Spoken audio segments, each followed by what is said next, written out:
We are here to do a job.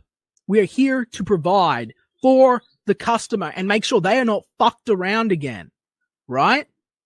And what we're gonna just let people in, and they were polite, but you guys don't know. Like I don't, Liam. I don't. Be glad you don't. That's why you're here. Let's exactly. It's ridiculous. I don't have time for games, ladies and gentlemen. I honestly do not. I have too much going on. I've taken a day here because it's election day, and we're gonna have a fun little. It's not stream. Your election day; it's our election day. Yeah. Well, it is. Your election day is the one that. Oh matters. No, your day is Felix Haas Appreciation Day. Our day. True. Yes. Right, please appreciate Felix, people. Give him some appreciation and shit. Or DTFO. Yes. Liam, I gotta get the heck out of here because I gotta go to work. See you later. If this is true, bring me Ethan Van Sciver. If this is what he said and it was not a joke, bring him to me. What are you talking about? Now. Who? EBS and Malin streamed with him for hours. It's clear to me that Nasser will return with open arms. Oh, you want to get Nasser in here or EVS? No, Ethan. Bring me Ethan and John. Bring them to me now. I'll be live all day. What are you talking about? Who are you? Orange Emperor? That's right. I'm the Orange Tyrant. Bring them to me. I'm online. I'll be online all day. They can tell it to my face. They can say it to my face. They can tell me I'm wrong to my face. Well, if this is what's going on. If this is what's going on, share the stream out. I'm waiting. I'll wait because I will not abide this. Got people saying if EVS shows up, I'll leave. You know what? Yeah. If y'all can get EVS in here, I'll leave. Everyone does because we'll deal with this. I will not tolerate this. And I know y'all want me to leave. You're not in a position to say who is not Comicsgate? Sure I am. Sure I am. Let's see. If we're going to let Nasser back in to fuck with Liam because that's funny, let's see how funny that really is. It gets me every time. It really does. Welcome, everybody. Welcome. We're here with episode 50. Man, episode 50. We've hit a milestone. Welcome, everybody. Afterlife with Nasser, episode 50. I invited the green room, all the usual guests. We'll see who comes by. I don't know if I'm going to go for all 8 or 9 hours. I think, let me double check the Indiegogo, see how long we have left. No in demand. We've got 8 hours to go. I don't know if I'm going to go for 8 hours again like I did last time. I don't know if we'll just go for maybe 3 or if we'll try and do all 8. It depends how the night goes. If everybody's here having a good time, there's lots of conversation. We'll see. Otherwise, I mean, like, I do have work in the morning, so it would be awful to stay up till 2. But we'll see how it goes, guys. We will see how this goes. But thank you, everybody. Thank you, Comicsgate. Thank you, everybody, for the success of this campaign. And also, thank you guys for 50 episodes of Afterlife with Nasser. Thank you very much, everybody. You guys have all been great. It's been a really incredible return. Thank you very much, everybody. Thank you very much. It's been great. It's been great.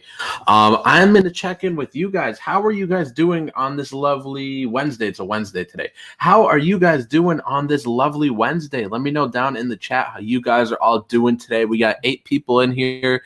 Hit that thumbs up, thumbs down, whichever one you want. Share out the link. Let's get some more people in here because this is the end. This is it. This is the end of Asyl. Just these last few hours. We got 8 hours to go. 8 hours to go. And then it's over. And then you can't get it anymore. This is my rarest comic book. This is going to be the lowest print run of any of my comic books. I have variant covers with bigger print runs than this. So you guys want to get this now. Get this now, guys. It's now or never. Get the 10-pack. Get multiples. Resell them. It'll be pretty rare, guys. But let me see what's going on with you guys in the chat. Of course, I got to highlight my shilling. The link for the campaign's right there. You guys could buy a shirt as well. You guys could get my books on Amazon and Kindle. I'm raising the ebook prices tomorrow, so get them now. Let me see what's going on. We got Josh Graydon in the chat, one of our regulars for about like 2 years now at least. Gigantic Android. I don't, Liam. I don't. That's by far the best line of the trailer. By far the absolute best line. Or trailer, rather, the intro. Let's see. Linkovich says, fingers crossed, no soy rage, please. Yeah, no soy rage. I don't invite him. I don't know who. I think it's Vic. He's not in the green room. The green room is like me, Vic, Jason, Ethan, Malin, and John Delarose, and who else is in there? I think Full Custom Hot Dogs in there, and that's about it. Like, that's like the extent of the green room. So I don't know who gives it to soy rage, but I'm really tired of it. I don't think there'll be any soy rage though. No soy rage that I could foresee. Let's see. We got Giga Death saying Hail Nasser and fellow chatters. Nice to see you here, Giga Death. Jason says, bring me soy rage. Bring him to me now. Well, I'm tired of soy rage. I'm tired of getting angry. I hate him. He just makes me so angry. Please just stop talking about him. I'm gonna die. We got Nimprod in the chat. Nice to see you here, Nimprod. We got Josh Graydon says, okay, been a while since I caught you live, Nasser. Yeah, that happens when I have such an irregular schedule with these streams. I just sort of do them whenever I can, because now I'm back at work. So it's maybe, just once or twice a week now. I've been doing the streams. Tried to do a couple more recently because the campaign's ending, of course. Man, I miss when we were closed down for like a month. We were closed down for like a month, maybe 5 weeks, maybe or so for COVID. We were closed down, and that was great because I could stream whenever I wanted and could promote the campaign whenever. That was great. Being paid off, but can't be like that forever. So yeah, so now with work, I just sort of do these randomly. I don't know if we'll ever have the streams down to a set schedule. Jason says, rip America, this is the end. It's only the end if you want it to be. John Manuel says, back this up. Come on, y'all support single stripping moms out there. You guys actually are getting something tactile and will not leave you after you've been awed by the awesomeness of Nasser. John, you're killing me. Jason, of course, is spamming the link. Jason, don't spam the link. I get this complaint all the time, Jason. I'm going to take your wrench if you do it again. Post the link once. You don't have to post it 3 times in a row. Put it once. People are complaining about this, Jason. I'm not kidding. I will take your wrench if you keep doing this. If you keep putting it 3 times. Just post the link once. Eric N. Boyd says, bring me Nasser's eyebrows. Bring them to me now. Okay. Josh Graydon says, I'm pumped. Just got Castle Freak in the mail today. Oh, yeah, Castle Freak. I have Castle Freak on... Do I have it on Blu-ray or DVD? I'm trying to see. I think I have it on Blu-ray. I'm trying to see my full moon shelf from here. Yeah, I think I have it on Blu-ray. I just haven't seen it yet. But it's coming up in my list of movies to watch. I don't have like a solid list written down of like this is the next one, then this and this. It just sort of depends. I have like at all times I probably have like 20 or 25 movies that I'm just like urgently like wanting to see, like I'm really eager to see, and it's like it just depending on my mood and how much time me and my brother have, that sort of determines which one I watch next. Castle Freak's up there. Just I don't know when I'm going to watch it. Maybe soonish though. We shall see. Today I watched Phantom of the Paradise. Guys, that movie was so great. That was really great. Brian De Palma movie, starring Jessica Harper. It was just great. It's kind of weird to describe. It's like, in a way, it's like got Phantom of the Opera vibes, of course, but then it's completely different from it at the same time. Like, it's got those vibes a little bit, and then but it's like so strange. It's the tagline is like he sold his soul for rock and roll, and it's just like great. Like if you like rock, it's a really great movie, really great rock and roll horror movie. Phantom of the Paradise. That one's great. That's incredible. Let's see. Gigantic Android post the link there for Asyl.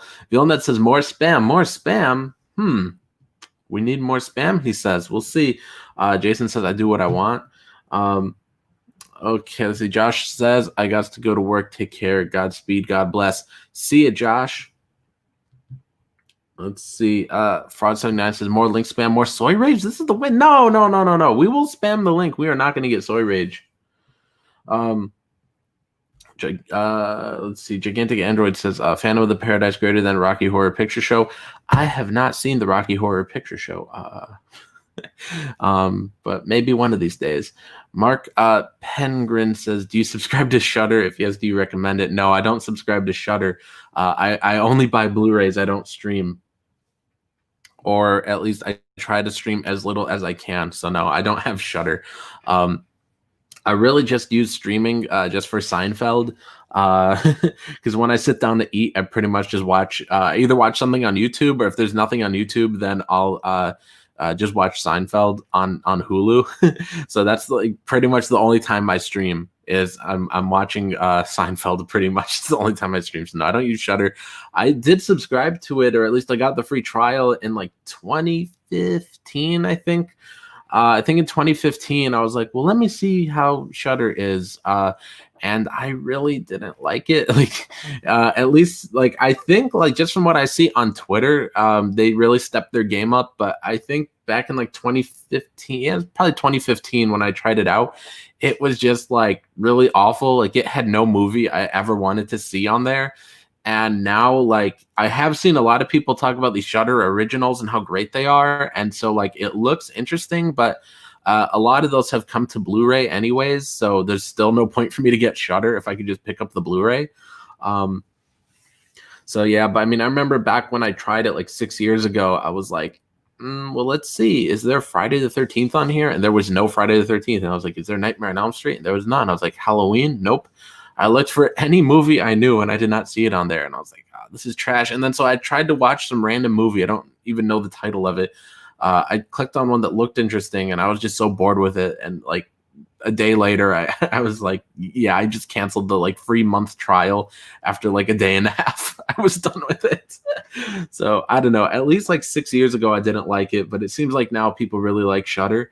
I think they really did get like a lot of content on there now that people want to see. But for me, I don't really like to stream. I like to own it. So, yeah. Eric and Boyd says, yes, it is a very unique movie. A lot of people love it. I am surprised you saw it. Why are you surprised I saw it? Let's see. Linkovich says, I think Shudder has a free trial. I was going to check it out and forgot. Yeah, I think it's more worth it now, just because like I have seen like just on Twitter and stuff and from people talking about it that they have gotten on there like a lot of movies right now that I really do love. But I pretty much have them on Blu-ray already, or I plan to get them on Blu-ray. I just really don't like to stream. Yeah, I'm skipping Villeneuve's comment. Let's see. Mark Pengrin says, Seinfeld is changing from Hulu to Netflix late this year. Well, I do have Netflix. I have Netflix and Hulu. Excuse me. The Netflix isn't mine. I don't pay for it, but I do pay for my Hulu. I got Hulu back in college because college students got 50% off Spotify, and they got Hulu for free. So back in college, I was getting Hulu and Spotify for like $4.99 a month. Great deal. Now I have to pay the full price, $9.99 for Spotify. And I just kept my Hulu just because, like, back in college, I was still streaming. But as I bought Blu-rays and stuff after college, I like just watching on Blu-ray and DVD way more than streaming. But I just kept my Hulu just because. And then I do pay for the Disney Plus, though, because my little sister wanted it. My little sister was like, can you get me Disney Plus? And I was like, sure. So, and it's like a package deal. Like if you already were buying Hulu, then you get Disney Plus for like a certain amount off, like, because it's the same company or something. So I did get a deal on it on getting Disney Plus for my sister. So, I mean, I pay for the Hulu and the Disney Plus, but we do have Netflix, but someone else pays for that. Ketracel White says Shudder is good. It's only $5 a month. Gigantic Android says new Joe Bob Briggs drive-in special February 12th on Shudder. Cool, I guess. I'm not really familiar with Joe Bob Briggs. So I guess that's cool. Let's see. Gigadeath says you may actually like Rocky Horror. It's been recommended to me. I don't know. I just never got around to watching it. Maybe one of these days I will. Let's see. What's next that I'm gonna watch? I don't know. I'm really feeling David Lynch right now and Brian De Palma. So next is either Lost Highway or Dressed to Kill. I haven't seen either of those yet, but those are like the next two I want to watch. Yeah, maybe tomorrow I might end up watching one of those two tomorrow. But I've also been wanting to rewatch Suspiria. Suspiria is one of my favorite movies, so it's like one of those three is what's going to happen tomorrow. Either I'm rewatching Suspiria tomorrow, or I'm watching Lost Highway, or I'm watching Dressed to Kill. I haven't seen Lost Highway or Dressed to Kill yet, but I have them both. So either one of those two or rewatch of Suspiria. That's what's happening tomorrow. We shall see. Just depends what me and my brother want to do tomorrow. Let's see. Eric N. Boyd says, I didn't think you were aware of Phantom of the Paradise. It is a bit of an obscure cult movie. I can't even remember where I heard of it, but like I bought it a couple horror halls ago. Eric, you got to watch the horror halls, man. I show you everything I pick up. They go live on the 1st of every month. And on the 1st of this month, we had like a super duper like mega horror hall, and it only got like 65 views, and I was so sad. I've had horror halls that get like 250. This one only got like 65. I was so sad. I was like, come on, guys. This is a great hall. It was one of the best ones. It was ginormous. I got so many books and movies. This one coming up on February 1st, though, is a pretty small hall. I mean, I got some great stuff in it, but in comparison to the previous one, it's pretty small. I don't know. We got a little more than I thought we did, actually. I'm looking at the stack right now. We got like 1, 2, 3, 4, 5, 6, 7, 8, 9, 10, 11, 12, 13, 14, 15. We got like 15 Blu-rays, actually. That's more than I thought. And one book. So like 15 Blu-rays, I think, and one book is what we're up to right now for this upcoming haul. But in the one before that, we probably had like 40 Blu-rays at least, and like, I don't know, 15 books. Like, it was a massive one. But yeah, I think was Phantom of the Paradise was either like the last one or the one before, if you look at the halls. But yeah, I can't remember if someone recommended it or why I decided to pick it up. But yeah, it was great. Full Custom Hot Dog says Shudder is great and worth the price. Gigantic Android says Joe Bob was the last horror host that all kids in the late 80s and early 90s watched at USA Up All Night. Okay, well, I mean, I know who he is, like, vaguely, but I mean, like, I never watched him, so it's like, well, okay, like, I don't really have an opinion on him. Full Custom Hot Dog says I have a replica helmet from Phantom of the Paradise. It's pretty cool. Mark says, watch the 11-minute short film Meridian on Netflix. It's like a noir with Lovecraft elements. Maybe. I mean, is it on Blu-ray? Let's see. Full Custom Hot Dog says it's my favorite movie of all time. I went to an anniversary showing of it. Almost everyone was there. I'll probably do a video on it on my new channel at some point about it. Yes, everybody's got a sub to a Full Custom Hot Dog in his new channel. Let's see. Gigantic Android says, please do. It's my favorite movie too. Let's see. Dale A says, Life After Nasser. I don't know what you're trying to ask. Okay. But we got 19 people in here, guys. Hit that thumbs up, thumbs down, whichever one you prefer. Share out the link. Let's get some more people in here for the epic closeout. And we got Vic King. Vic, nice to see you. Hey, how's it going? It's going. So we got quite a few people in the chat already, which is nice to see. Good evening, everybody. How you guys doing out there in chat land? I see Life After Nasser. That's the big question. Maybe that's directed towards me. Is there a life after Nasser? No, there is no life after working with me. You're doomed to either rip me off or to work with people that are nowhere near as talented. Oh, I don't know about that. There's plenty of people that are equally as talented as you, Nasser. All right, you go ahead and be nice to him, I guess. But let's see. Full Custom Hot Dog says, "Oh hell yeah, gigantic." Gigantic Android says, "Do it for Vic." Do it for Vic. Full Custom Hot Dog says, "Is it true that Vic King is short for Vickery Kingsley?" No. No. But yeah, it's short for Victor King. But anyways, guys, but I don't like Victor. Victor's just makes me sound really old, and I don't. Maybe when I'm a grandfather, I'll go back to being called Victor. Either old or like every like white guy that's in a gang in a movie. I've never seen a movie with a guy in a white gang called Victor.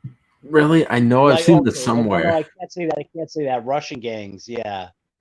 But that's like Victor, you know, not Victor. But same name.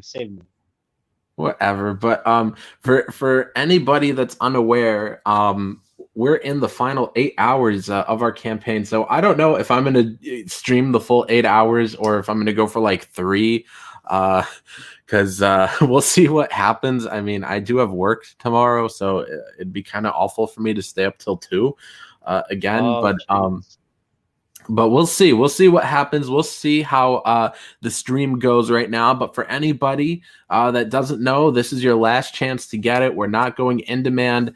Just before the stream started, I gave the file to the letterer, so he has all the pages now. Skinny Matt Veely, who has the Otis campaign, which I believe is shipping right now. I know he got the books, so I think everybody should be getting that pretty soon here. He's lettering our book for us. He just got the pages right now before the stream, so it's going to be lettered, and then as soon as we get the money from the campaign, it is going to print. So got to print the books and get the bags and boards and the trading cards, and that's it. We already got the stickers. We got the patches. I have a bunch of Gemini mailers left over from 2019. Like I've had those things for a while. So like I have like at least 2 or 3 boxes of them. Vic, were you saying something? Vic? Am I what? I thought I heard something coming from your. I thought I heard something coming from you. Yeah, I said dun dun dun. Oh, okay. It came through like staticky. So I didn't quite catch it. What's our total? What's our total? Right now, we've got $4,720 from 171 awesome backers. So thank you very much, everybody that has backed this campaign and supported it. Guys, one last time, or maybe a couple last times, share out this campaign for us, guys, because 8 hours to go, and there's no in demand. Yeah. We are practically ready to order it. It just has to be lettered. So it's just got to be lettered, and then we're ordering it. 1280 away from 6K, guys. Come on. Right, and 6K is going to get Vic paid a lot of money, enough to retire. So let's get to 6K. Let's get there for Vic. If you guys still need to back it, may I suggest the thank you page. We've got only 13 out of 50 of those claims, so there are 37 of those left, you guys. 37 left, and that's the tier that helps us the most. But no matter what tier you get, we really appreciate all the support. You guys can get the physical copy by itself, just one copy for $10. You guys can get it digitally for $10. You guys can get 2 copies for $18. You could get 10 of them for $50. You can get the book and a 4x6 head sketch for $60. We got 44 of those left. We got 16 original pages left, guys. 16 of those left. So if you guys want to get an original page, back this tier. and we'll scroll through and look at some of the art. I still did not update this last page. Like, this page is all like cleaned up now and looks real nice, and I still have that one on there. But of course, we got to highlight the anti-CG cameo in this book. Love that. But yeah, but this is just great. I'm really excited for you guys to. That was Preston last night, dude. Okay, I don't understand. We settled things down, but I lit them up on the Trash Compactor show. Oh, okay. I don't really watch the Trash Compactor show, and I didn't hear about any of this. So. Oh, Testify's in the audience. He could tell you if you want to bring him in. Oh, hell no. Well, I'm just saying, I mean, it's a closeout stream, he wants to help us, No, hell no, hell no. Hell no.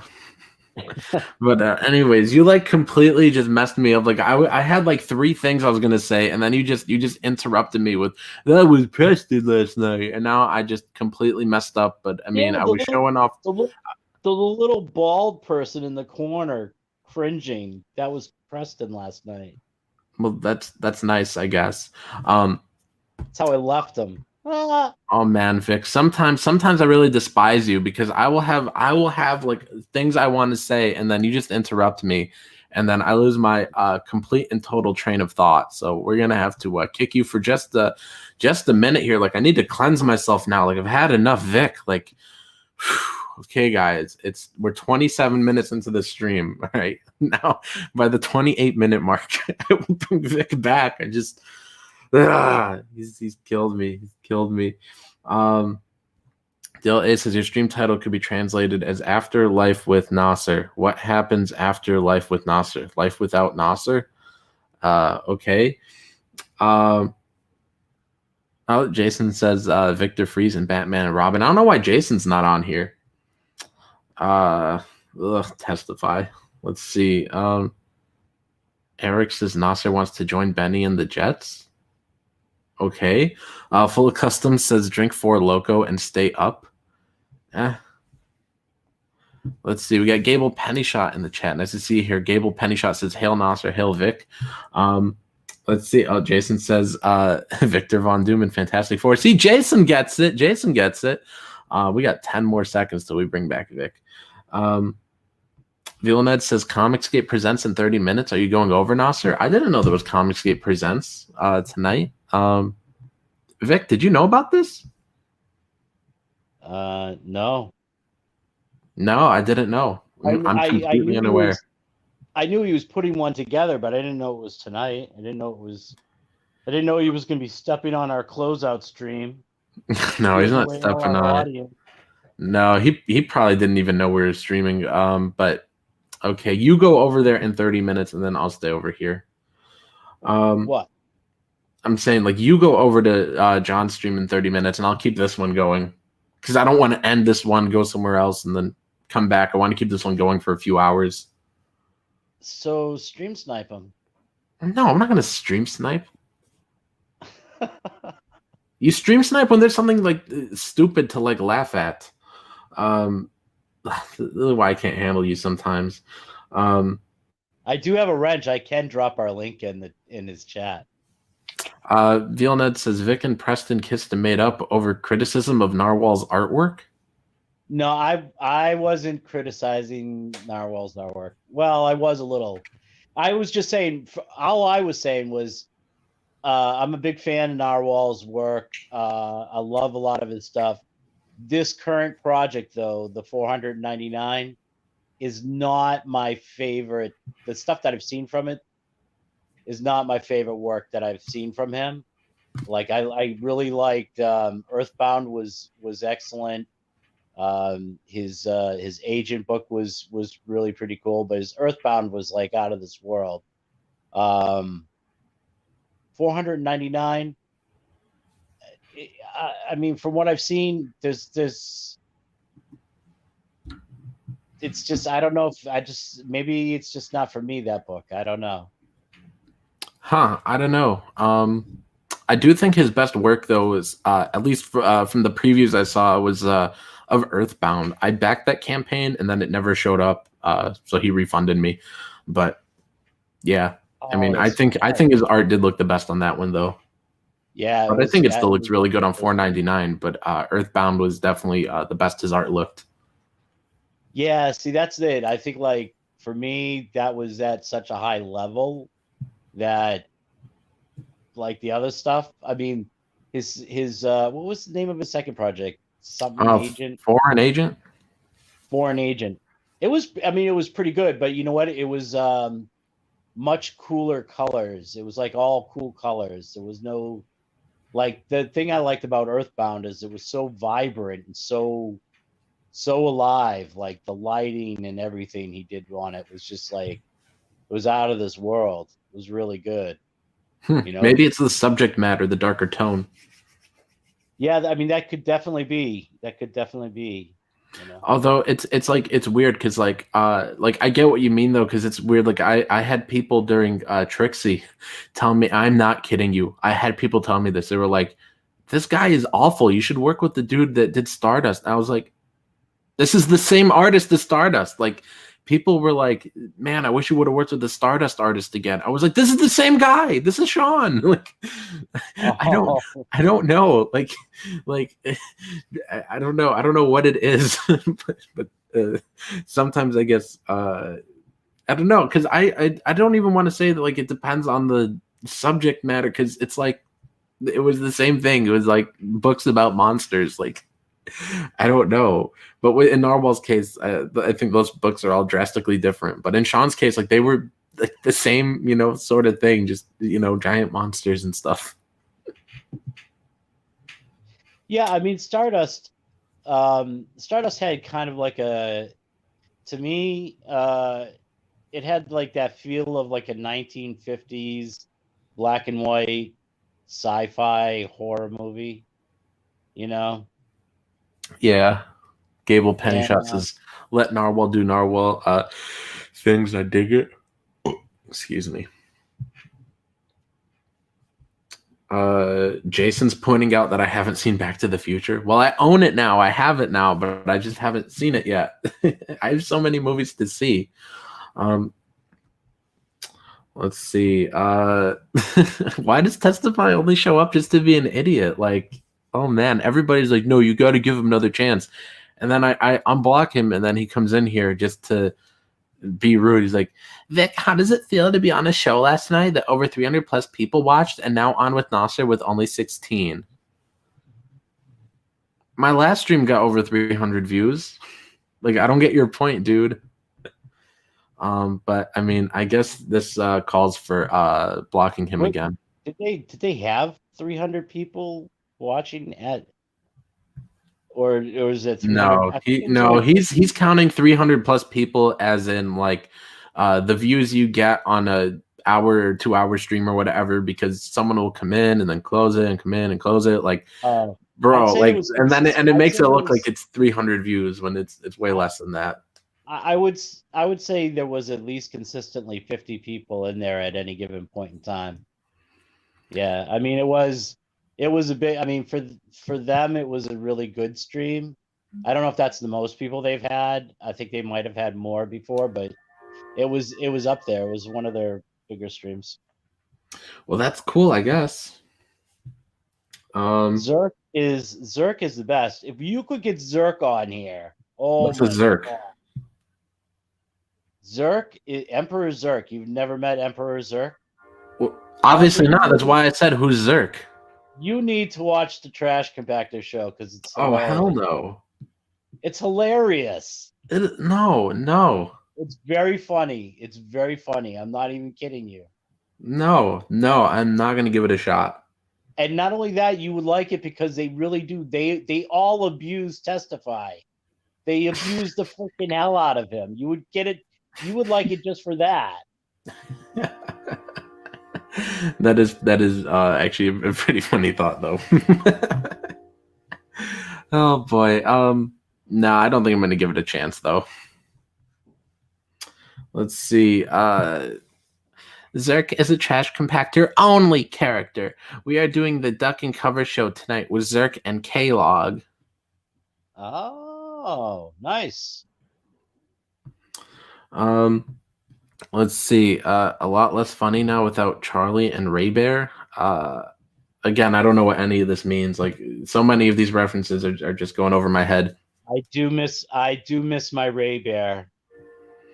You know, like sometime in like December or something, like Ray Bear was in the chat, like super chatting for a wrench, and I gave her a wrench, and she was like, "Thank you, I will be a good wrench now." And then she just has not been in the chat since.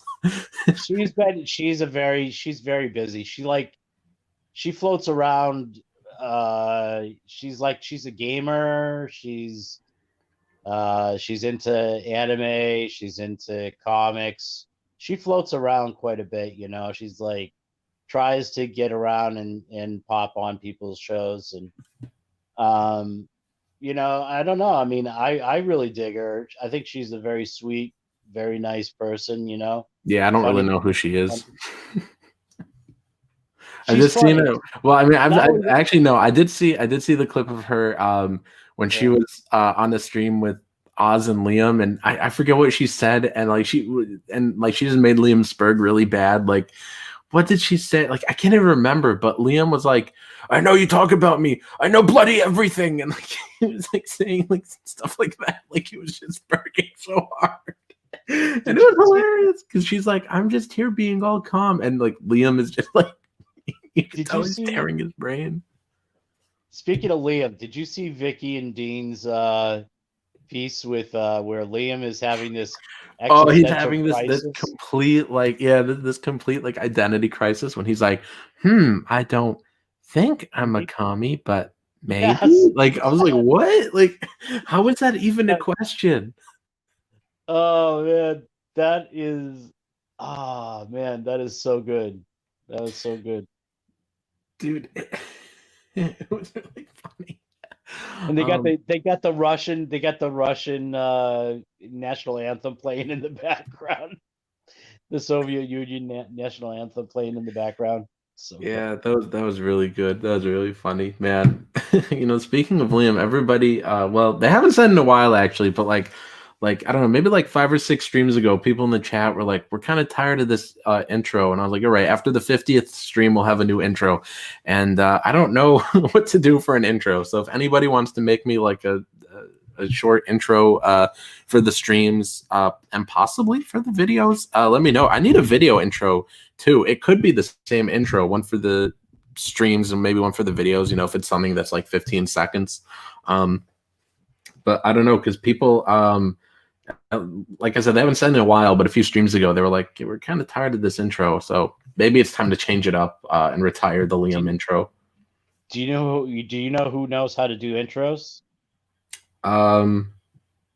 Watch the Trash Compactor show. They have an intro that outdoes anybody else. Full Custom Hot Dog says, just edit one really quick. I don't know what to make it. I don't know. I don't know what to make an intro of. The Liam clip is just so gold. Like it's just hilarious. Bring me Ethan and John. Bring them to me now. What's gonna top that? What's gonna top that? Nothing. Absolutely nothing. Well, And I said, "You assholes! You fucking morons!" That one might. That one of my favorites. That's me whenever you're like, oh, we should bring Testify on. This is me. And I said, "You assholes! You fucking morons!" You could always clip Christopher Walken. What about him? More cowbell. That's what this needs. That's what this stream needs is more cowbell. You don't know that reference, do you? I feel I've heard it before, but I don't know. What is it from? It's from Saturday Night Live. They did a skit with he was playing the music producer Bruce Dickinson. I feel like I've heard this joke before, but no, no pun intended. It doesn't ring a bell. They were they were doing Kansas. The band was Kansas it was it was Saturday Night Live. It was supposed to be Kansas in the studio recording Don't Fear the Reaper. And Don't Fear the Reaper is a Blue Oyster Cult. Oh, Blue Oyster Cult. That's what I meant to say. Sorry. I got confused. But he kept saying that's what this song needs is more cowbell. Huh. More cowbell. Gable Pennyshot says Nasser just spits out creativity all the time. Well, not when it comes to YouTube. You already know I don't like doing YouTube. So no, I have no ideas when it comes to YouTube. I don't like doing this stuff. He loves oh man, I'm gonna block Testify now. I'm gonna block Testify. Gigantic Android says, quick clip a bunch of silent horror clips with some type of type O negative music. Oh hell yeah. Yeah, that's not a bad idea. That's not a bad idea. Wait. You like type O negative? I don't really know what that means, but I think I have an idea of it, like something creepy, I guess is sort of what it's supposed to mean. No. It's a band. It's a band. Oh. You have to look them up. Really good. Really good. Really good. Blue Oyster Cult. Yeah, Gigantic Android also corrects you. They're kind of like the Beatles, but different. Bro. Stop comparing the Beatles to trash bands. Whoa. Type O negative is definitely not a trash band. Bro, everything's trash in comparison. You can't compare them to anybody. It's a Boston band. Are you kidding me? Michael Roth, thank you for $2. Says the intro should be Nasser eating a hot dog. Oh man. Oh, yes. I said on the last stream, I was like, if I get a $20 super chat, then I will do a hot dog eating stream. If we get a $20 super chat tonight, doesn't matter who it's from, then there will be a hot dog eating stream within the next week or so. He'll massacre a foot long. Let's see. Trash Compactor Show says it's very clear you don't know how to do YouTube. Well, yeah, it is very clear. I've never denied that. I've always said I don't like doing YouTube. Full Custom Hot Dog says, I've got a lot of music I've made if you need any. Yeah, I didn't know Full Custom Hot Dog made music until this morning. I was catching up on a couple shorter videos in my subscription feed before I left to work. And I was watching his Unboxing Your Tremors. They recorded maybe a day or two ago. I don't know. I was just catching up. And at the end, he's like, yeah, and check out my SoundCloud. And I was like, oh, I guess Full Custom Hot Dog makes music. I didn't know. Gable says, Nasser would benefit from faking it until he makes it. Gigantic Android says, I think typo negative is the closest to original Black Sabbath, but goth. Yep. Yeah, I would say that's fairly accurate. Ketracel White says type O negative is the Beatles of goth. Guys, come on, stop with the disrespect. They're the Beatles of goth, man. They're not the Sultans of Swing. They're the Beatles of goth. Eric N. Boyd says typo negative, a band comparable to the Monkees. No. All right, Vic, you got to give me your top 5 bands. You want my top 5 bands? Yeah. This is how I judge people, by the way. It all comes down to their favorite bands. This is so hard, man. This is so hard because I like so much music. All right. So in the top spot is Guns N' Roses. That's okay. They've got a few good songs. Second spot would have to be man, I love so much music. Top five bands. Okay, so Guns N' Roses is definitely number 1.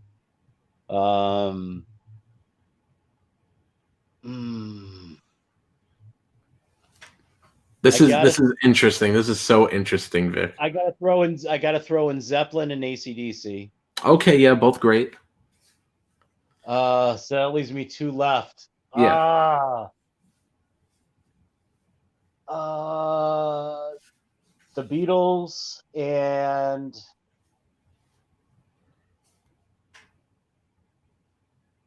Oh, this last one is gonna kill me.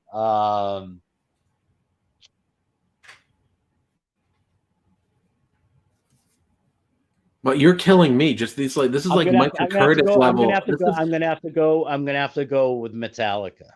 This is like Micah Curtis level of like just long moments of silence. You have no idea, man. I mean, I love so much music, man. You're like all the bands I left out. Like this is Vic. This is Vic. He's like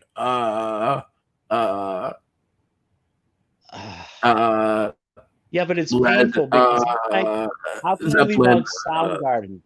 How can I leave out Soundgarden? But how could I? I never heard of Soundgarden. How could I pick Soundgarden over Led Zeppelin? You know, I mean,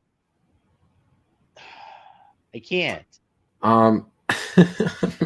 Gable Pennyshot says you put him on the spot. It doesn't matter. You don't just be boring with it. Like you just start naming bands. All right. I think I got to go with the Beatles first. Then second is probably Buddy Holly. Third, probably Tom Petty. Fourth, might have to go with the Who. And then fifth, it's really tough. Like the fifth spot, I can't decide because I do like Led Zeppelin. I love AC/DC and Metallica. It's like sort of a tie, I guess, with those three for whoever takes spot number 5. Oh, so no ties. No, it's tough. I can't pick with AC/DC and Metallica. It's tough.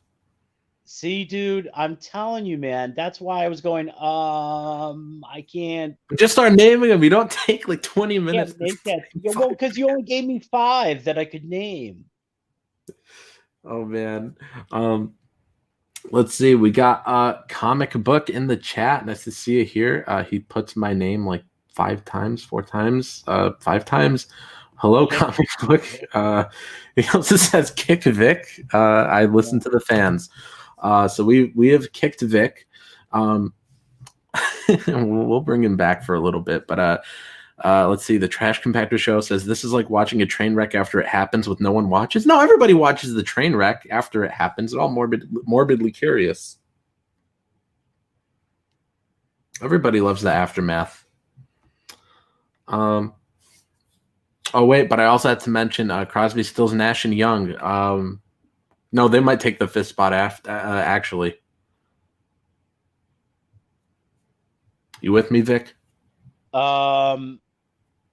Okay, so I'm a Neil Young fan, but the rest of those guys can all go fuck. Oh well, yeah. Neil's my favorite one out of all of them too. But but I love all of them together.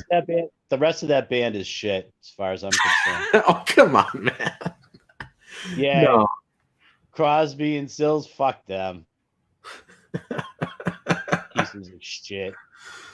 Oh man. Although they did say something like, we don't want Trump supporters going to our concerts. Yeah, they're a bunch of they've like old school commie pieces of crap. But they make good music. No, they don't. No. Yes, the only time they ever made good music was with Neil Young when they were leeching off from his talent. Oh man. Now Neil Young, he's not much better, but at least he's an anarchist. I don't know what that is. He just he's more of a libertarian than a Democrat or lefty liberal. Testifies that his name is Mika Curtis. Oh, okay. Mikachu.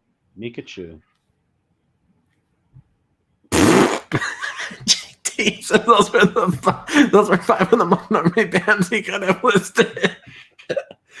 Oh man, I know I have normie taste.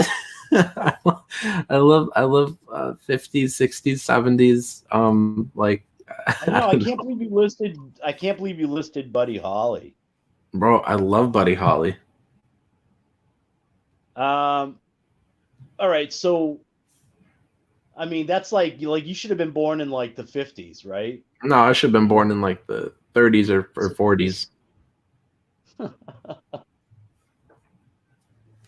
I was impressed though. I will say this. I was impressed that on your top 5 that you listed Tom Petty. I respect Oh, Tom that. Petty's the GOAT. Man, I was so sad when he died, and at first they were like, no, he's still alive, and I was like, oh, good. And then like an hour later, they're like, no, he's dead. I was like, you gotta be kidding me. I was on a roller coaster that day. Oh, I know. Yeah, that was a freaking roller coaster. I saw Tom Petty when he was, with the Heartbreakers before they broke up. Yeah. Man, I actually just got the reissue of Wildflowers on vinyl. But I haven't listened to the this pressing of it. It has some new remixes on it, and I haven't listened to it yet. Because I actually want to get a new record player because the one I have is actually really trash. I want to get a decent one actually. I just have a crummy Victrola.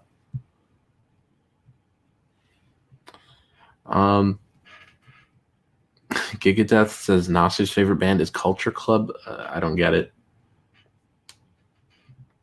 Gigantic Android says, do you know the band Goblin? They did most Dario Argento scores. Yes, I know Goblin.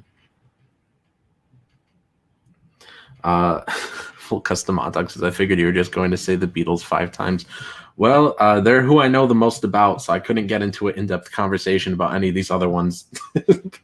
Well, I could probably get into a little in-depth with Buddy Holly, but no, it's the Beatles I could get the most in-depth with, having a discussion about, and the others, I just like a lot of their music. I don't know a ton about them. Let's see. Comic Book says, where the F is Soy Rage? I'm only here for the raid. He's only here for Soy Rage? That's the only reason I'm here. Vic. Yes. No, I'm gonna end the stream if Soy Rage comes on. If he comes anywhere near the stream, I'm ending it. Yeah, I hate that guy. Gable Pennyshot says, Vic is going to feel so free after Asyl is done and out. No more harassment? From Nasser.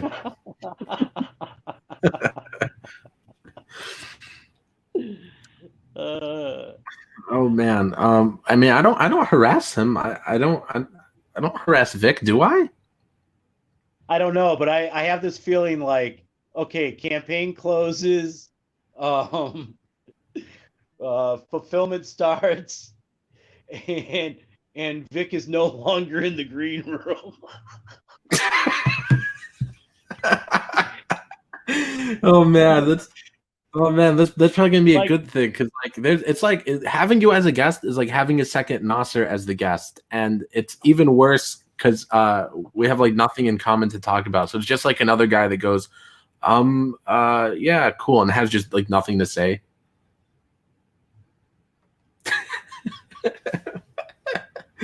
Oh man.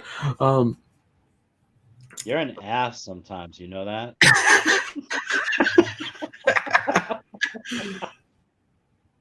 Linkovich says, Buddy Holly isn't a band, neither is Dion. You got to say the Crickets and the Belmonts. Disagree. Yes. Disagree. Yes. Nasser is like, give the fans what they want. Ignore Soy Rage Chad. Well, you act like if I just say the word, Soy Rage is gonna come on. Like, he could be at work for all we know. But please, I don't want him on. I hope he's at work. Gigantic Android says, Goblin Live in Chicago was my last concert. It was their first US tour. Cool. My first and only concert was Paul McCartney in 2017. That's the only concert you've ever been to? Yeah. Nasser, all right, listen to me. Well, I mean, you got to understand. when COVID eases up a bit, you got to go out and experience some life.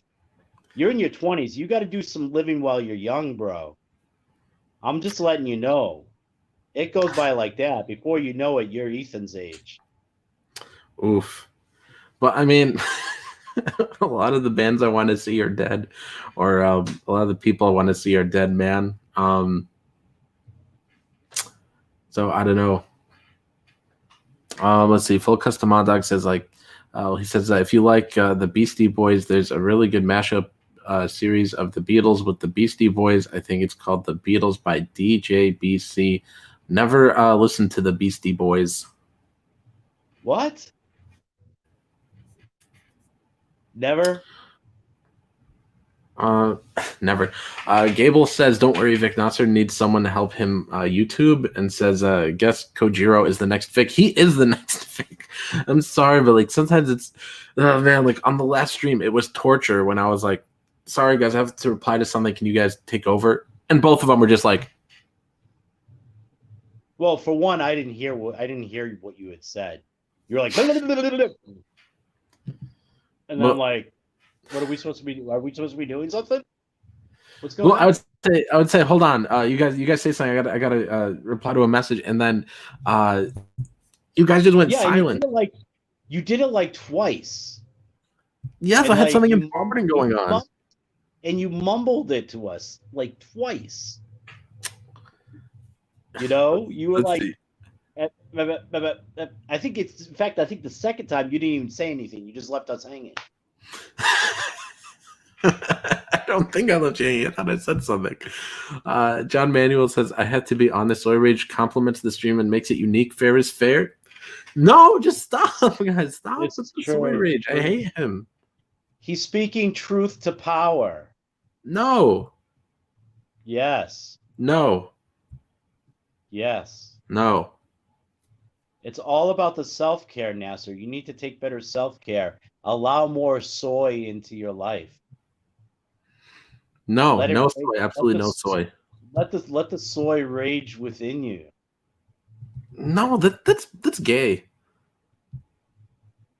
It might be. In fact, it probably definitely is. But that's okay.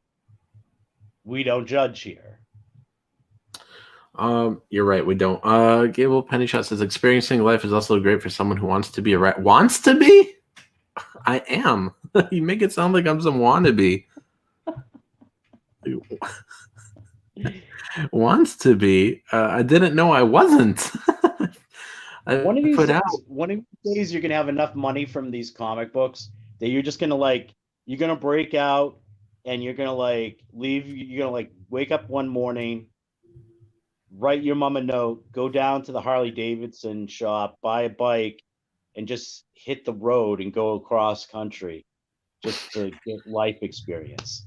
I mean, you'll be 65 years old. I never left. I could have been doing that at this very moment. Years old, but I was about to say I could have been doing that at this very moment if I didn't leave CG. Maybe. I mean, honestly, you don't know. I mean, you probably would be. You would be definitely doing better than you were before, because I think a couple of things. Just notice, just from actually coming back and starting to put a book back together, you immediately start to get the confidence to want to redo Secret Comics Presents, and then from there you've had I don't know how many so many numerous artists reach out to you and now want to work with you, right? So I wouldn't say numerous, but I mean one or two. Several. Now you have several projects in the loop, right? You have Trixie Kane 2, right? Yeah. We've got 5 pages of that so far. You've got all right, so that one might not be coming out before the Cassandra Witch one. I don't know. We've got 0 pages of Cassandra so far. Well, no, I know he can't start that to February, but Kojiro works fast. He works pretty fast because he does it all digital, so he works really fast. I mean, we'll see, because we got to do Secret Comics Presents first, and then we'll see, because I want to get Trixie out there, because this story really needs its conclusion already. There could be a book 3 in the future, but right now I think it'll just be these 2. Let me catch up with a couple things here. Jake D says Beastie Boys are kind of lame. I agree, because I never listened to them. Gable Pennyshot says Beastie Boys was cool for 2 weeks back in the 80s. 2 weeks back in the 80s, and then they had another 2 weeks in the 90s, and that was it. Gigadeath says Nasser loves Wham, but doesn't like to talk about it. No comment. John Manuel says, I understand if you disagree with me. I also believe in house rules. Okay. Oh, Gable says, stand by my statement. Oh boy. Wants to be a writer. Oh man. Wants to be like Gable penny shot. You're killing me. John says, you leaving Nasser is just a minor setback for a bigger comeback. Hell yeah. Yeah, I definitely feel that way. I think when I leave Nasser, it's just gonna be a minor setback for a bigger comeback. Definitely. Gigantic Android, thank you for $2. Says, be sure to split this with Vic. The only way I could split this with Vic is if we get like $65 more in super chats, because you have to hit $100 threshold. We got like 10 days left to do it, but we could get it all taken care of tonight if you guys super chat enough.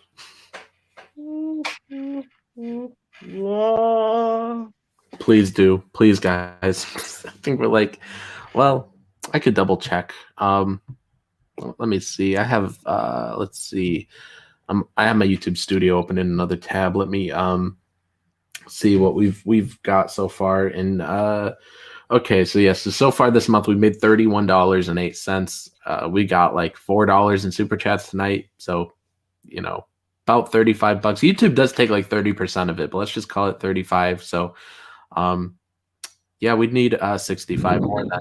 Yeah, so about $65 more, which again, YouTube takes a third of that. So I mean, we need probably more like, I don't know, $80 or something, but $1 at a time, I guess. There is a YouTube superstar. Why do you always just say like the dumbest things? I don't know. I'm just saying something.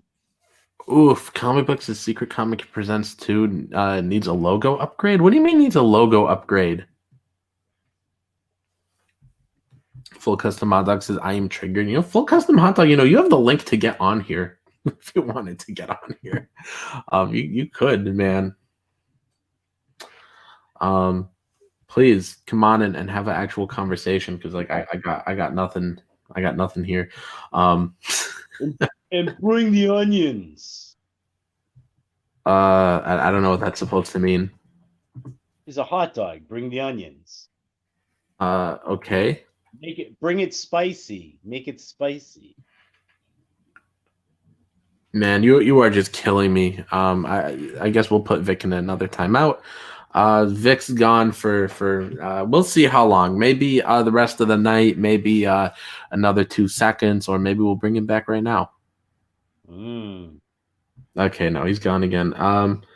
Let's see. Full Custom Hot Dog says, I can pop in for a bit in like 15 minutes. Just got out of work.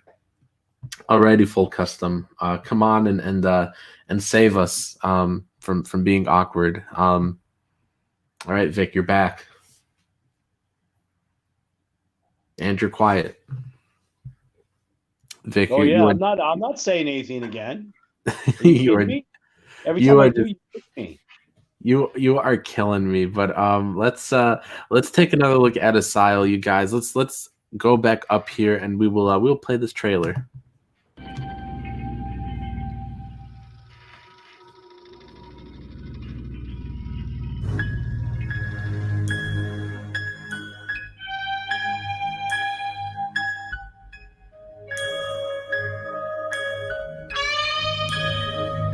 He was the most grotesque creature, the arch-vampire, Dracula.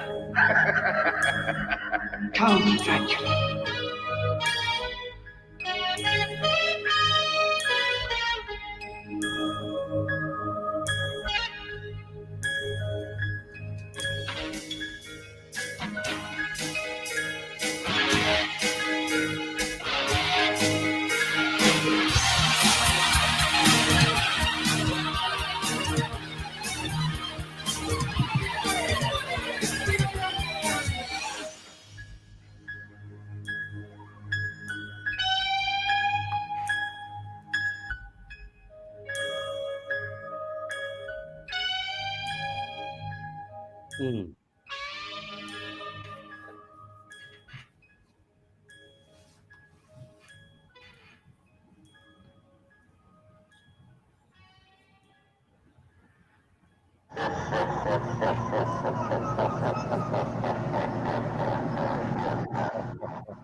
Vic, how were you able to do that that laugh so well?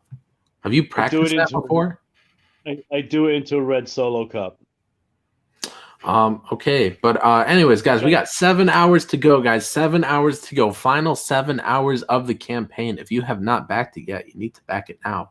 Let me see what else is going on. I gotta say, man, did Dark Gift kill it with that theme song or what? Oh yes, he did. He did a fantastic job. Yeah, I mean, phenomenal. And Elazmat doing the video production for it was absolutely fantastic. Let's see. Comic Book says, can you add and bring the Onions T-shirt tier to the Asyl campaign? I mean, I can put that on the Teespring, but I haven't even had a sale on the Teespring yet. I will put the Teespring in the chat right now. You guys could buy an Asyl shirt if you want. See, people do get me, dude. You don't get me, but other people get me. Let me double check. I actually haven't checked this in a couple days. Let me check the Teespring and see if they're actually having any sales, because I haven't checked it in a day or two, actually. Let's see. Analytics. Wait a second. Nope. Nothing. Gigantic. I thought we were doing Dear Daughter, Don't Slaughter together. Now, the more I think about it, the more I hate that title. Oh, it's so good. Let's see. Jason says Dracula's back to Jason, you have the link. I don't know why you're not on here. Anyways, but yeah, that's the Teespring link. We'll take a look at the Teespring. Actually, let me share my screen again. We will take a look if you guys haven't bought anything yet. Well, I know none of you guys have because no one's bought anything. But if you guys haven't taken a look at this yet, we've got literally everything on here. We've got all my book covers on here, both the logos. We've got all the comic book covers on here, all the variants. We've got the Kick Nasser logo on here. We've got here's the Asyl stuff. We've got Asyl here. We've got it on this hoodie here. Darn pop-ups. Let's see. We've got it on this shirt. We've got it on another sweater. We've got it on this shirt. Man, these take forever to load when you click on them. But we've got them. Oh boy, we've got them here on pants as well. Let me zoom in for you guys. See, we've even got it on these pants. These lovely pants. You guys can own this. What was that, Vic? You got them on the pants, huh? On the leggings? Well, no, that's regular pants. These are the leggings right here. Ah. Yeah, here's from the back. This is the front. Here's the side. Here's how that looks. And then here's the other side. So yeah, that's the leggings, but like this is the pants right here. Yes, there's regular pants here with that, and then these are the leggings. But yeah, but we've got it on like on shirts and stuff. So yeah. So you guys could check out all our Asyl stuff if you guys go to the Teespring there, and all the other stuff you could buy that Vic won't see a penny from. buy the Secret Comics logo so I could get all the money from it. I like you should always show off. The one that you should always show off is the Stardust T-shirt, the full shirt. That's the best one. I guess so. My favorite one is the Asyl shirt, because you'll get half of that, Vic, and that's what you should be showing right now. Yes, buy the Asyl products. If you guys bought it, I mean, you would get something with those characters on it before the book comes out. Like, it'll be the technical first appearance would be that shirt you bought. Oh boy. Yeah. Same thing with Secret Comics Presents. If you bought the Secret Comics Presents shirt, that'll be the technical first appearance instead of the actual comic. But let's see. We also got 13 people in here, guys. So hit that thumbs up, thumbs down, whichever one you want. Share out the link to this stream, please. Let's get some more people in here, guys, because this thing ends in 7 hours. Again, I don't know if we'll be doing this for 7 more hours, or if I'll just do this for like 3 and then get up. But time's running out, guys. We really need your support. Let's at least crack 5,000. We're $280 away from 5,000. I know we could get there. So please, guys, let's get it, guys. Let's share out this link. Let's get there, guys. $280 more. That's what I'd like out of tonight. 280 more, get us to 5,000 even. We couldn't pay Vic everything I want to at 5,000, but we could get him something. We could get him something. Which, I mean, that's just 3 more pages sold. If we could sell 3 more pages, I mean, that would get us there. So yeah. Vic, your silence is killing me. Like, you're not going to add anything to that. Vic? I'm sorry, what did you say? Are you joking? Yes. I'm messing with you, bro. Humor.exe. So no, you really are killing me. It's like I'm streaming with myself on here. no. I'm not the Nasser Robot. No. Yes. I might be tonight. I'll tell you what. I probably am slow tonight because I was up late and I had to get up early, and then I spent the entire day ripping my entire place apart because I still can't find my fucking keys. And without my keys, I can't fucking go nowhere. So everything I had planned that I needed to get done today, I couldn't get done because I spent the entire day ripping my whole place apart. Fucking pissed me off. You know what they say, Vic? It's always in the last place you looked, because after you find it, you want to. Yeah. Talk about funny guy. I don't know what to tell you, man. One time I lost my keys, and I looked everywhere and I couldn't find it. And it was in winter 2018, I think. And I was like, where are my keys? I just could not find them. I had brought my siblings home from somewhere, and then we went into our house, and I was like, wait, where'd the keys go? I can't find them. And I couldn't find them. I couldn't even drive myself to work because I didn't have my keys, and I was going crazy. I was like, where are they? And then I ended up finding them in the back seat of my car. And I was like, I have no clue how these got into the back seat.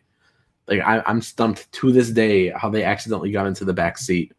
Yeah, I know it's going to be something like that. I'm going to be like, how the fuck did these wind up here? Like that's where I'm going to come across them. And it's going to be, I need to find them though, man. I'm going to be up all night looking for them until I do. Oh man, I'm sure it's somewhere by the door. That's my guess. Or maybe in the garbage. Yeah. No, have you checked the garbage? Garbage. Yeah, I guess I got to go through the garbage. Yeah, check the garbage. Check by the door, I guess. That's really all I could say. I don't know what your place is like. I think the garbage is like the last place. Well, I mean, it's very spacious. It's quite a palatial estate. So it could be anywhere. Gigantic Androids has lost key stories. Yeah, riveting conversation. Improbi, I don't know what you're talking about. He says, will you be taking John's advice earlier today, getting off Indiegogo and selling your books off your own site? I don't know which John you're talking about, because every John I know crowdfunds. So like, I don't know any John that's like, you got to get off Indiegogo and sell on your own website. So you got to be more Pacific. The only person I saw talking about that was actually Clint from Sweetcast. I don't know. I want to sell them on my own website eventually, but I mean, I have really, I don't have enough to actually get it to make any traction. Like there's a one shot, and then there's a part 1 with no part 2. Like I need to have a little more content before it's actually worth doing, selling outside of the crowdfunds. Oh, John Della Rose. Huh? Yeah, I did not know he said that. John, your friend Clint from Sweetcast was actually saying the exact same thing. He put out a video about it earlier. That's what he's going to try and do is switch over to a website and just sell the books directly there. For what reason? To cut Indiegogo out. I don't know. I think for somebody like, if I was to say if there was somebody that could do it, would be somebody like Ethan, somebody that's got a big draw, a big name draw. If you're not going to crowdfund, just put it on Amazon. Then they'll do all the work, and you'll just make the money. Yeah, but Amazon, nobody wants. Have you seen the? Nobody wants a comic book printed by Amazon. Why not? I've gotten them, and they've been perfectly fine. I don't think they're not. Not only that, but you can't. If you wanted to do special stuff, like if you wanted to do the, if you wanted to try and do a chromium cover, shall we say, you can't do that if you're doing it off from Amazon. Bro, I couldn't care less about buying a chromium cover. I just care about buying the book. You can't even be bothered to put color in your books. So, I mean, chromium is like, what, black and white chromium, look at this. That's not going to... No, but I'm just saying, like, what's it matter if you can't do a special chromium cover just as long as you're selling the books?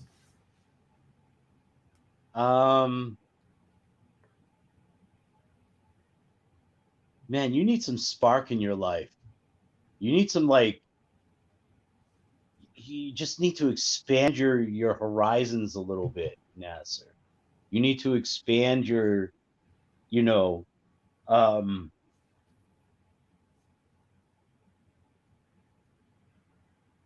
don't know. I mean, do you think every book that you're ever going to do is going to be this small, simple 20, 25 page, black and white, no frills, printed, whatever. I don't know. Yes. I'm sure they actually use good paper, but if they did use newsprint, you'd want it. Actually, that'd be kind of cool. Okay. I don't know what to say to any of that.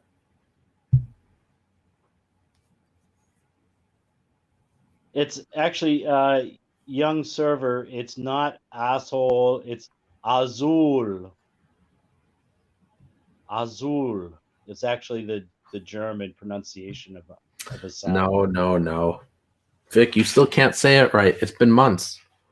It's Asyl. No, it's Asyl.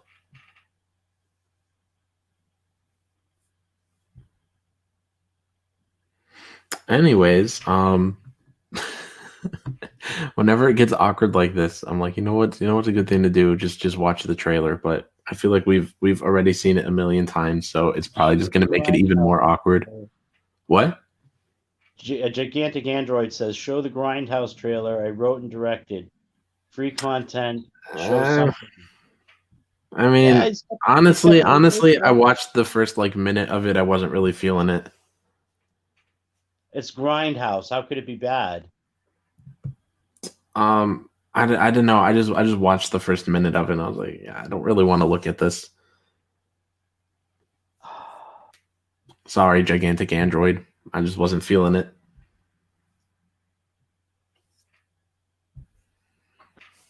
Nothing's even more awkward. You gotta be Beatles level. If you're gonna bring it to Nasser, you gotta be Beatles level. You can't be you can't be Quentin Tarantino level kind of stuff. You gotta bring the A game. That sentence just made me tear my brain. Yeah, it should have. It was meant to. That's actually funny.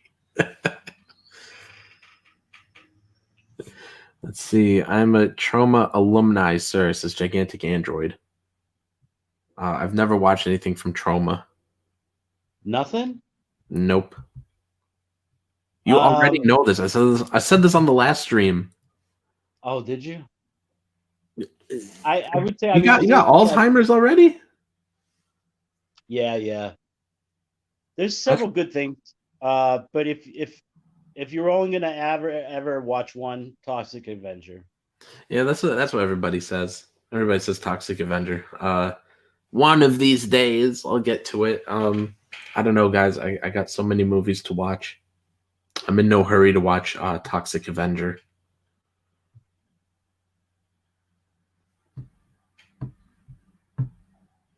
And Probby says those movies are full of cheese. Rotten cheese. Yes. Okay. They're schlock. They're schlock horror. Okay. I don't know what I'm supposed to say to any of that.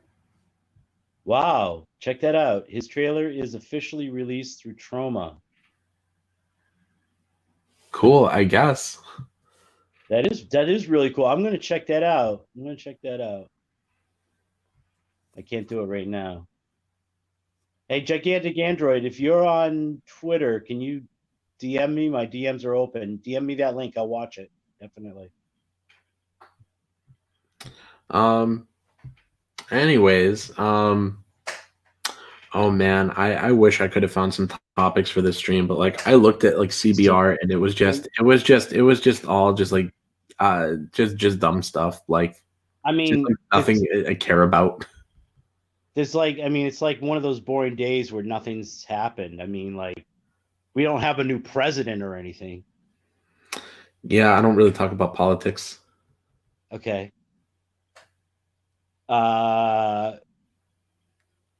They didn't just kind of almost shut down Mike's unapologetic American channel. I don't know anything about it. They did. They struck him, and he can't upload videos. He can't live stream. I forget what else he said he can't do.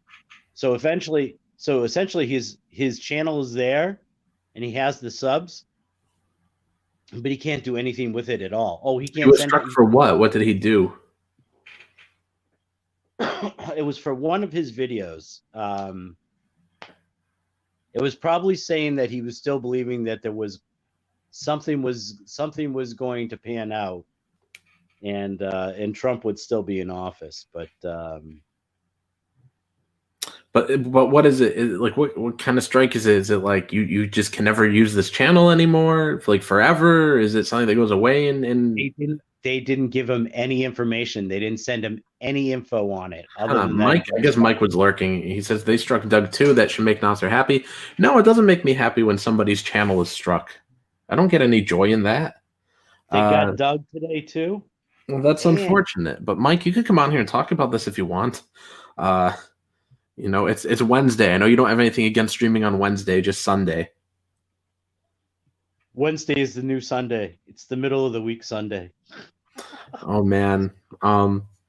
Man, the Mike, like you like no, like nobody will say anything, and Mike just loves to blurt out, "It's Sunday, I can't stream." Like I sent the link to the green room on a Sunday because 9 out of the 10 people in there are down to stream, and Mike's like, "It's Sunday." I'm like, Mike, that's nice. Am I supposed to make a whole different group chat to send the link to on Sundays? Like, wait a second. Let's be a little real here. 9 out of the 10 people are down the stream, but 1 shows up, and that's me. No, I'm saying like they're fine with streaming on a Sunday. Oh, all right. Mike says lurking, no, working, yes. Mike, you could work on the stream. You could talk and draw. Yeah, you can work lurk.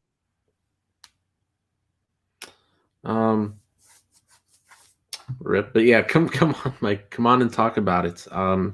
Because I have no clue what's going on, so I want to hear about this. Yes, come on to the stream, talk about it, get Nasser's channel struck too. Oh look, we got full custom hot dog. Hey, what's up, people? Nothing, man. Just having a brain aneurysm. Because being here with Vic, it's just dull. Oh yeah, dude. I heard about your keys, dude. I'm glad it worked out. Dude. Yo. Did you bring any onions? Don't make fun of me. That's my California accent, dude. I can't help that. Oh man, come on. Full custom hot dog. Man, I didn't know you made music. I didn't listen to any of it, man. What do you do? Mostly electronic stuff. I mess with like alt rock time to time, but mostly like stuff from retro wave to pseudo industrial vocal stuff. I don't know what any of those words meant. Sometimes it sounds like 80s, sometimes not so many times. Okay, now I understand. When he's not doing that, he's surfing. Yep, I'm hanging 10 and cowabungaing frequently. Yeah. Oh man, Full Custom Hot Dog, you're one of my favorite channels, man. Sure. Is that for real? You mean that? Yeah. That's really nice. But like I'm really upset with you. You had like I don't know, like 300 subs or something. Then you're like, instead of privating all my videos, I'm just gonna start over. Yeah, the same exact content. The same exact content. You're like, it's gonna get better though. You're like putting in work.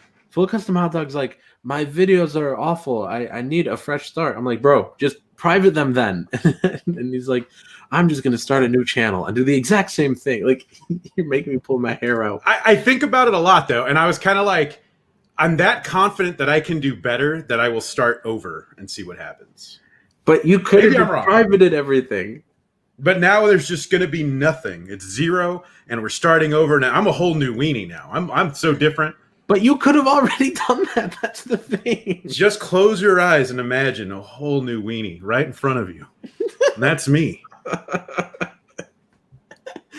Oh man, I like your channel because you always put in the videos these things that pop up on the screen, the full custom facts. It's funny because one of them, but you overdid it in I think it was your Vinegar Syndrome unboxing, because you put it like 40 times for each movie, and it was like full custom fact, I have not seen this movie before, and you put it like 20 times. It would have been funny once or twice. In my defense, I thought it was hilarious. It is hilarious, but not when you put it like every single time. So like, I don't know, I'm trying to add more funny to the new videos and try to make them more interesting than just like, hey, here's a Blu-ray that maybe you don't care about and some cool stuff, I guess, you know. So, I like the Tremors unboxing because you used some clip of somebody just like wrecking stuff when you were trying to open. Oh yeah. That's there's this Japanese mascot. I can't remember its name right now, and somebody dresses up as this Japanese mascot, and it's just them either beating the shit out of everything or just eating shit and falling off of roofs and shit. It's rad. It's one of my favorites. It was gold, man. It was gold. Full custom. What have you watched lately?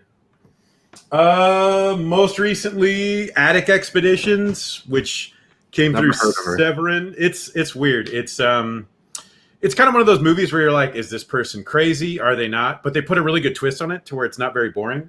So that's nice. Oh man, send me that later so I could buy it. Yeah, for sure. I've actually been watching The Watchmen recently, so I picked that up in 4K because I've been really wanting to watch it in 4K. Oh, I didn't know that came out in 4K. I watched it years ago. I streamed it back when I still. Yeah, but have you watched the 3.5 hour cut? Did I? I can't remember how long it was. It was years ago.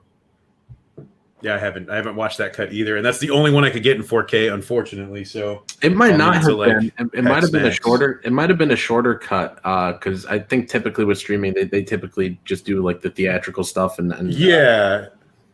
There was a director's cut also, so I think there's just the 3 cuts. Yeah, so it was probably just the theatrical cut. Whatever I streamed years ago. Man, you really miss out sometimes with just watching the theatrical cuts. Like I love the cuts of like Slumber Party Massacre 2 and 3, and a few others that like you miss out on. Like well, I shouldn't say miss out on, but like they're just so much better with the extra scenes in it. And a lot are they director's cuts of those movies?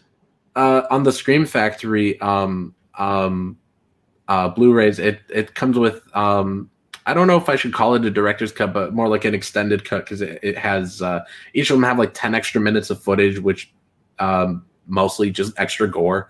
Yeah, you see that a lot in horror from like the 80s and 90s. Yeah, like I just cut it to slide it through the ratings. Yeah, like I just watched Intruder a couple days ago, and when I posted it on Instagram, instantly somebody commented like, "Hey, is this uncut?" Because when I watched it, all the gore was gone. I was like, yeah, there's gore in this one. Oh yeah, big time.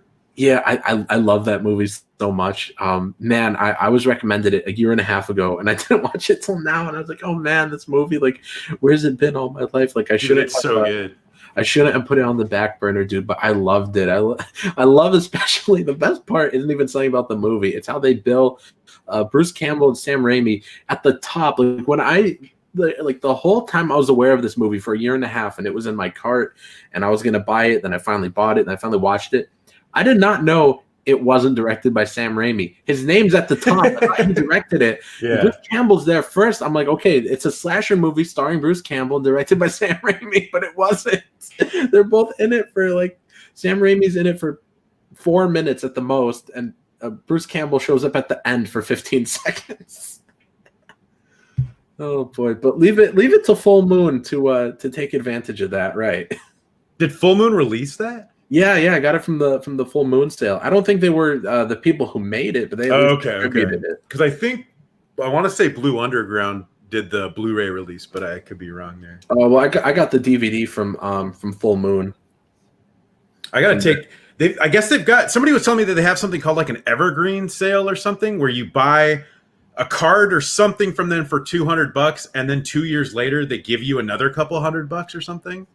I don't know what that is. I'll have to ask my friend for details, and I'll let you know since you love those guys so much. I do. I love Full Moon. But yeah, no, they had this 50% off sale a few months ago. Sometime maybe back in like October-ish, maybe. They had a 50% off sale, so I bought a bunch of their movies. Yeah, that was one of the ones I got.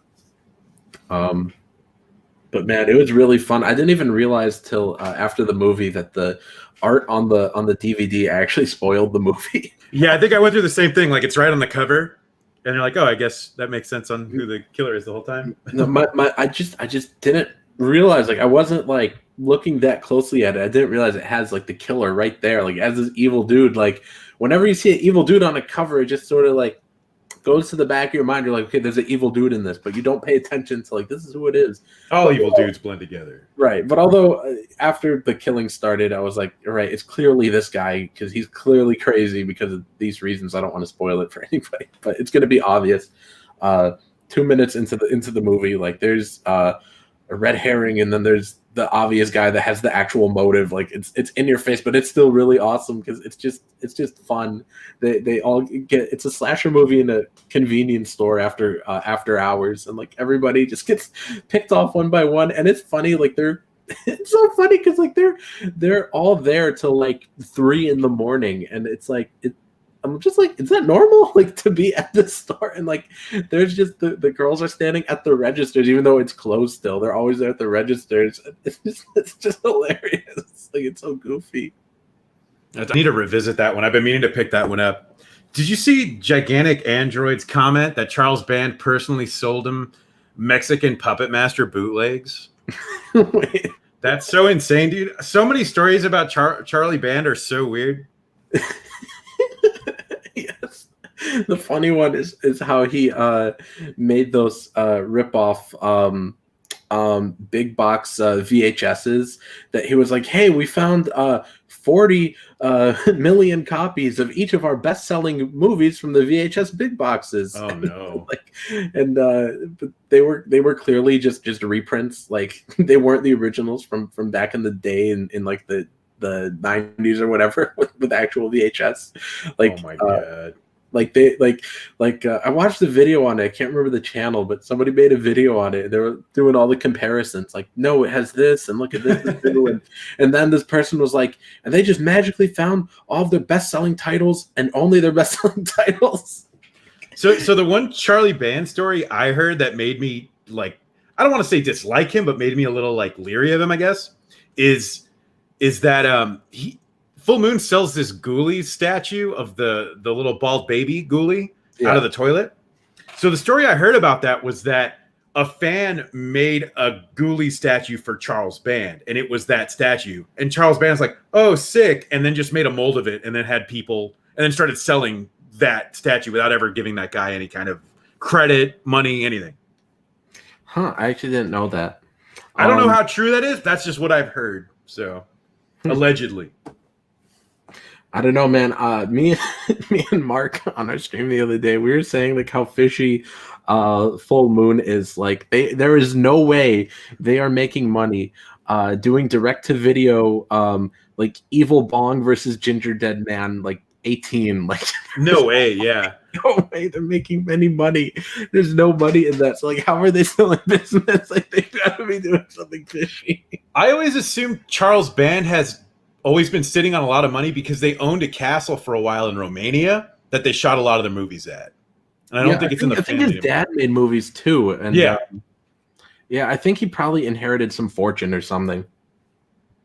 But that still doesn't explain like how they're making these awful movies and like staying in business. Like let's say he has a bunch of money. Like, is he purposely just operating this company at a loss? Or like how are they making their money? Yeah, it could be some weird vanity project, I guess, where he just wants to tell people he's a filmmaker or something. Well, I don't know. Is like Evil Bong 34 like is that a vanity?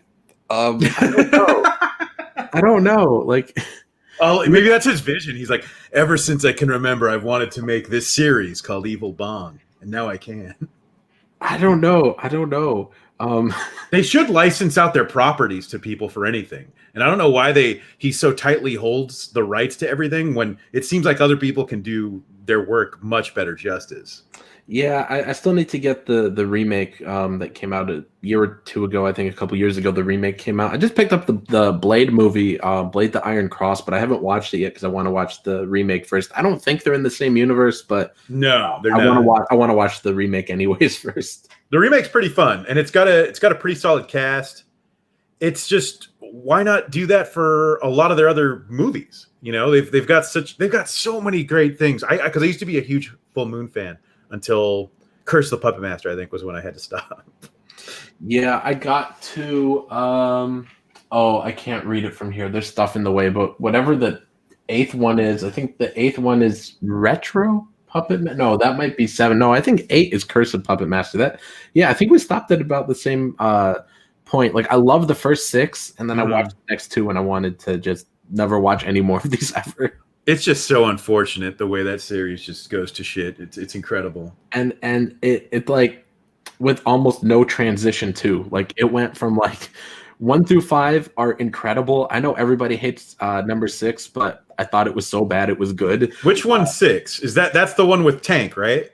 That's the one I hated. Well, 6 is funny because the whole time this dude is like carving wood. Oh yeah, and it turns out the puppet at the end is made out of metal. That was why it's so funny. Like, dude, I can remember when that movie came out and going straight to video, of course. And I was so excited. I was like, no, it's coming out this day. Mom, Dad, I need to rent it this day, and I got it.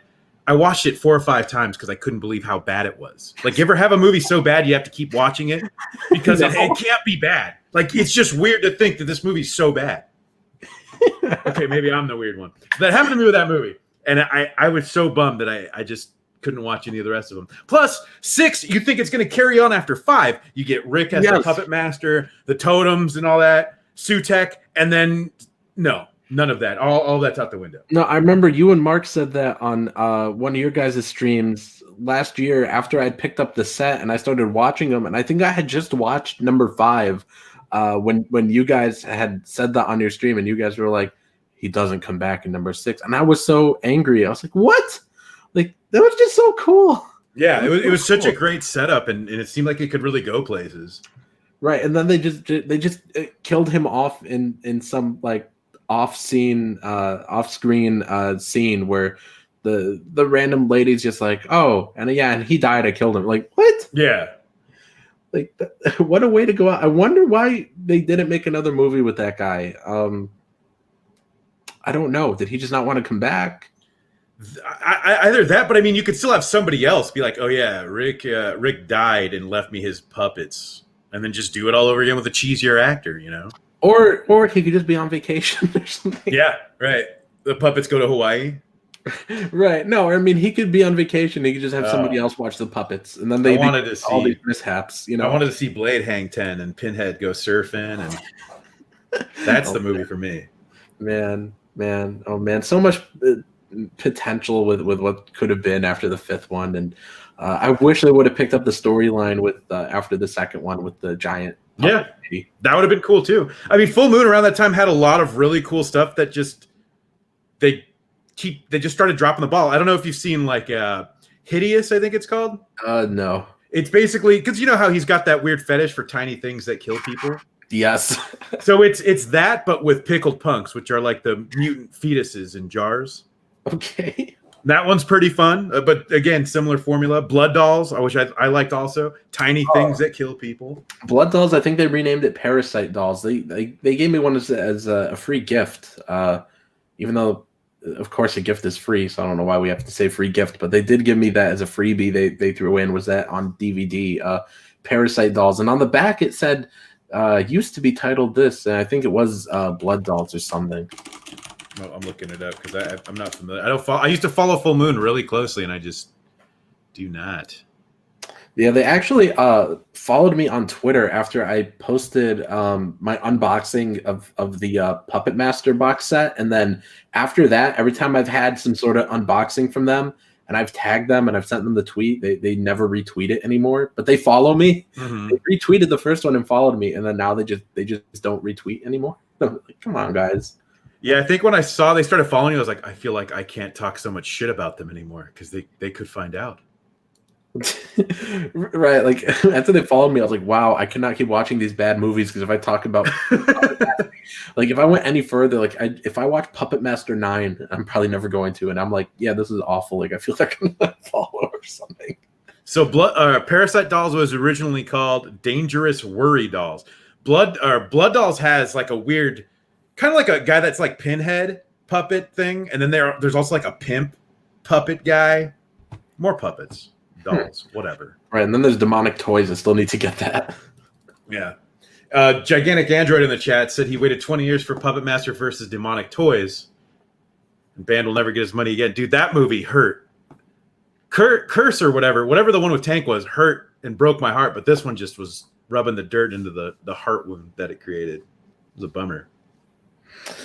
Oh boy, man. Wait? So what are your other favorites from Full Moon? A lot of the stuff around that time I just enjoyed. Dude, it's been so long. Dollman versus Demonic Toys. That Blood Dolls one I really like. They get kind of stupid, but they're still pretty fun, you know? Even their child label, they did a label for children's films called Moonbeam, which had a bunch of cheesy kids movies that were pretty fun. Prehysteria, which is about little dinosaurs. And then one called Remote, which is about a kid with all these remote control toys that he basically does a Home Alone on some burglars that are infiltrating the house. Oh, man. I recently watched Transfers 1, 1.5, and 2. And, man, I loved 1 and 1.5. But, I mean, 2 was okay. But, like, oh, my goodness. It just was not as good as the other ones. I have never seen any of the Transfers movies. Really? Well, because I thought they were related to Scanners, which I hadn't seen at the time either. Oh, no, they're really different. But no, dude, you got to get the Transfers Blu-ray. It also comes with the short film. It's like 20 minutes. Transfers 1.5. I don't know. The second one isn't bad. It's just not as good as the first.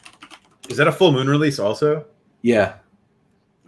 So back probably like 3 or 4 years ago, they released Tourist Trap, and they botched it. There was like a scene missing or out of order, and then somebody else released it, and they botched it too in a different way. So I'm hoping this new release is not garbage. Yeah, I have the Blu-ray, and I think it was cut. I don't know what was cut, but after I watched it, somebody, I think it was Andrew, told me like, "Oh, hey, that's cut, but the uncut version's coming out soon." I was like, "Oh." Okay, yeah, that's the one I've got on order. Yeah. So, also, have you seen Terror Vision? I love their stuff from when they were Empire. So I think there's like Terror Vision and Reanimator, of course, and Dolls, and there's another one. They had a few. They had Arena. I don't know if you've seen that with like Arena. It's like alien fighting in space, like boxing wise. So like you've got like a human boxer fighting aliens and robots or something. Pretty wild. It was fun. Yeah, but and I think Tourist Trap was also from the Empire days. I think you're right. Yeah, but it's just so weird how like they had like all these hits, like hit after hit with Empire, and then I mean went out of business somehow, and then like but now it's like they're doing like such awful movies and they're still in business. Like they went out of business with great movies, and then with these awful movies they're still in business. That just doesn't make sense. Yeah, I don't know who's watching them all either, you know. I don't know how they're making money over there. I'm so curious. Also, if you ever really like these movies and don't want a full moon version, for a while 88 Films was putting out versions of like the first 3 Puppet Masters and stuff, and those were usually region free too. Oh, they're like a UK based label. Oh well, I mean, I would like those just for the subtitles. Yeah, because I like subtitles. Full Moon doesn't put subtitles on their discs? No, they don't, and that's the thing. Is like I love watching with subtitles because inevitably somebody is going to have an accent or somebody's going to say something like a whisper, like, "Hey, what was that?" And it's like, "Wait, what did they say?" And you know, I mean, you still follow along, but it's just like better when there's a subtitle in case you like miss something. Oh no, I put subs on everything. Yeah, so do I. But Scream Factory released a few of their things, like Terror Visions on a double feature with the Video Dead. I haven't seen Video Dead yet. I haven't seen Video Dead either. Yeah, and then Ghoulies 1 and 2. That's out of print now. I got it right after it went out of print. I think I spent $30 on it. Yeah, I did the same when they started dropping those lists. I think they're just doing that so they can reprint all of these in 4K, though. Is what I'm thinking. Yeah, I think that could be it. Because they're starting to release 4Ks now. Scream Factory and Arrow, they're releasing all these 4Ks now. So maybe. Hamilton Books is also good. Remember, I think I showed you that site before. But sometimes they'll get out of print Scream Factory discs. So every once in a while, you'll come up on some pretty cool stuff there for cheap. You gotta let me know when they do, so I can put it in order. Yeah, I will. I'm gonna probably check them out this weekend. I might buy some stuff because they got a lot of stuff constantly on sale. Yeah, I just ordered some stuff from Scream Factory. I was trying not to spend money this paycheck, but then, or until next paycheck. Well, I mean, same thing, I guess. I had already spent a lot of money recently, and I was like, you know what, I'll put it off for a little bit. And then Andrew told me that the horror show was going out of print, which, I mean, I don't know anything about it, but he says it's good. And so I was like, you know what, I'll just get it because it's like $14 on their website, and it's like $26 already on Amazon. And it's going out of print. So I might as well take the chance, and if I hate it, I could just flip it, you know? Yeah. So then when I put it in my cart, I was like, now there's shipping costs, but if I spend $50, it's free. So I ended up spending like $65. But I also picked up, well, I don't know if I should spoil the haul video, but I mean, I picked up a few other things too. But then they shipped it in 2 packages. I was so annoyed. Like one of the packages shipped with just 1 Blu-ray in it. And I was like, they just shipped one thing. And then like 2 days later, the other 3 shipped in 1 package. I was like, really? You guys couldn't have just put it together, like all 4 in 1 package? Especially because you think it all come from the same distribution hub. Right. Like, I mean, this is like, as soon as I get a package, I just want to open it. And I hate waiting to have multiple packages. Like I've had to do that like twice, like in the summer, this previous summer, I was unboxing paperbacks from hell. I don't know if you've heard me talk about them, but yeah. But yeah, I was unboxing paperbacks from hell, these old paperbacks from the 70s and 80s that were out of print. They're back in print, and they have the original paperback cover art too, those beautiful painted covers. And I ordered them all 10, you know, right from the publisher, and 9 of them came in 1 package. So that was waiting for, you know, when I got that, I had to wait like 2 or 3 more days for just that 1 package with 1 book to come. That's what I hated. Like I had to wait for that, and I was so excited too because like I had to wait even longer in the first place because of like COVID and everything. It took them like an extra 3 weeks maybe to leave their distributor. And then, oh geez, right. So then when the package with 9 of them came, I had to wait like 3 more days till the package with just 1 of them came, and then I was able to do the unboxing. If it makes you feel any better, I know people who are just now getting their Vinegar Syndrome Black Friday orders. Oof, yeah. that takes a while. Oh man, I was so pissed, man, when they opened back up. I was completely like, I had a brain fart. Like I knew they were opening up at like 9:30 a.m. Central on whatever day they reopened their website, and so I was getting ready because I was like, maybe somebody refunded their Amityville Cursed Collection, and then I could get it, for cheap, and instead of paying that eBay price, it's like $150 there. And then I completely just missed it because I was writing, and then it was like they must have been open for like 8 minutes, reopened for 8 minutes, and then I saw a message from Andrew, and he's like, "Hey, hurry up! They've got 5 of them left. Go get it if you haven't yet." I clicked on the link. As soon as I clicked on it, they were out of them.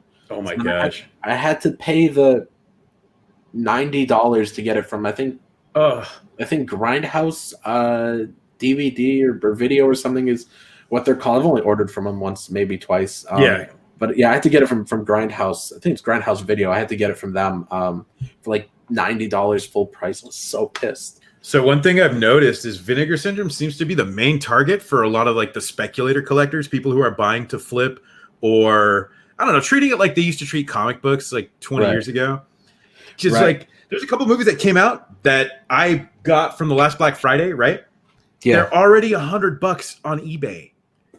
Yeah, like I don't know exactly what it is. Like I don't know if it's just the really nice slip covers, or I don't know if these things are just really limited. Like some of them are limited, boutique. So I don't know if it's just like more boutique than like Scream Factory and stuff. Because like it is yeah, probably because like when like From Beyond recently went out of print, and that's I looked on eBay. Not that I'm gonna flip my copy. I love it. I was just checking out of curiosity, and it was like I don't know, like $35. Like I was seeing it for me. That's not bad. And then Vinegar Syndrome goes out of print, and then like there's automatically up to $100. I was like, yeah, whoa! Like a lot of their stuff's like $3,000 to $5,000, and I think that slip covers as well, dude. Even slip covers, I've seen people sell a slip cover for $90. Yeah, like they sell the what is it called? Jack Frost slip covers. That alone is like $80 or $90 or $100, dude.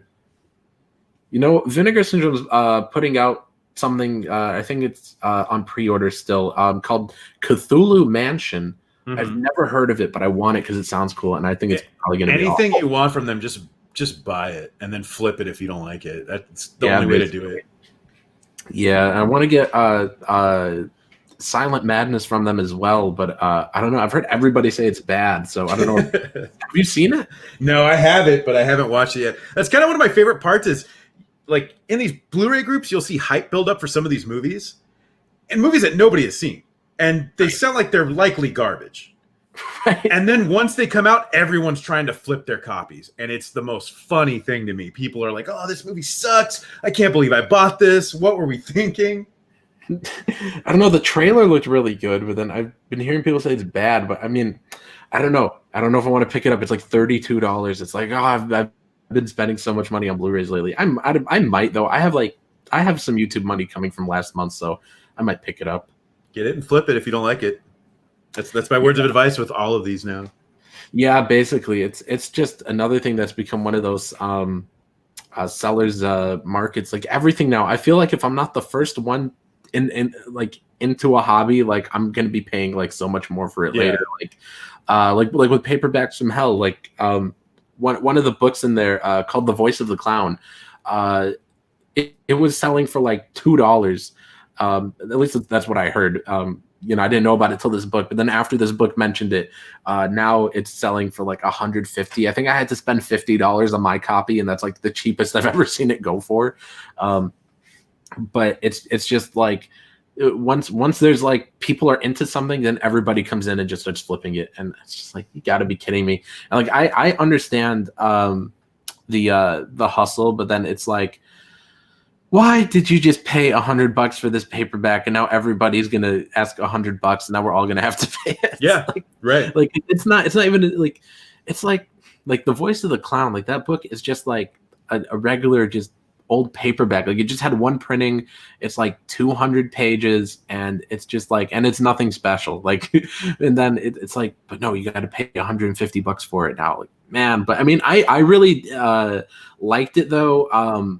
Especially hunting it down, like you search everywhere for something and you finally found it. And I found it, I guess, for a deal, because I mean, $50 for a paperback is pretty steep, but I mean, it's like a third of what it normally people are asking. So, but it was like a cool adventure, to track it down and get it, and then read it and review it. And it's that author only ever published like 2 books, so it's like really obscure. So that was really cool. You've only been collecting Blu-ray for like a year or 2, right? Like just like you are now. Yeah, like it's been like a year.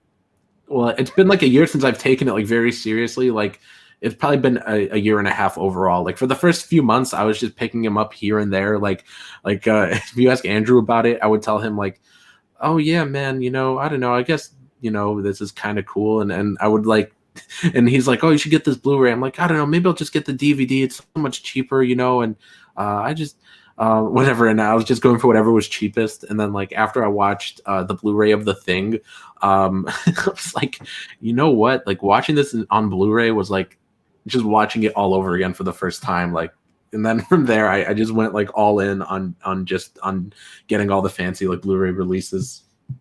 Yeah, it's a pretty big difference. But back in the day, they're a label that's still around. They're called Twilight Time, and they used to do very limited releases of bigger movies. They dropped Fright Night and The Blob, the '88 remake, and I love that movie. I want to say maybe 5,000 copies of each, and they sold out almost instantly. And then you'd see them pop right up on resellers. Normally $30 a pop, and then they were going for 60, 80, and then upwards. I think I saw Fright Night for like $200 or something. Oof. Also, we got this moron in the chat saying, been over an hour since I was here last and no sales. Bro, we've got 2 backers in the last 15 minutes. Like, here you go. 13 minutes ago, new contribution. And then just now, new contribution. Like, you moron. Like, Testify self-owns himself again, I guess. But let's share the screen and we'll refresh and see how it is. Let's see. Let's refresh. Let's see what we're at now. Let's see. We're at $4,748, guys. 173 awesome backers. 6 hours to go. So thank you very much, everybody. And if you have not backed it yet, we are not going in demand. So let me. Oops, that's the wrong link. Let me get it copied again.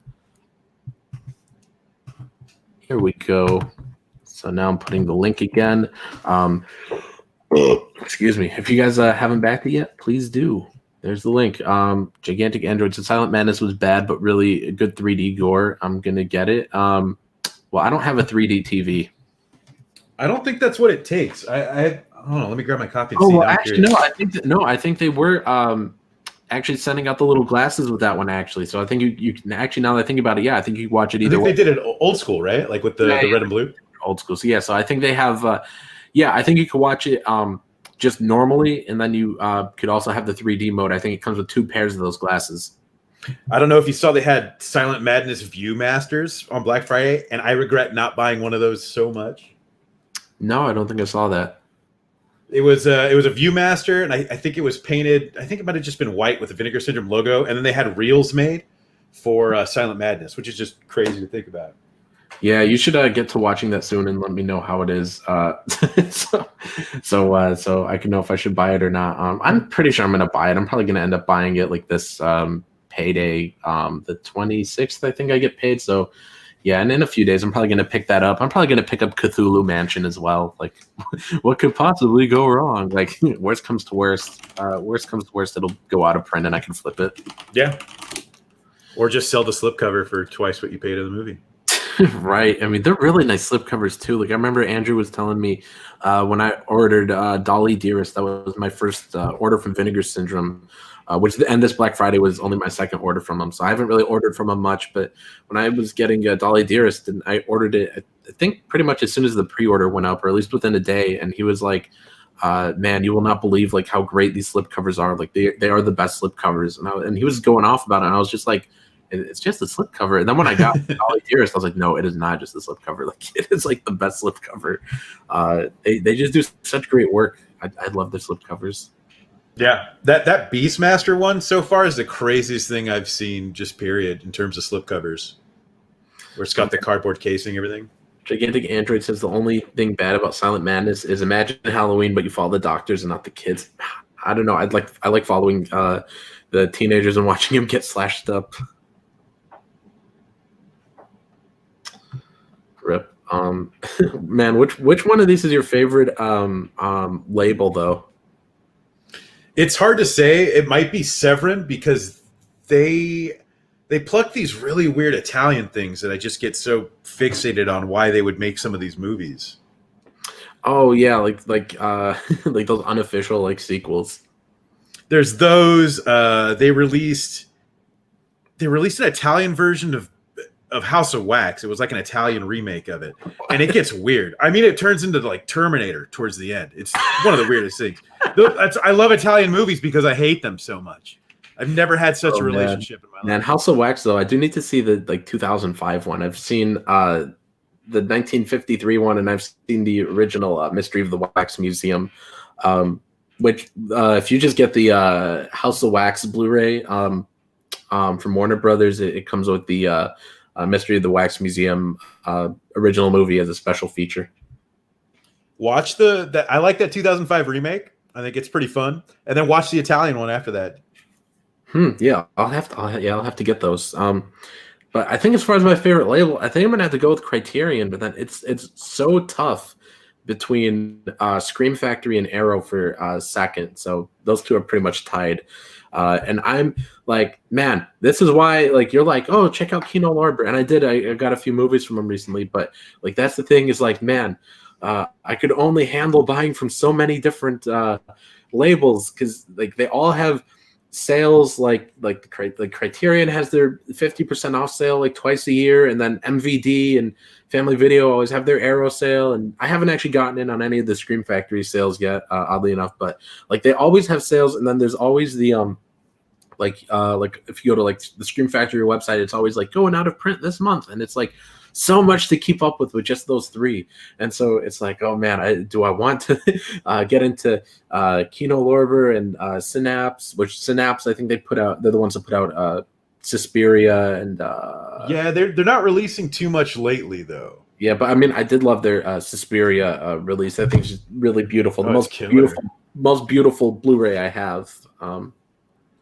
But I don't know, like and I know they released some more Argento films, so I'm gonna at least pick those up. And I think I do have their release of Tenebrae and at least maybe one other movie. But they did Tenebrae and Phenomenon, and they had them in steelbooks. I don't think those steelbooks are available.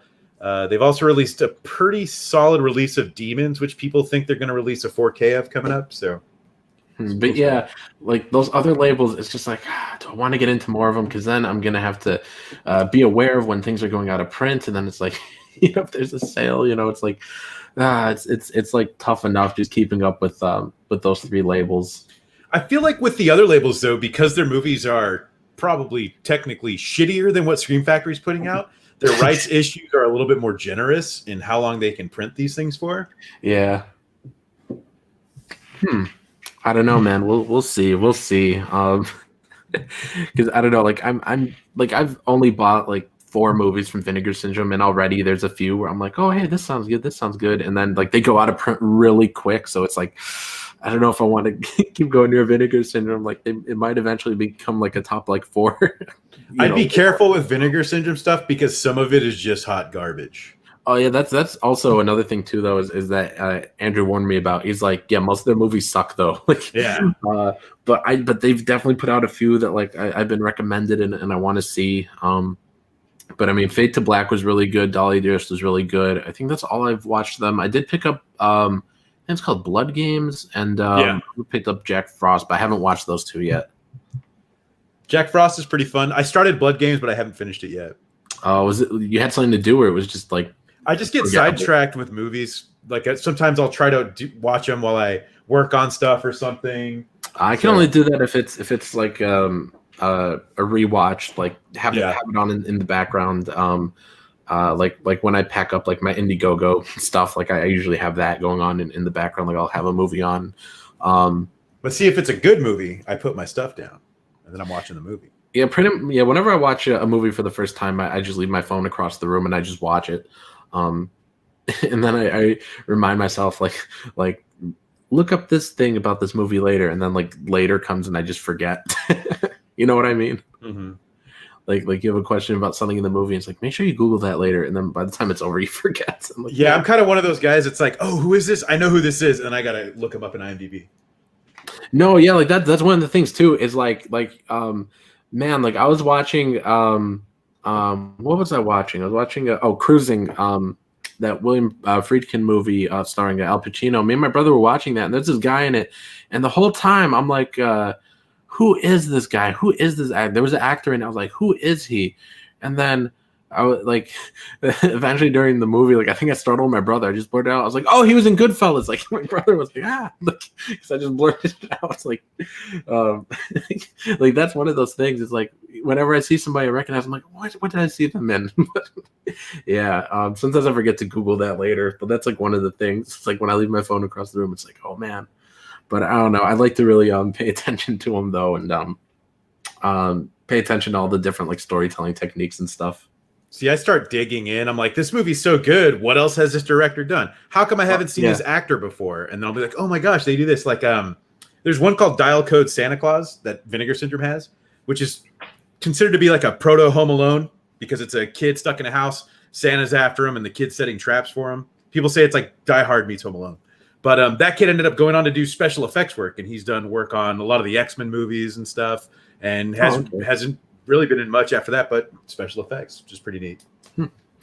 I'm with Gigantic Android. He says, Mystery of the Wax Museum greater than House of Wax. I agree. I love Vincent Price, but the original movie is I like it a lot more. It's I'm not going to spoil anything for you, but I mean it's like they're close to the same story wise, but I think Mystery of the Wax Museum has a little more depth to it. I like that one more, but I mean, they're really close. They're like neck and neck, but like just a little bit more. I like Mystery of the Wax Museum a little bit more than House of Wax. I've never seen either. That's such a weak point for me is classic horror. I watch a lot of newer stuff and a lot of awful stuff, but old stuff is a blind spot for me. Oh man, well, I mean it's a pretty affordable Blu-ray. I think it's like how much is it? I can't remember. I think it's probably like $20 or something. And like I said, I mean, Mystery of the Wax Museum is a special feature on there. So I mean, you get the main movie, and then you get the original. So it's a really solid deal. Which I think for a time they thought Mystery of the Wax Museum. I could be mistaken on this. I think for a time they thought it was lost, and then they ended up finding it. But let's see. Gigantic Android says, Night Train to Terror is hysterically bad. I know I've heard this name before, but I just haven't seen that movie. That's one of my favorite stupid horror movies of all time. It's fantastically terrible. Yeah. Also, I don't know why Vic left, but he says Jack Frost series is awesome. It's like a comic book villain story. I don't know why Vic left, just to chill in the chat. But whatever, Vic, I guess. But he is right about Jack Frost. I don't know. I haven't seen it yet, so I really can't say. But I mean, I look forward to it though. Also, I'm posting the link for Asyl again here in the chat, you guys. If you have not backed it yet, please do, and please tell all your friends, guys, because it is ending very soon, guys. Ends in let me refresh and double check. I think we got like 5 or 6 hours. 6 hours to go still. So it ends at 2 a.m. Central Time. So back it now. Back it now. Back it now.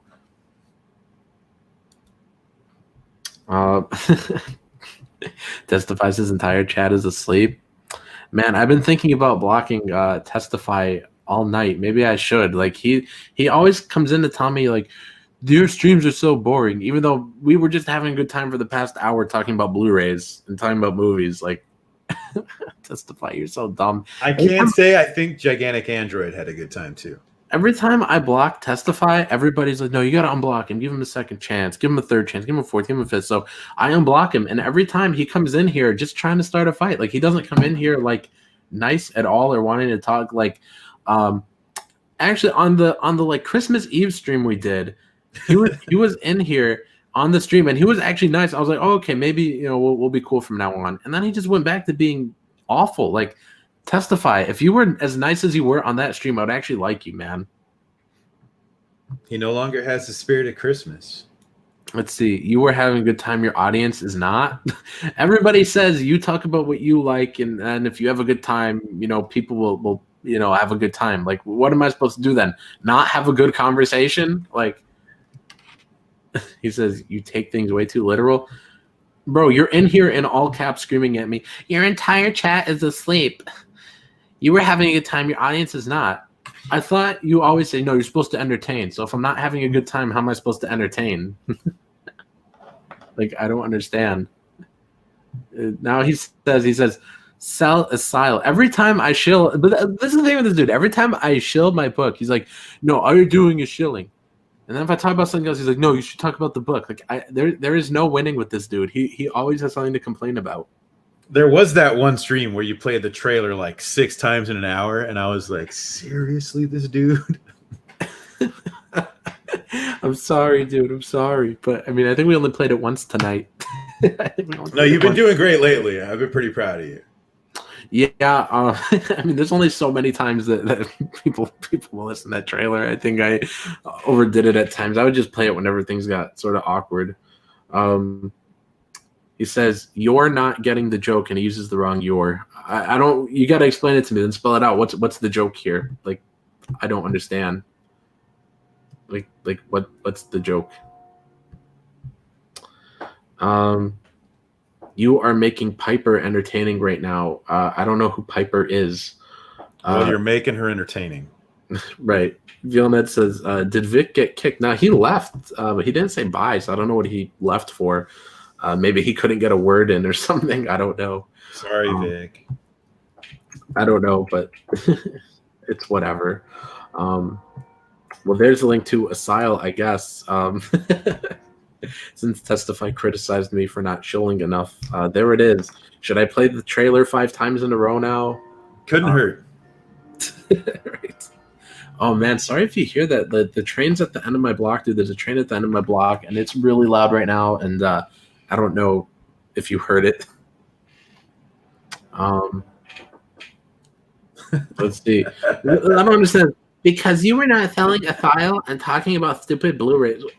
I don't understand you, dude. I don't understand you. Like, I talk about my book, and you're like, why do you keep talking about your book? Talk about something else. And I talk about something else. You're like, why are you talking about the book? Like, you're just so stupid, dude. I don't know. I don't know what you want from me. Like, what am I supposed to talk about besides Blu-rays? Like, what do you want me to say? Like, I don't understand.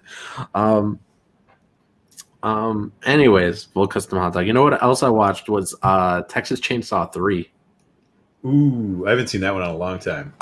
Oh man, it was a fun one. It was goofy. I really liked it. Like, it had a lot of good jokes. Like when the guy, I forget his name, but when which I can't remember, because there's always like a new member of the Sawyer family, and it was that one has a few of them. Yeah, like it has like 5 new ones, but like he was fighting like one of the normal people, I guess. And this dude's like, why are you guys doing this? And the dude's like, because we're hungry. And then he's like, have you never heard of pizza? Like, it's just funny jokes like that. Like, I was not expecting that. I thought it was going to take like a... Have you seen Texas 4? No, not yet. I've seen 1, 2, 3. I've seen the remake from 2003, and I've seen the one from 2013, which I think is the second best one. 4's kind of shitty, but Matthew McConaughey is great in it, and should make you like that movie, I feel. Yeah, that's what I hear. But yeah, I really liked Texas Chainsaw 3. But yeah, those have been some of my recent watches. Like, we talked about that, and Intruder and stuff. And well, today was Phantom of the Paradise, which man, it was such like a unique mix. Like, I didn't know what to expect, because like I saw the tagline, like, he sold his soul for rock and roll, and I was like, I don't know what I'm getting into here, because like it sounds like you know, like Phantom of the Paradise, Phantom of the Opera. So I was like, is it something like this? Like, is it going to be some sort of like mystery thing? But then it wasn't, and it was like its own thing, but it still had some of those Phantom of the Opera elements. It was just a blast, dude. It was a really fun time. Yeah, it's a really crazy mix of different things, and yeah, that's probably one of my favorite movies ever. Yeah, dude, it's an instant favorite for me. It's up there. Man, it's great, man. I love Brian De Palma. I think I've only seen like 3 or maybe 4 of his movies. I've seen this and Sisters and Carrie, and I have Dressed to Kill. I have the Criterion release, but I haven't watched it yet. You didn't watch Naked Lunch yet, right?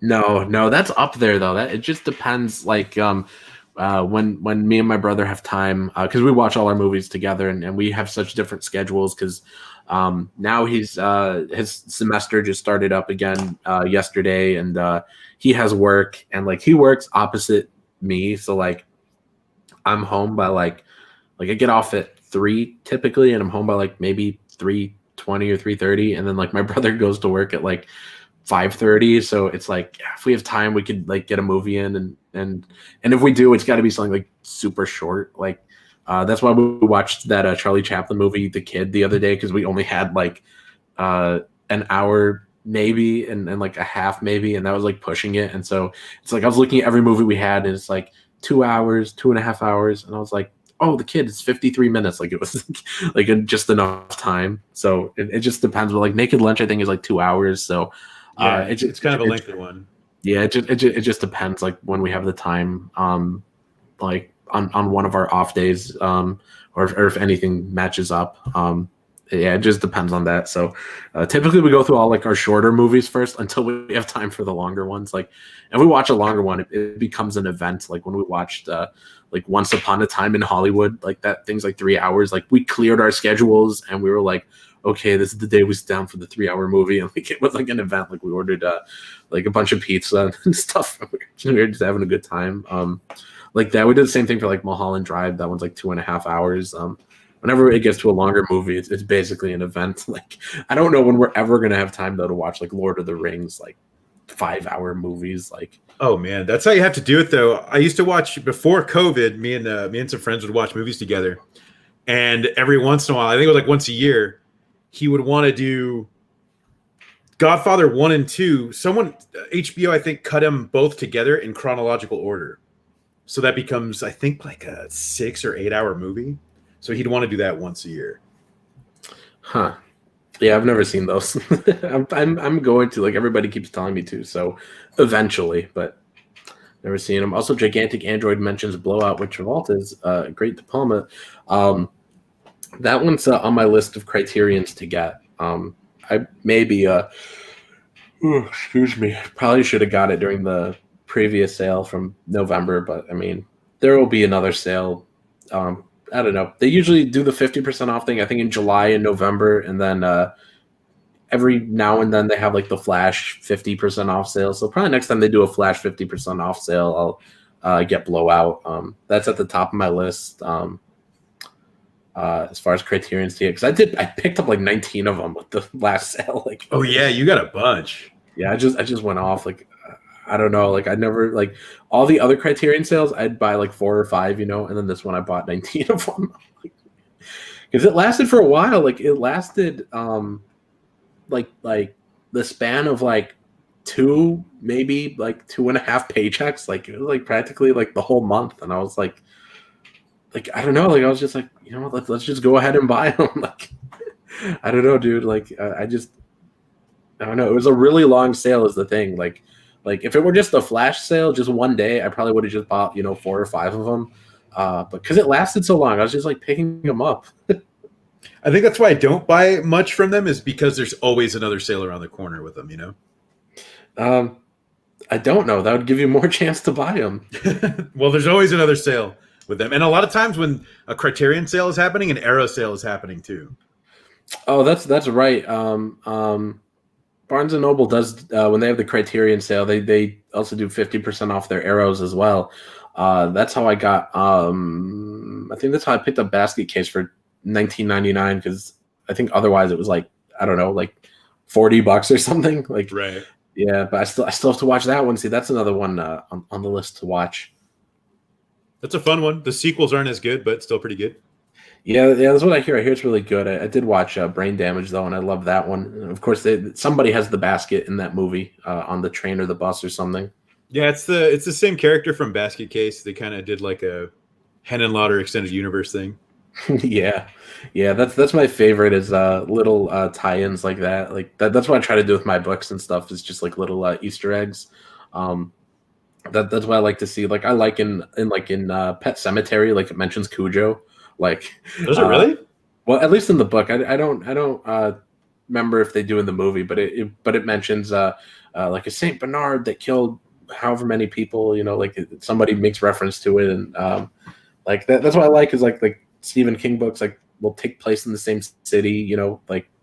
So you'll get those type of Easter eggs, or at least like neighboring cities, and events are referenced. Like I love that stuff. So that's what I liked, even though I still haven't seen Basket Case. I liked that somebody actually had the basket in Brain Damage. Most of his movies are good. The only one I didn't like was Bad Biology, which on paper should have been really good. Never heard of it. It's kind of his last movie. He started doing documentaries afterwards. And it's basically about, I think this guy has a sentient giant penis. And then there's a woman with some crazy woman part. And then she can get pregnant really fast. Okay. It sounds great on paper, but the movie itself's not that great. It sounds pretty strange. I don't know. I don't know what to say to that. Gigantic Android says, chat fact, Basket Case was the first VHS to be priced at $19.99. Okay, I don't know how much VHS used to be priced at back in the day. I know it's 50 cents now. What was it like back in the day? I remember them being kind of pricey. Define pricey. I want to say closer to $30-$40, I think. Oh, okay. And especially in especially in like 90s or 80s money too. Like that was actually like $40. Now like $40 is like nothing. Yeah. Like, oh man, like whenever I think of like money from the old days, I really just automatically think of like when I was a kid and you go to the gas station and the bags of chips were 4 for $1, and then now you go in and it's like 1 for $1. It's just $1, please. Yeah, it's like and plus tax, it's like $1.10. Like I'm like, you gotta be kidding me. Like I remember when I was a kid, I'd come in here and they were 4 for $1. Like now it's 1 for $1. Let's see. VM Reese says, have you seen Porky's? No, I haven't seen anything called Porky's. You might like it. It's pretty fun, and there's pork in it. Let's see. Gigantic Android says VHS could $60 to $100. That's why rental places were created. I guess so.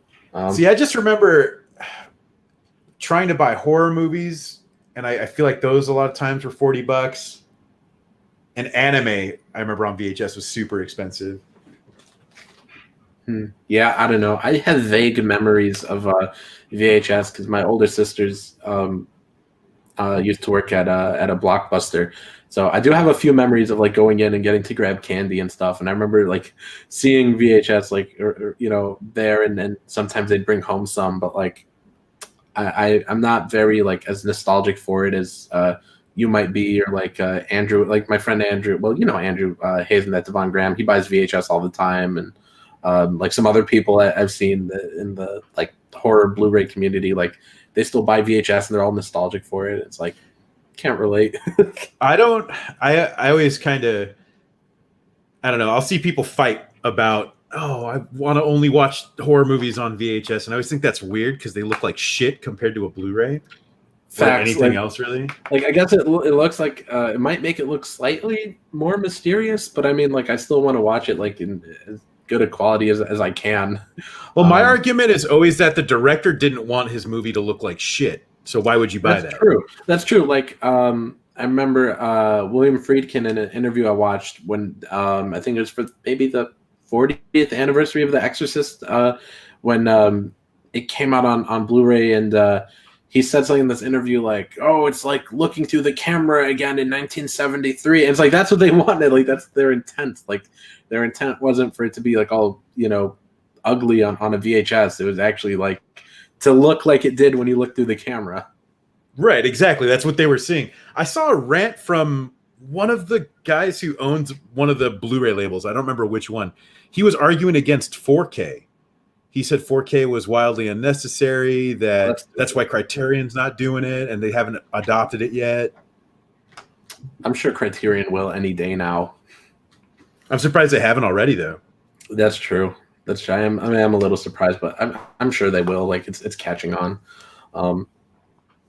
What else was I going to say about VHS? Oh, but I am a little curious to get a VHS player though, because I do hear that there's a lot of movies that never made it off VHS. So there's no DVD or Blu-ray or place to even stream it, even though I don't like to stream. So I'm curious to check out some titles that never made it off VHS.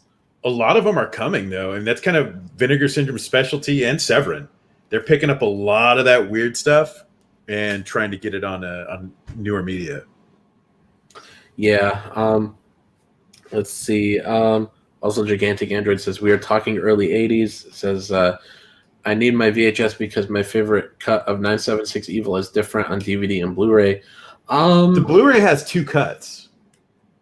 I was just about to say that I haven't seen this movie, but I know there's a Canadian release, and I think like in America it's out of print, but I think there's a Canadian release, and I think I think you're right. I think there are a couple different cuts of it on there, but again, I don't have it. Yeah, the Blu-ray has 2 different cuts. I don't remember what the cuts are though. Yeah, I want to see the Scream director's cut, because I think it's on Laserdisc. I think somebody might have said it's on VHS too, but I know for sure it's on Laserdisc. And man, I mean, I just don't have a Laserdisc player, and I can only imagine it's probably expensive. But man, I want to watch the director's cut. That's my favorite movie. Says there's only 20 seconds of restored footage for the director's cut. Oh, well, I need it. I need it. Gigantic Android says, it's ridiculous. I have 4 cuts of 976 Evil. What the hell? Huh.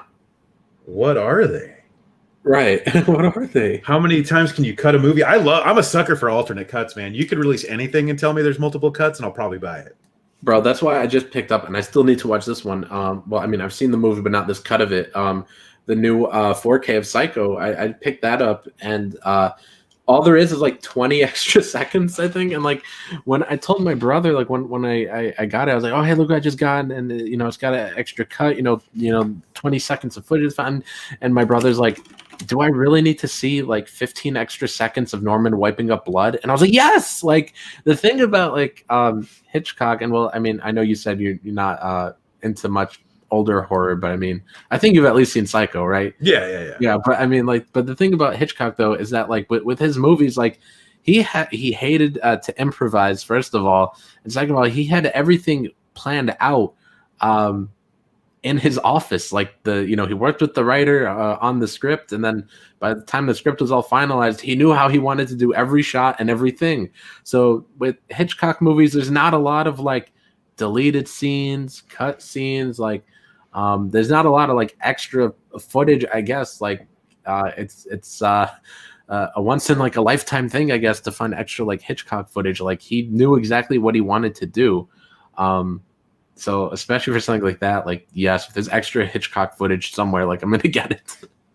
Is that the newest release? Yeah, that's the newest release. It just came out like I want to say August, maybe. It's it came out in a steelbook, and it also came out on the Hitchcock 4K set. So they've got a 4K set with that, Rear Window, The Birds, and I think just those 4, which pisses me off because they didn't do a 4K of North by Northwest, which might be the best Hitchcock film, even more than Psycho. It's one of those two is his best. I don't know which one.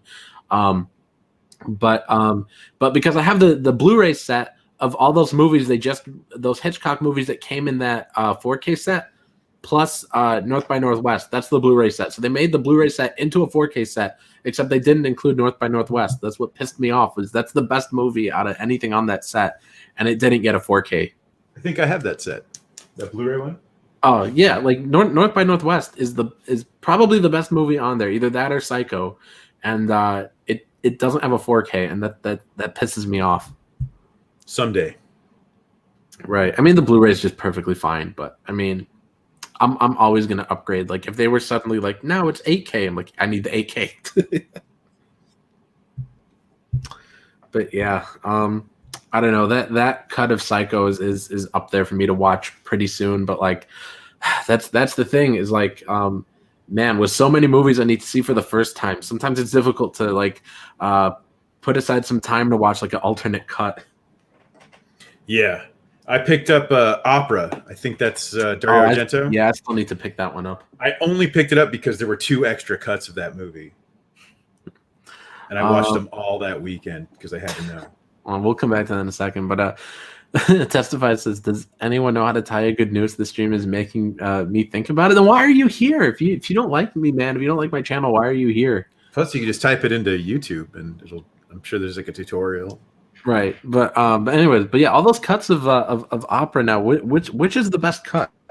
Just the regular cut. I picked it up because there's an Orion cut, so I assumed it was Orion Pictures meddling into it. Orion Pictures released RoboCop and a few other things I can't remember right now.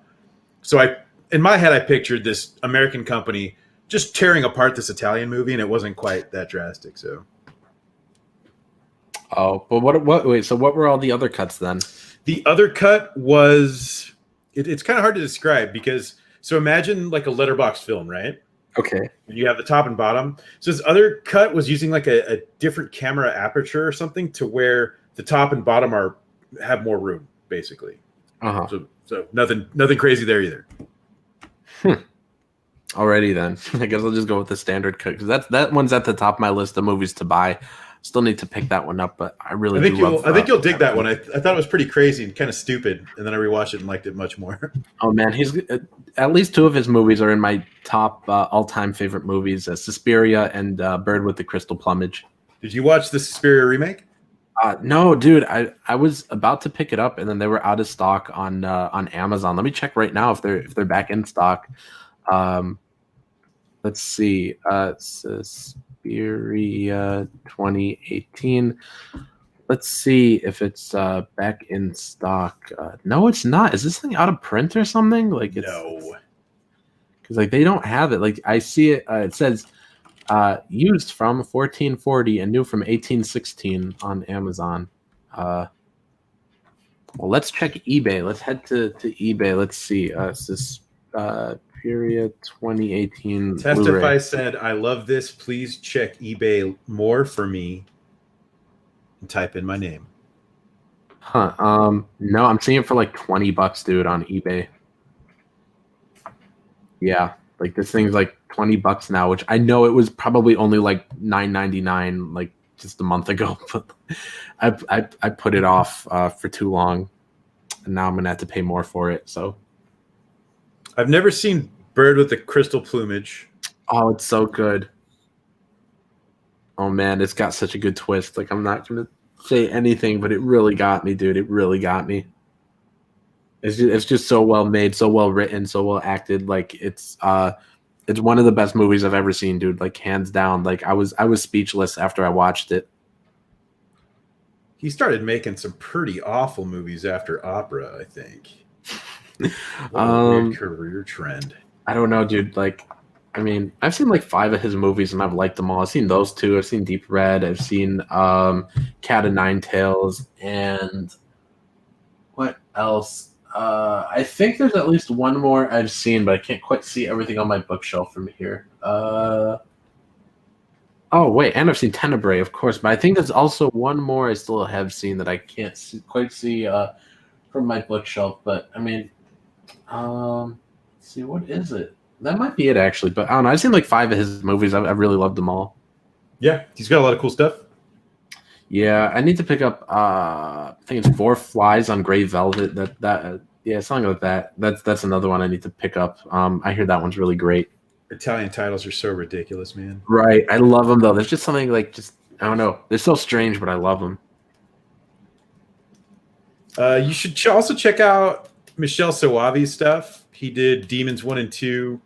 Or no, he's only in Demons, but he did The Church and the Sect and Stage Fright, which is a really cool slasher.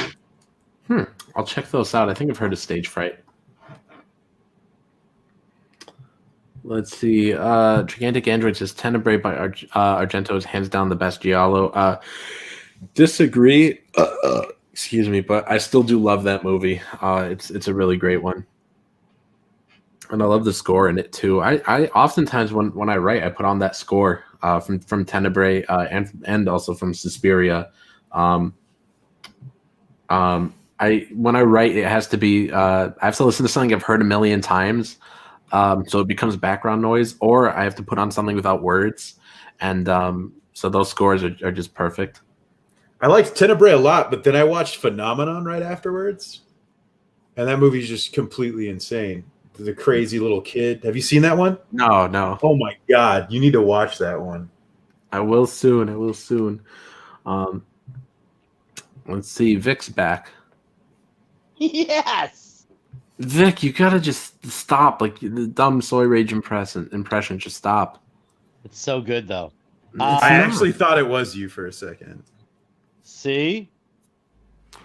So here's the thing. You're ignoring the chat and they're getting very upset. I'm not ignoring the chat. I've read all the chat. I'm sorry, guys. No, Vic's just being dumb. We've done nothing but talk to the chat. I know. Actually, well, to be perfectly honest, Hot Dog has. He's paid a lot more attention to the chat than you have. I'm sorry, guys. Bro, you are killing me. You are killing me. We had such a good flow going, and then you just came on here to just make it awful. I know I had to. It was like spiraling off into like existential like knowledge and shit. And it was about to get into hentai. So, dude, we were having a good time talking about Italian movies, and you show up to just kill our vibe. Vic, do you like Italian movies or the people? Yes. Both. Hell yeah. Oh my goodness, you are killing me. I even like pizza. Ooh. What about the spicy Italian soda? Not a sponsor. The spicy meatball? The spicy meatball. What up? Full custom. You got to get Eyes Without a Face whenever you finally get into Criterion. Yeah, that's on my list. I keep forgetting that they have movies that I should probably watch, so I don't end up buying things. But no, that'll be there. Great. That one's French. And then Carnival of Souls they released too, right? Oh yes, Carnival of Souls is great. I've only seen the remake, and I just remember that being kind of shitty. Oh, I haven't seen that. I haven't seen the remake, but no, I've seen the original. It's great. Man, I got a bunch of Criterion recommends for you whenever you finally get into them. Just bug me next time there's a sale. I should make a list though, because like I said, I always forget that there's stuff I like. Oh man, yeah, I will get you a list. Testify says I'm going to jump off a cliff soon. Sounds fine with me. He says, great, more boring movie crap. Then why are you here? That's what I never understood about this dude is why is he always here if he hates it? Your fan base is completely beguiling to me. They both love you and hate you. No, he's not even a fan. But like, dude, my whole channel is centered around movies, and then he gets mad when we're on here talking about movies. Like, that's practically all my videos is like Blu-ray unboxings and Blu-ray hauls, and that's all I talk about is horror movies. And Nasser, he's like, huh? He's your greatest fan. No, he is not. You have to love somebody in order to hate them. Yeah, I mean, like, he's Kathy Bates. He's your Kathy Bates. Oh yeah. No, I don't have a Kathy Bates. But Gigantic Android says, what do you guys think of Giallo comics in black and white on yellow paper? You know, because Giallo means yellow. I don't know. I'd have to see how that would look. Are there any actual Giallo comics like that, or are you just suggesting it? There is that company, Ibon Press, who's gotten the rights to a lot of Italian horror movies. And they've been doing comic books based on them. So there's Maniac versus New York Ripper and a few others. I think City of the Living Dead became a comic also. I didn't know about any of those. Gigantic Android says, hey, I love horror talk testicle. Stop ruining for me. This is what I don't understand with this guy. He's like, why aren't you selling Asyl? Every time I try and talk about the book, he's like, stop talking about your book. Your chat wants to be entertained first and talk about other things. And then I talk about other things. And he's like, no, not those things. Like, this dude's so dumb. So also, back Asyl and then back Full Custom Hot Dog and the Slippery Weenie Caper. The Slippery Weenie. Let's leave it at that. Oh man, Jimmy. Jason got so excited, and it's just you gotta change that picture. I don't want to false advertise to people. Oh yeah, you do. Or just keep talking like Soy Rage. Yes. Okay, maybe not. Maybe not. That was a mistake. Oh, Nasser. Ketracel White says, Jeez. Ketracel says, I'm going back to watching Rosetta in her bed. Okay.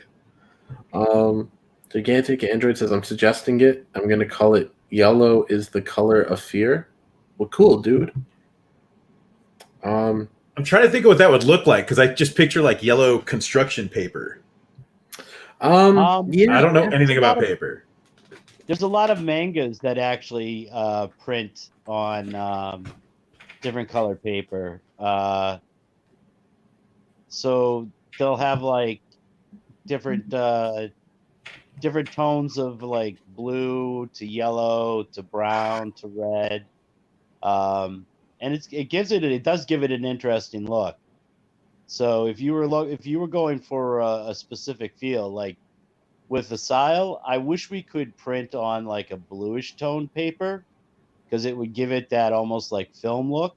But I don't think that's possible. Why not? No, well, I mean, no, it would because color printing we didn't budget for that.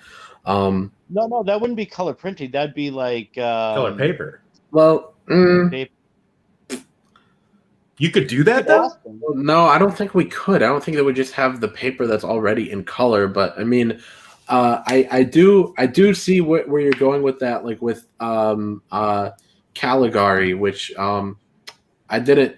Well, I mean, I already recorded the next Silent Sundays. It's about Caligari, but they did do something like that for some of the scenes where they. I don't know too much about the process, so I'm going to be bad at explaining it. But they took like the film, and then they like dyed it certain colors in places. So like, I mean, I guess the best way to show you would actually be to pull up Caligari so you can see how sometimes the look of the film changes. But let me pull it up. The Cabinet of Dr. Caligari, so we could let me open it up here. So like okay, now I'm gonna share my screen. Sorry, I know that was boomerish, but like I'll share my screen here. But like you see how it's got like this like yellow look. It was like because they like dyed like some of it, but then like I thought it was just really old.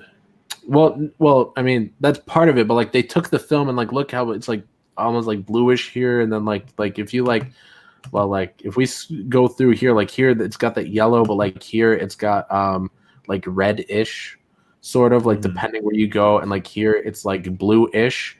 I didn't quite talk. I didn't mention this in the video I did that's going to be up on Sunday, but like when I was doing research about this movie, that was something I discovered was that like they dyed some of this to give it that look, that strange look, which it's really like twisted, like how it goes from like color to color depending on like certain scenes like this. Yeah, I always assumed that was just discoloration due to age. No, not really. That was just they were dyeing the film it was printed on. But man, this movie though, guys, like pay attention to those backgrounds. Like that was a big thing in Asyl and writing it and Vic drawing it. Was I told him it has to have those trippy shadows like it has here, like the trippy way that like the shadows are like painted on walls. Like look at this, like just strange shadows. Like I just love it. That might look cool printed on different paper though. This movie something to think about. This is great. And like look at this, like look how the shadows, like especially too something they did with these shadows is like they wanted to like Hold leave on. your What's he doing? Is he feeding him cereal? What's yeah, he's feeding them, see? Yeah. Nom nom. But like some things they did with the shadows in here is like you see how they're like pointed like this, like aiming your eye at like specific things. Like that's something you'll notice when you go through here. Like some of the shadows will be like pointed and stuff, leading your eye into different places where they want you to look. But I just love it how they're like painted on like in such strange shapes. It's just beautiful, like how weird this world is. But yeah, I love Caligari so much. Let's see. Villanette says Eyes Without a Face is beautiful. Yes, it's a fantastic movie. No spoilers though for you, Full Custom Hot Dog. Thank you. Let's see. Testicle says, "Oh God, no! I am here for movie talk." I don't understand. Let's see. Gigantic Android says that yellow is what Vinegar Syndrome is on film. Excuse me. He says my buddy buys a lot of 16 millimeter. It's always red. Where do you get 16 millimeter from? You can't just buy that stuff. You can't just go to Amazon and be like, "Let me get your finest 16 millimeter film." Testify. I'm just gonna block you again, dude. If you're just gonna be in here just talking trash. F Offwell Red says color palette is amazing. Let's see. Gigantic Android says I'm talking horror CG forever. Yes. But anyways, Full Custom. I don't think you've watched any silent film, have you? Probably way back in a film class I took, but no, not on purpose. Not due to me wanting to do that. Oh man, you got to watch Caligari and you got to watch Phantom of the Opera. Is Metropolis a silent film? Because I got that on Blu-ray recently. Yes, it is, but I haven't watched it yet. I have it on that public domain DVD set, which is really just a public domain VHS set because it's VHS on a DVD. It's not even a DVD scan. It's VHS quality. So I haven't watched it yet, but I do want to get that Blu-ray. I think Kino Lorber did. That's the one I got. I think they've done a few. There's one that looked pretty primo.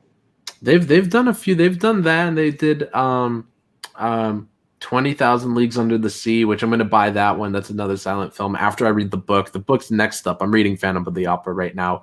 Then I'm going to read 20,000 Leagues Under the Sea. Then I'll buy the silent film. They did at least one Lon Chaney movie, but I can't remember the title of it. They put out one. I was looking at some of their silent films.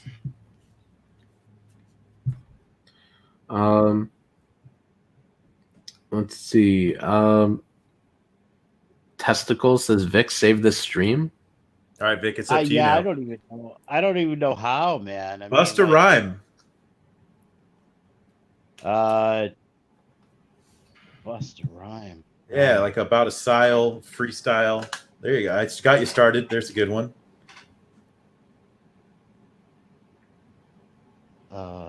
It's the best book by a mile. There you go. That's pretty fresh. You're killing me. It'll make you smile. Ooh. Please stop. It was about a week ago. I kicked him. Jesus. Couldn't even finish it. Okay, Vic's back. Yes. And gone again. Sorry, Vic. Oh boy. We're coming up on 3 hours here. I don't know how much longer I could stay. I was just listening to Well-Read User. So okay, so we get that you guys are like super like horror film like fanaticos, right? Especially you, Hot Dog. I've learned a lot just listening to you. And I've seen a lot of what you've talked about, but there's stuff there that I haven't even been aware of. So I found it very interesting.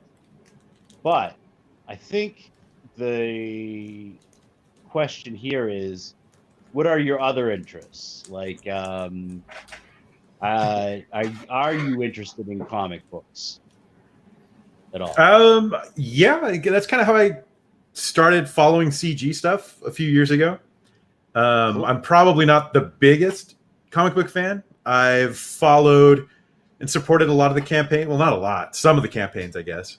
I always tended to go more towards indie books than Marvel and DC. So eventually I want to do my own at some point. So I'm crawling to that destination. So yeah. What kind of book would you like to do?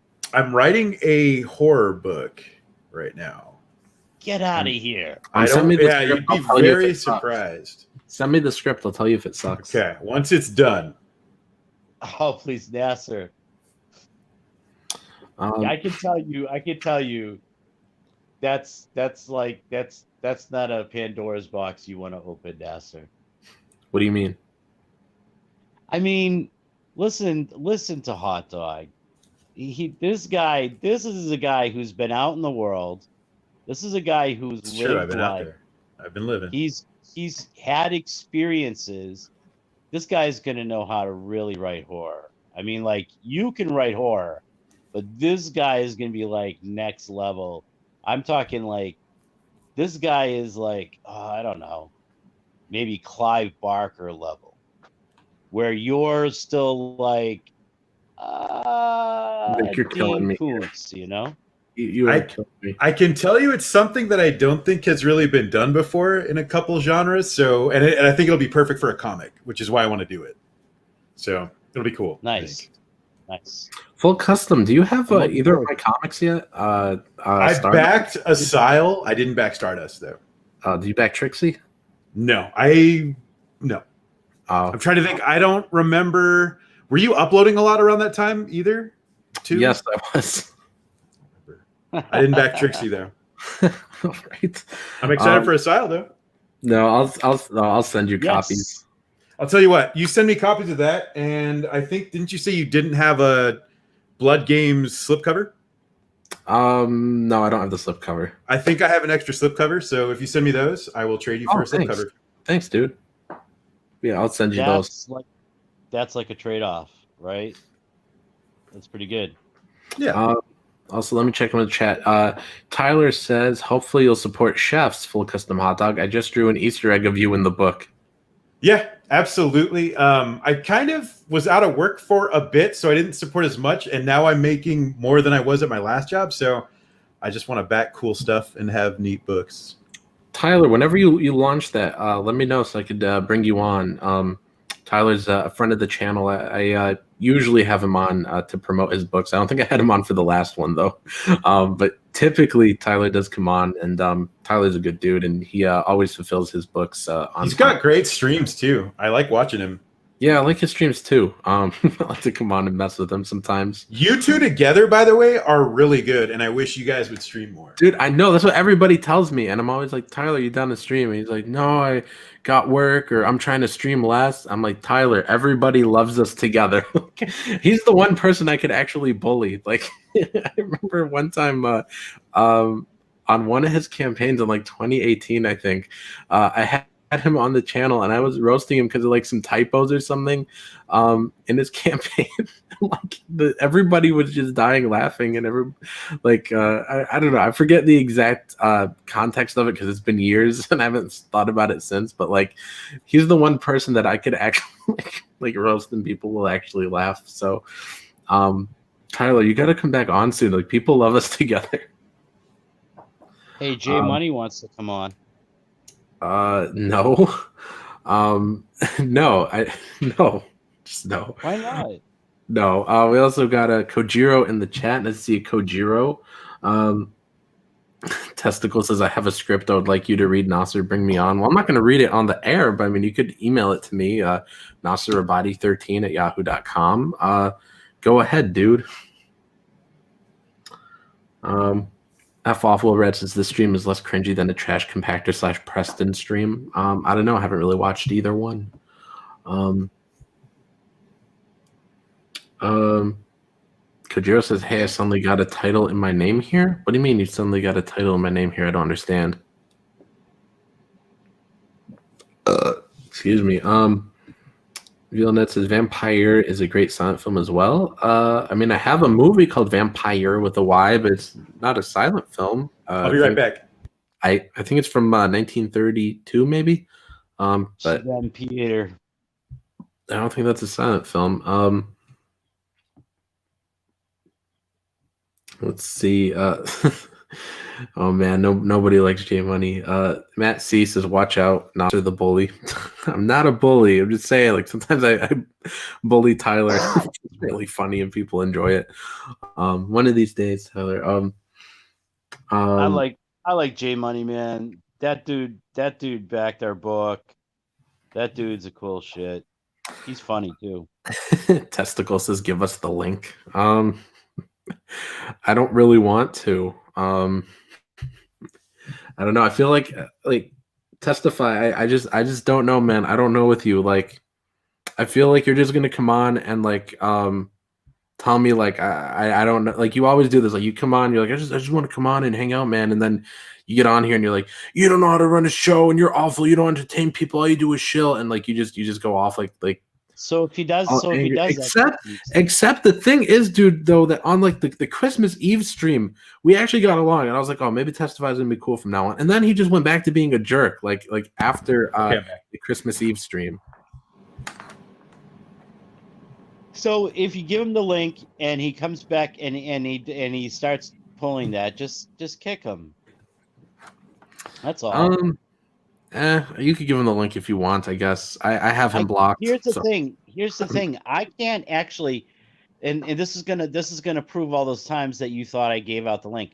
I can't actually share the link from my phone because my phone won't let me copy the link. So I can't share the link. This is weird. He instantly popped up in the back room. Like Testify's in the back room now. I don't know how he instantly popped on. It's like someone already gave it to him, Vic. Not me, because I can't even copy it from my phone.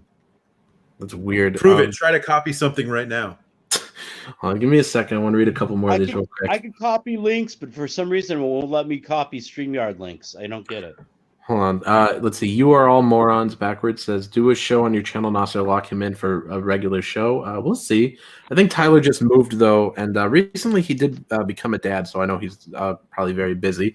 He says my whole intro on my campaign was effed up, and Nasser just roasted me 2 weeks into the campaign. That's true. I think it was up for like a while, and he had like these typos and something was wrong, and I was like, how did you not notice this? And it was up for like weeks. What books did Tyler put out before?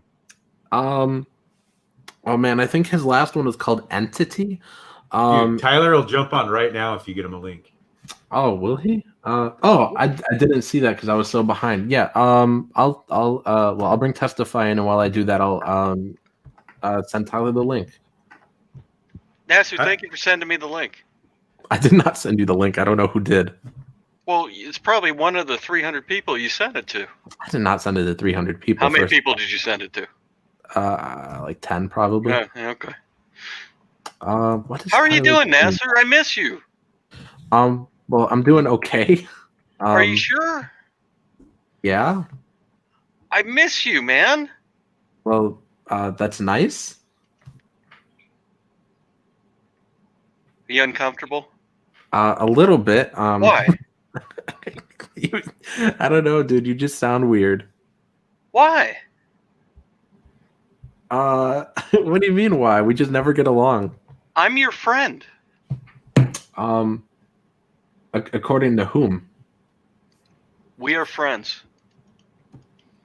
I don't think we are, but we should be friends. I am willing to put beef aside. We should be friends. Why should we be friends? Because Nasser, I could make you entertaining. I don't think you can, but I definitely could. But look, me and Vic started all this with saying we didn't want to have beefs with people, and I really don't want to have fights with anyone. So I'm willing to, put aside our past. And he dipped out. Why can't we be friends? I don't know. It was a touching reunion show, though. I don't know what just happened. Like he just instantly dipped out. But Tyler's here, which is a much better guest. I'll start beef. Testify came back. Mic on.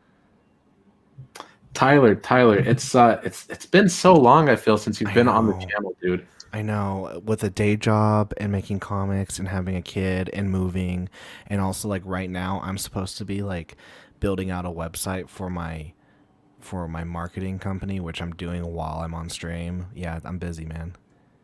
That sounds busy. Yeah.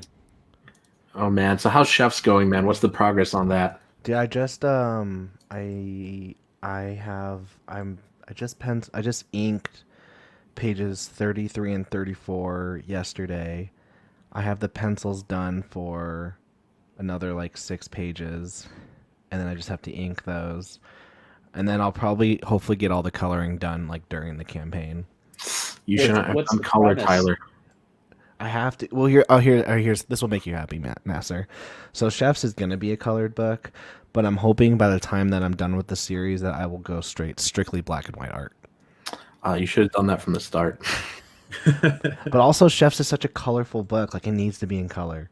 No, it doesn't. It does. No, nothing has ever benefited from being in color. I could show you pages, and you'd be like, "Yeah, that needed to be in color." No, go ahead. Show me them. Show me them right now. I freaking will. Hold on. I will tell you you're wrong. Tyler, can you tell me how to tie a noose?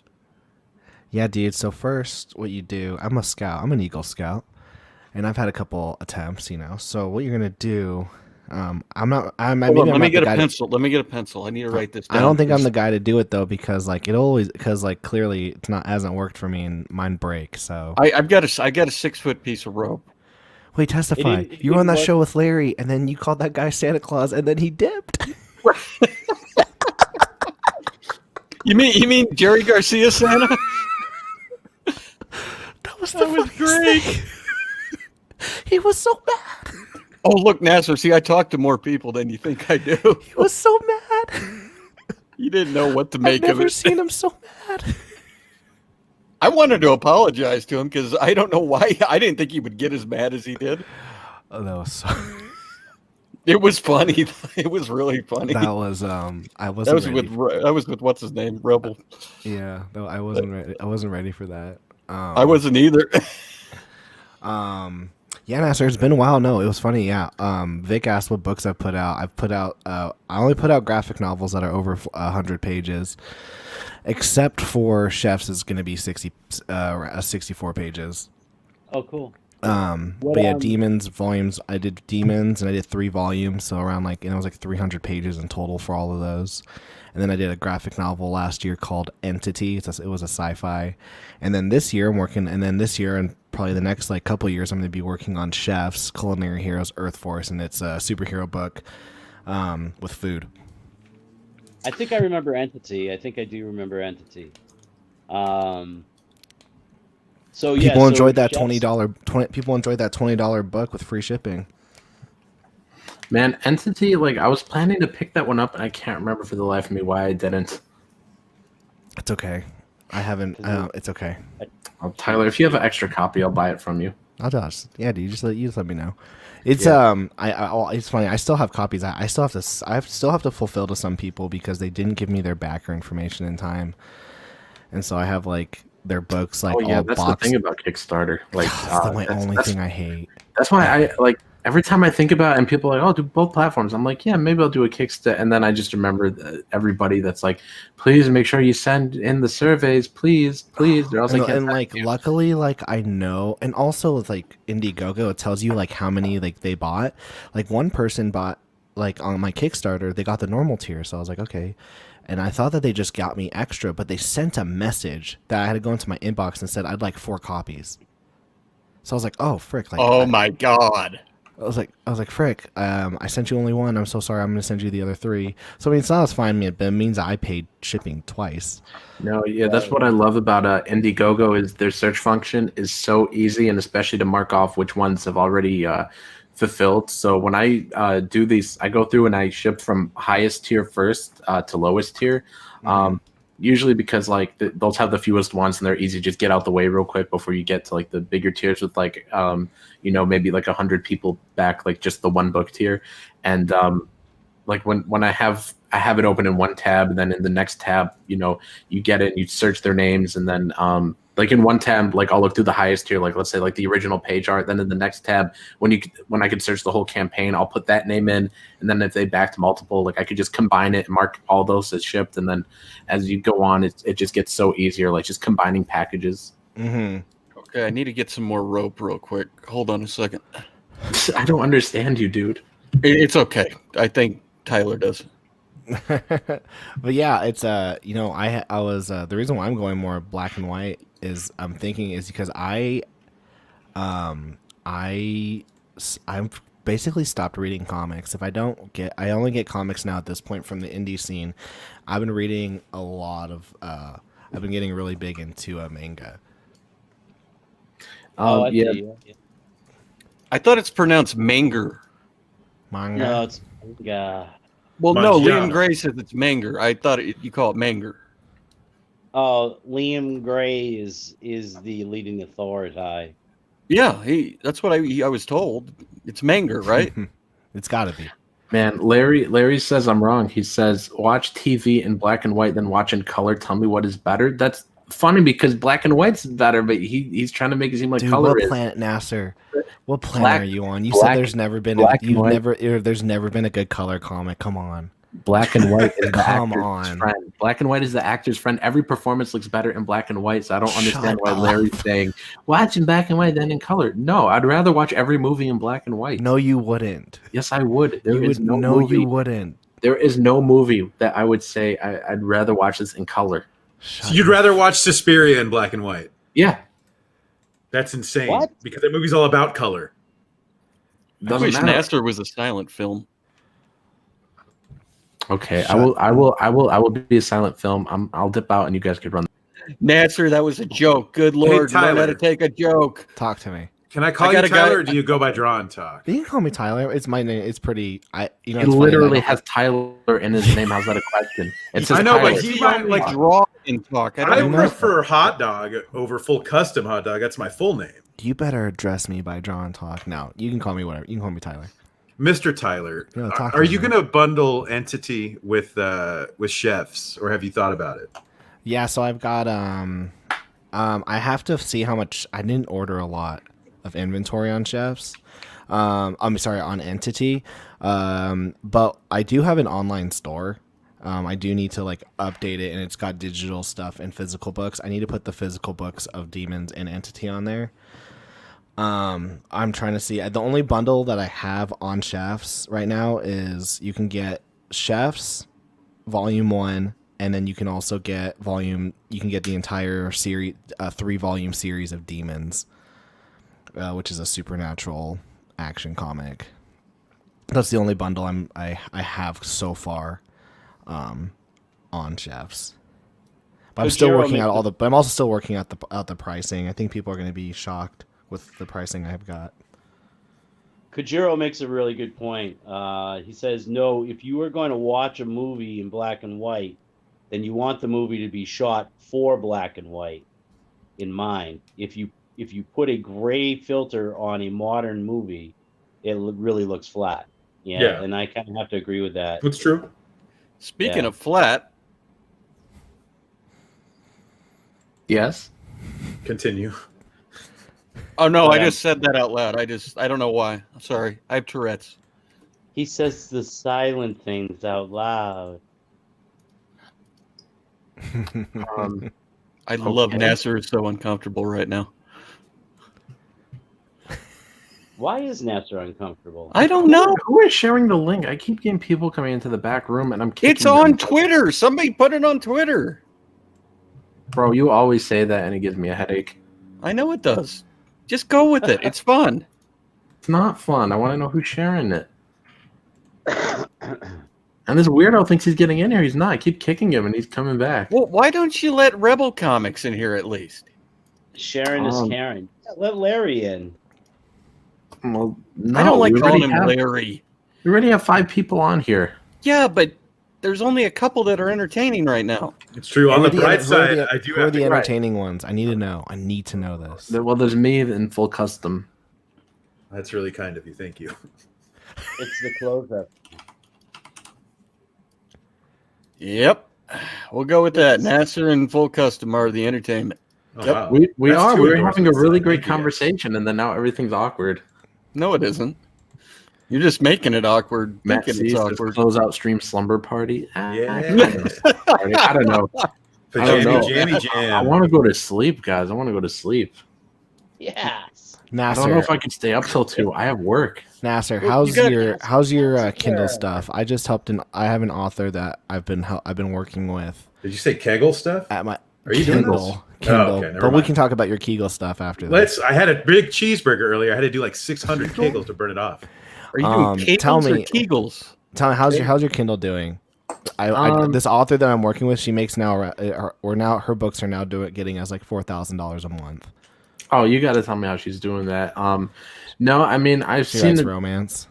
Oh, that's it. But no, I've seen a bit of a dip because I haven't been promoting it as much as because of Asyl. I mean, I was selling like in double digits for like 5 months, maybe 5 or 6 months straight, which was really good for me considering the year started off awful. I think I sold one book in like the first like 2 months, and then I started to sell. Like I ended up selling 122, I think, for the year, but the last couple months were just like single digit sales just because I was just busy promoting Asyl. And I mean I'm actually raising the prices on those tomorrow. What's Asyl, by the way? I'm actually raising the prices on those, Tyler, from $2.99 to $4.99 tomorrow. So do you feel like that's a good move? Yes, because I'm putting out some thinner books actually, so those ones are going to be $2.99. I tried, Vic. So I'm going by length. What's a good length? Well, these ones right now are like 50,000 words, like about 200, 210. What's that in terms of inches in the spine? Oh, I don't even know. This is getting weird. So like a 1 inch is pretty good. Yeah, probably, yeah. Nice. Do you think drinking muriatic acid would help? Wait, Nasser, did you invite Testify on? How did he get here? Yeah, he invited me. I got a link from him. Here. I love it. Oh, he was like, invite us on, and I was like, Vic, you could send him the link, I guess, if you want. Vic did not send me the link. I swear to God, he did not send me it. But before I could finish the sentence, he was in the back room. I swear to God, he did not send me the link. He's just like, it's surprise. I'm here. Surprise. You know, Ethan and me talked the other day for over an hour, Nasser. Hey. Yeah. Larry says if mods do not have first shot on the show, then why be a mod? Good point. I guess I'll take the wrench. What an asshole, Nasser. I didn't take his wrench. I'm just kidding. I didn't take his wrench. Why don't you send him? Why don't you send him the link? Larry's fun. I know he's fun. I've streamed with him before. No, you better keep it now. That was J Money that you were kicking, by the way. What? That was J. Yeah, that was Money. J Money. You were kicking. I don't know how he got the link. I don't either. I don't know how you got it, but I kicked him. Larry says, please take it. Larry, it was just a joke. Why don't you send him the link? Can I send him the link? You can send it to us if you want to, yes. Okay, I'll send him the link right now. I don't want any more people on here is the thing. Like, I'm having an awful time right now. Why? Me and like spiritually or what? No, me and Full Custom are having such a good conversation, and now it is just so like awful now. But here's the thing: you were down to 11 people watching. Now you're up to 21 all of a sudden. To be fair, I did see it hit 12 a couple times. Come on.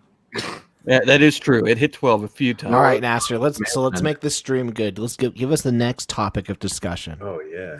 All right, Rebel Comics. I have sent you the link. All right, but if he comes on, one of you has to go. Why? I can go soon. I've got a bunch of stuff. That was just please kind go. of my way of getting Testify off. I mean, I'm sorry, guys. Yes. Dude, but can we get Santa Jerry Garcia here? You are all morons, says Nasser, so quirky and awkward sometimes. Now I know why Ethan likes you on his show. Okay. Yeah, what was the last time you were on? How'd that go? By the way, like, wait, how'd it go? Here we go. I'm gonna hit up a topic of discussion. How did it go? You saying, "Hey, I'm gonna be back in Comicsgate" after you I think it went well. It went well. Yeah, it went well. I mean, there's still people that hate me, but I mean, it went well. I thought it was a bold move. Honestly, I was like, "Dang!" I thought you spent. Velned, he'd have to have some charisma to understand that comment. Me or Nasser? No, Velned. I'm reading the chat. Sorry, I like to interact with the chat. Sorry, what are you reading now? You said Velned? No, don't worry about it. Don't worry about it. Okay. Just move on. Sorry, I didn't mean to talk over you. Well, I mean, Vilnet says you should have lots of people on for the closeout now, so make it a party. Well, I mean, it would be a fun party if we actually had a good conversation going. But I'm trying to make a good conversation. No, okay, Tyler, you got this. Testify interrupts, and he's like, "Oh, okay, under the chat." But No, now I mean I'm trying to remember where we were, but no, you were asking about the return. But I mean, are you gonna color? Are you gonna have a colored cover for your superhero comic with the hot chick? I don't plan to. Nasser, give me a colored cover. I like the colors. Oh. I mean, I don't know. I just don't like color. So. I feel you. I feel so. Like, what about color? Don't you like? Just because you also don't grade you also don't like gray or screen tone your books, and so well, actually, no, I think we're gonna have some gray tones. Okay. Soon in some books, but because he absolutely wouldn't let me use gray tone. Because you were behind on schedule, bro. But anyways. No. Damn. Don't vent your dirty laundry here, man. No, this is behind the scenes he talk, brought it up. guys. He brought it up. If you weren't Nasser, behind, I would have considered it. Nasser, that was at the very beginning when I said gray tone. It was at the very, very beginning. I wasn't behind on anything. I'm not gonna get into this, but Oh no. Yeah, don't do that, Nasser. That's not cool, dude. Oh, but anyways, but no, I just think color makes things look too ugly, and it like sort of prettifies things when I'm trying to tell darker stories. Like it's just not gonna look right. Okay, so like with your superhero story, like is that a dark story? Yes, it's dark. Okay. Like how dark? Have I told you yet, Nasser, that I'm a victim? Of what? Like you were sawed in half? You don't have legs, or I'm a victim. I just wanted to let you know. A victim of what? I'm a victim. I just want you to know that. I want to know what cloud is. You don't. So Larry let's here not bring showing that his word age. up, please. Could we not bring that word up? Let's not chase that dragon. God, I can't stand hearing that word anymore. Dude, I hope I get some internet clout from this conversation. YouTube.com. Dude, you've gotten it. You're on with Nasser, Vic King, Testify. I don't know who Hot Dog is, but hello. I just drew an Easter egg, a full custom hot dog on my comic. Sir, his name is Full Custom Hot Dog, not Hot Dog. You might have heard us talk about Blu-rays for 2 hours. That no, we actually didn't. We really didn't. You were there, Testify. I saw you. I want to ask Nasser a question. Is this the last day of the campaign? Is this it? Is this over? Yeah, it's over. No in demand. Let me refresh and see how many hours. We got 5 hours to go. Oh wait, shut up. Is this the closeout stream? Yeah, closing. Nasser, what's going on? Wait, you've been streaming for 3 hours? Yeah. Oh my gosh. That's a long I've been here. time. I've been here the whole time, but he just yelled at me the entire time. That's a long stream, 3 hours. Yeah, I know. And I mean, when we did the first 30 days, I stayed up till 2 a.m. I don't think I'm staying up till 2 a.m. this time. I would love to, but I have to work tomorrow. How's your job going, Nasser? I mean, it's going. Don't say what it is on the air, though. Okay. Do you know what his job is, Tyler? Dude, Nasser and I Tyler's one of the only like 3 people that know. You work at Kinko's, don't you? I think Nasser's like one of the only people I was like my actual phone number. Yeah, which is why I have to be really nice to Nasser. No, I don't even remember if I saved it. I think we talked on the phone once. Yeah, I was shitting on the toilet and I was like, "Crap, Nasser needs me." No, you were on the way back from the gym, I think. No, that's what I told you. I was shitting on the toilet. By the way, Velned. I'm sorry, I'm not. Velned's asking to bring J Money and Soy on. Soy Rage is done for the night. He's doing stuff with his wife. Yes. It's okay. I wouldn't bring him on anyways. Yeah, you would. You sent him the link. No, I don't. Yes, you did. He already told me sent him the link. Don't lie. Damn. Look, Nasser personally sent me this link. He said, "Larry, I beg you, come on my show." I love that, Nasser. You're just getting so many people coming on your show uninvited. I love it. So, isn't that crazy, Tyler? That's insane, right? So insane. It is. It's almost as insane as not keeping a book in demand until the prints come back. Oh shoot! Is this another drama? Ranks here. Whoa. Wait, is this more drama? Nasser, Vic, you guys need to do this off stream. Wait, hold on, but Nasser, so that is a good question. Here's the next question. Can you guys just talk about Red Rooster or something? Wait, Nasser, how come you're not doing in demand? It's being lettered right now. Okay. Like it'll be done lettered either tomorrow or after. Nasser, Vic, will you guys be doing another comic together? That is to be determined. Of course. No, we've got ideas for at least 3 more issues of this book. Okay. So no. Yeah, we're not. Well, yeah, we're not going down the German expressionist path again, though. Yeah, now it's going to be French surrealism. Same asylum, Yeah. but like a different creature, like a creature from the Black Lagoon, maybe. Yeah, Lovecraftian creature, and it's going to be French surrealism. Well, I'll tell you this now. So you had a piece of artwork that you were showing the other day that just sort of fucking blew my mind. It was like an anime piece, and I immediately had to message the artist, and that led that guy getting more work, brother. Here, I've actually still got that pulled up, and he's in the chat. Kojiro here in the chat. Kojiro. But here it is. Larry, don't you think that as a cover, and if that was colored, it'd look dope? Dan the Man Olvera would blow that out of the water. It would sell a lot of books. Have you thought about removing the white and just making it all black? That's a good idea. But you think you can die from lime poisoning? But no, this isn't like a cover or anything. This was just his initial design of the character. But this might be a trading card. That should be a cover. That should be like a variant cover. Like, bam, that's what I would do with that. We'll see. We'll see what happens. Nasser, can I ask you a question? Of course. Why don't you put your book, Asyl, on in demand until you sell them all? Because then we're going to need copies for issue 2, for campaign 2.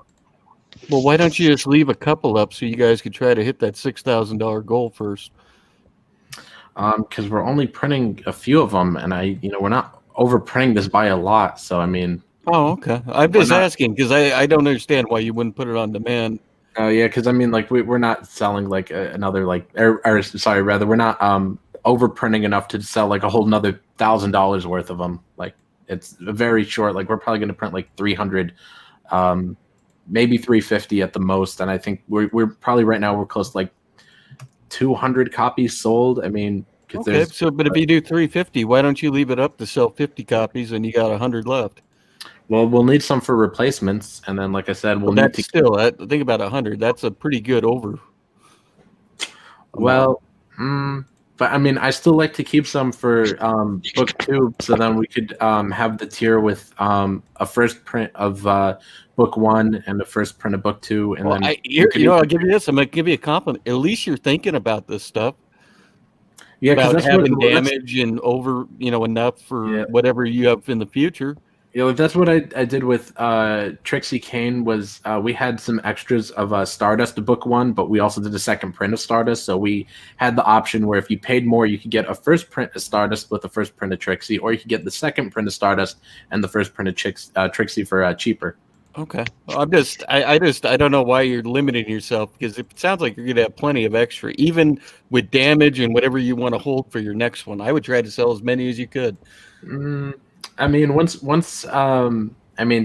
this campaign's over and we get the final tally in, I'll see how many extra we could overprint, and then maybe we could do a second chance campaign and try to get Vic some more money. But I mean, I'm gonna still pay Vic the difference of, like, we have a set number in mind that we want to get him, that we could get him if we got to 6,000. And I mean, the difference that it is between what we're at now and but I'd like to get him, like, I'll end up paying him that some way or another. Okay. It's not about the Vic thing. I give a fuck about Vic. Yeah. Talk about Vic. I care about Vilned is asking about get everything you can. You know what I mean? Like, you put in a lot of hard work. Look, listen, writing the book is a difficult task, right? But the hardest part about a comic book is the art, and that's the longest part. You put in your heart and soul into this book. Hopefully, we can get this at a point where you can make some money from it, and especially if you're going to dive into the world of doing a second one. You know what I mean? Is there plans to do a second one? Yeah. There's plans to do a second one with a Lovecraftian monster, but that's as much as I can tell you right now. It's not written yet. But also, Villeneuve is asking about French surrealism, but that was just a joke. No, that was just a joke that I said French surrealism because it's just as trippy as German expressionism, and Vic didn't want to do trippy again, even though I would love to. I would only love to do this book with trippiness, but it is what it is. Nasser, how excited are you for the Duck and Cover show starting in an hour and a half? Duck and Cover show. What is that? It's with Supreme Emperor Zerk and K-Log. I don't know what that is. Well, you're gonna find out. Okay. Where can people catch this show? On YouTube. What channel? YouTube. Okay, or don't tell me. I wasn't going to show it. Isn't it the K-Log channel? It's K-Log's channel. It's where we stream from. We're doing another little fun stream tonight. Whatever happened with your strike? Did that didn't get removed? Nope, didn't get removed. Apparently, that avatar, I can't get them to reverse it. So we got till February 23rd. But here's the thing: we have actually a good thing going with K-Log. We're just gonna leave it on there now. He's monetized. We'll see what happens. It's building every time we do a show. Oof. Let's see. Well, Villeneuve says Asyl is exactly at 6,000 Canadian right now. Fortunately, that's not U.S. dollars. Sorry, Vic. Oh man, and Kojiro's talking about making the next character design. Before I show this one too much, I'm never going to get tired of this piece though that I've been showing from Kojiro. It's so great. Tyler, I'm having such a hard time getting this thing to show my avatar. Are you on your phone? Yeah, I'm like a boomer. Why do you guys all use your phones? Yeah, dude. When I tried doing it Well, on I'm my at work. phone, I didn't plan on streaming, so I never brought the laptop. Oh, okay. Yeah, with your But this phone, strange it guy on sucks. the internet sent me a link and said, "Come crash Nasser's show," and I said, "Okay." Oh, you got that message too? Anyways, Yeah. I'm going to share my screen and we will take a look. Liam Gray actually sent us here, by the way.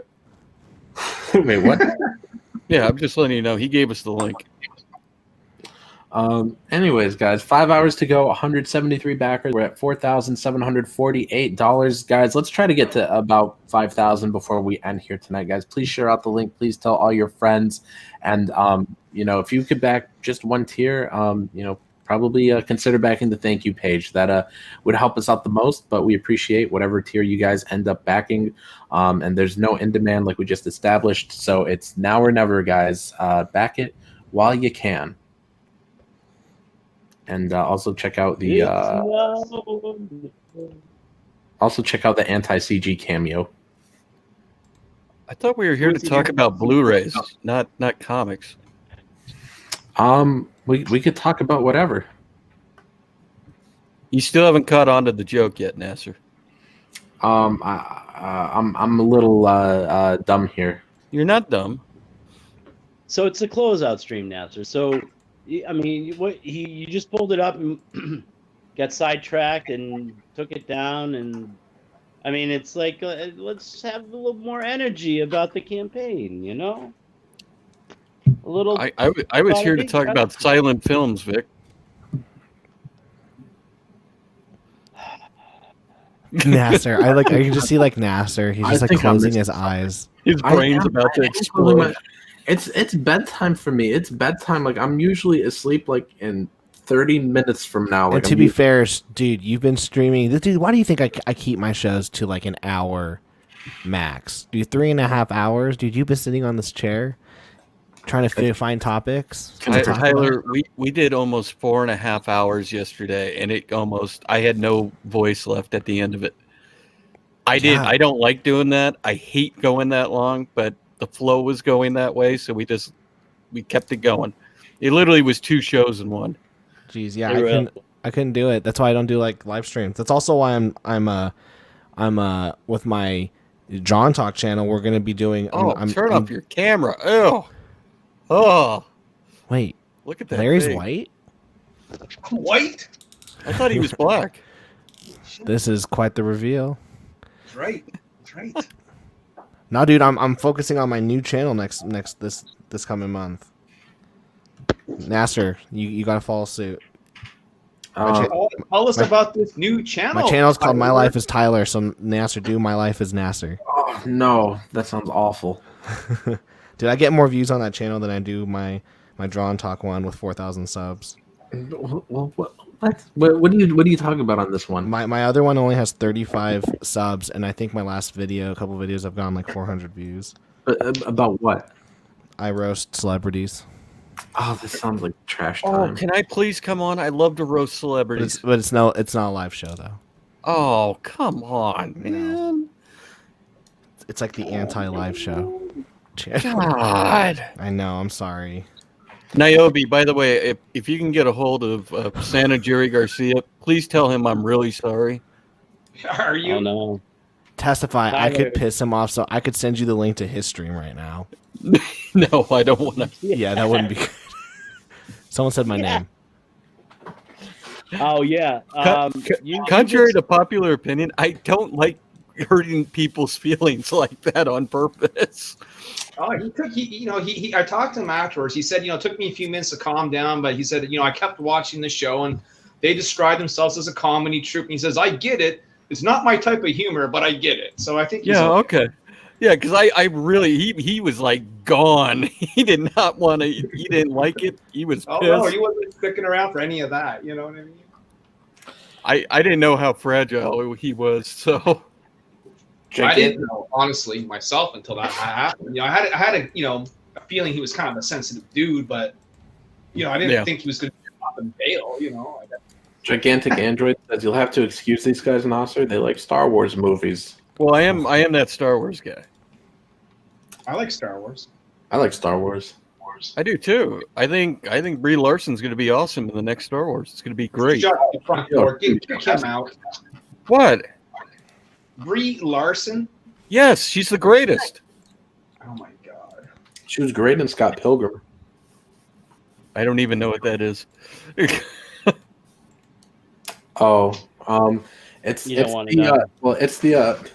the graphic novel / movie that started the it started a bunch of SJW trends. It's not an SJW book, but it's everything they do. It's it started with that. They just try and copy it.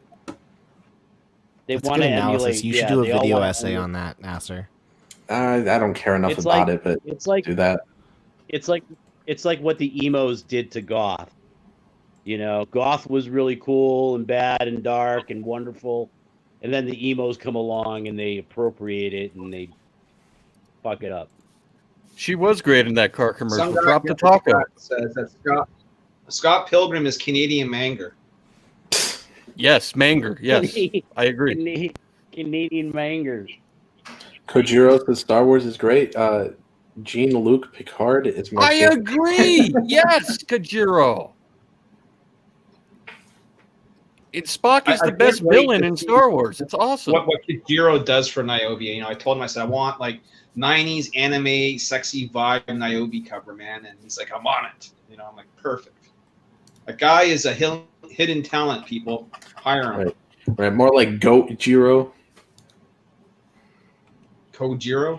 So I said Goat, greatest of all time. Goat Jiro. Wait, Vic, you were going to say something. Kojiro, he took the name of this samurai master, right? And there's this famous battle. I'm trying to think of the name of the other samurai, who actually he wasn't armed, really. What he did was he fashioned himself a sword out of an oar from a ship. So he had no armor on or anything. And in this massive battle with this great samurai warlord Kojiro, he splits his head open with a wooden sword made from an oar. I mean, that's like a Comicsgate mythos right there. Grab an oar, split somebody's head open. Well, I was gonna say that sounds like a comic book right there, brother. You know what I mean? Oh yeah. Well, I mean, it's an actual famous history story from legend from China, Japan, not China. The whole Trump thing has got me saying China a lot. China. Guys, I want to go to sleep. I wonder if I should just leave the stream running all night. Do it. Leave it open. Me and Tyler will host it. Yeah, we'll close it out for you, Nasser. Yeah, I'll help you guys talk about Blu-rays on it. I don't know. They can't be good for my laptop. Huh? They can't be good for my laptop to just leave it plugged in, charging all night. Oh no, once you leave, unless you hit the end button, it's still gonna go. I've left. I'd have to keep it plugged in, charging all night. You don't remember the infamous EVS chair stream? I mean, where he made, I forgot how many thousands of dollars in super chats because he accidentally left it on and it just had his chair on it. Shit. Isn't that going to be bad for my laptop to keep it running? After it's, I'm saying keeping it fully. No, 4 years. Tell that to my laptop. Your laptop only start going bad when you unplug it. Left the other guys in, and that show ran for another 6 hours, and Demon Phil had no idea it was even happening. You know what I mean? Huh. All right, guys, I gotta go. Thanks for having me. Congratulations on Asyl. See you, dude. Thank you. We'll see you guys later. Thank you. See you, full custom hot dog. What if I closed my laptop? Would the stream still go? Yes. Until you actually X out of StreamYard, we're here. We've taken over. You know. Huh. So if I right now, if I unplugged my computer and closed it and left, the stream would still go. Yes. Yeah. That is to my knowledge, yes. As long as you don't hit end stream and you leave us all in here. Huh. Guys, I think I'm actually going to do that. You're still doing something. We won't shut it down because there are still people here in the conversation. Yeah, like the link for the book is pinned in the chat. It's also in the description. But Nasser, at some point you will have to end the stream yourself. Yeah, I mean, I'll be down here in the morning. So this is going to be like a 13-hour video. Oh yeah, that's fine. That's hilarious. That's fine. It'll give me something. It'll give me something to listen to and catch up with. The only downside is you guys can't add people. Oh yeah, we could if you drop the link in the chat. No, you can't. No, but they would arrive in the back room, and we wouldn't be able to put them on stream, right? That's what would happen. Yeah. Oh, that's right. That's right. Nasser, guess what that means? You're gonna have to keep streaming. Yay! Yeah. I mean, I'll leave it. I'll leave it with you guys. No, you're not leaving it because I'm leaving here in an hour anyway because we're doing a show. That's fine. Then we'll just leave the stream running. That'd be a bad idea. I think when the Nobody will be watching. Bails, So no, but when the last person bails, I think it will actually shut down. Well, I would still be in here though. I'd still have StreamYard open. Right. Nasser, why do you run StreamYards through OBS? I don't run StreamYard through OBS. Oh, I thought you did. Larry does that. Oh, okay. Do that because I like the music, I like the extra gimmicks, the tchotchkes, I like to switch screens. Plus, it doesn't eat up my 20 hours of recording time. Oh, you don't pay for it? God, no. Are you kidding me? Oh, okay. You kidding me, Testify? I pay for it. You don't have it's $25 US, which is like $32 a month Canadian, just so I can have 4 extra people on stream. Gosh, are you out of your mind, Testify? Yes, I am. Yeah. I also pay for it, so yeah. You get all the features. I should have gotten it for special. Crap. I know, Larry. I told you to. Just pay the stupid $25. Dude, well, mine's $9. Christmas. Yeah, mine's $9 a month forever. Oh, you got it on that deal? Yeah. Oh, okay, that's pretty good. I even called them. I didn't call. I emailed them and I ordered it. And then I woke up and I was like, oh, I didn't want this. So I was like, can you guys cancel it? And then an hour later, I was like, I want it back. I'm sorry. Yeah, once you don't have the features, you realize how good they are. Yeah, exactly. I was like, you know what? This is a really good deal. And even if I didn't use it, $9 a month, it's not bad. It makes it a lot easier if you're going to have people on a live stream. Mm-hmm. Exactly. Oh my God, he actually did. He actually did leave. That's hilarious. So guys, let's all leave. Hey, what's up, everyone? Welcome to another episode of Drawn Talk. It's your boy Tyler today. Drawn Talk. I couldn't keep. Tyler, hear about the hit #1 single? I was sharing it around again to some people. Where is my book? Listen, we got Vic King on the show tonight. Vic King, how you doing? Oh, who cares if Vic's here? Hey Vic, I got some questions for you. What was it like working with Nasser? And now that he's here, but he might listen. But like, seriously, like, did you have a good experience? Did you have a good experience working with him? Like, be honest. Yeah, be honest, Vic. He's never going to hear us either. Trust us. I'll be brutally honest. At times it was really good. At other times, he's a stubborn man. He's just, he's like an 80-year-old man. He's like fighting with an old man. It's funny because he likes he likes black and white stuff. Yeah, I guess he's an old soul, I guess. I don't know. But he's like what? A bad. No, I mean it's unique. He's definitely a unique person. You're not gonna find anybody else in the world like Nasser. That's for sure. Is that good or bad? I think that's a good thing. It can be both. It can be both. Trust me. I'm just being honest. Yeah, here's the thing. Nasser, he's a different breed. Nasser just says Nasser's very blunt. He doesn't have a lot of tact. He is that why he's still single? Well, he's got his hand. I don't know, man. I'll put it this way. I tried to broach that topic on a stream once with him, and he just was like, "No, I won't talk about girls. I absolutely won't talk about girls. Just won't talk about them. Won't talk about that kind of stuff on stream. Blah blah blah blah blah." And then I finally got him to admit what his type of woman is. He likes Miley Cyrus. Dead? You're lying. That's his. I like Miley Cyrus. I take that. I wouldn't kick that out of bed for eating crackers. That's fine. And you know what? That makes sense. It's his generation. That's perfect for him. That is the thing. I keep forgetting how young he actually is. What is he, like 22, 23, something like that? Yeah. Hey, go him. Yeah, like essentially barely out of high school, right? Go him though for chat, and he says send super chat. So yes, go ahead and send super chat. I would say only send super chats if he was here. Yeah, if you guys want to send super chats, guys, go to paypal.me/draw and talk where.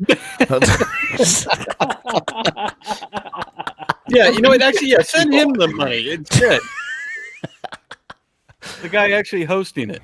No, that's cool. That's cool. I always wonder. Well, no, listen. This is supposed to be a.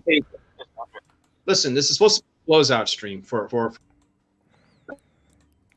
You're breaking up, man. Robot. The reason why I asked Vic is just because Nasser's put out so much work, and I've worked with a ton of writers drawing for them, and I always just like want to make sure like, hey, would you work with me again? And some people are like, no. I was like, screw you, I never want to work with you again. I'm like, okay, that's fine. I mean, I did a horror comic with a writer, and I was basically married to him for a year. We did 136 pages. Married. Yeah, married. Like every single day we were talking and texting. I mean, you do a 130-page graphic novel for someone, and we did it in black and white, Nasser. And it took us a year to make. And I was like, man, when he sent me the script, and he's like, I'm going to pay you for all 136 pages. I was like, geez, this better be a good experience.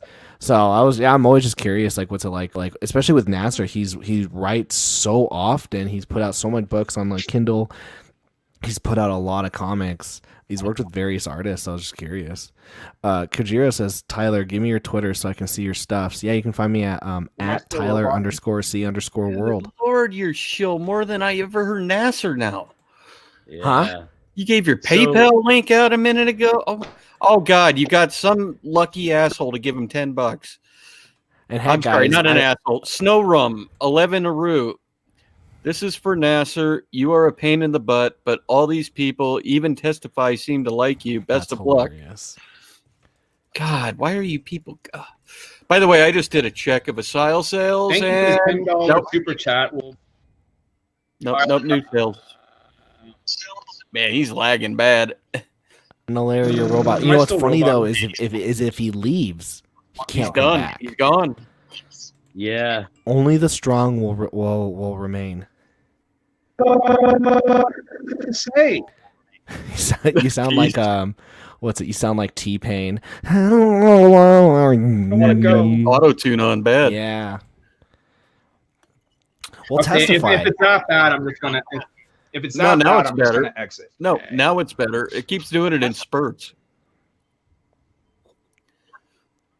Now it's That's because Larry's in Canada.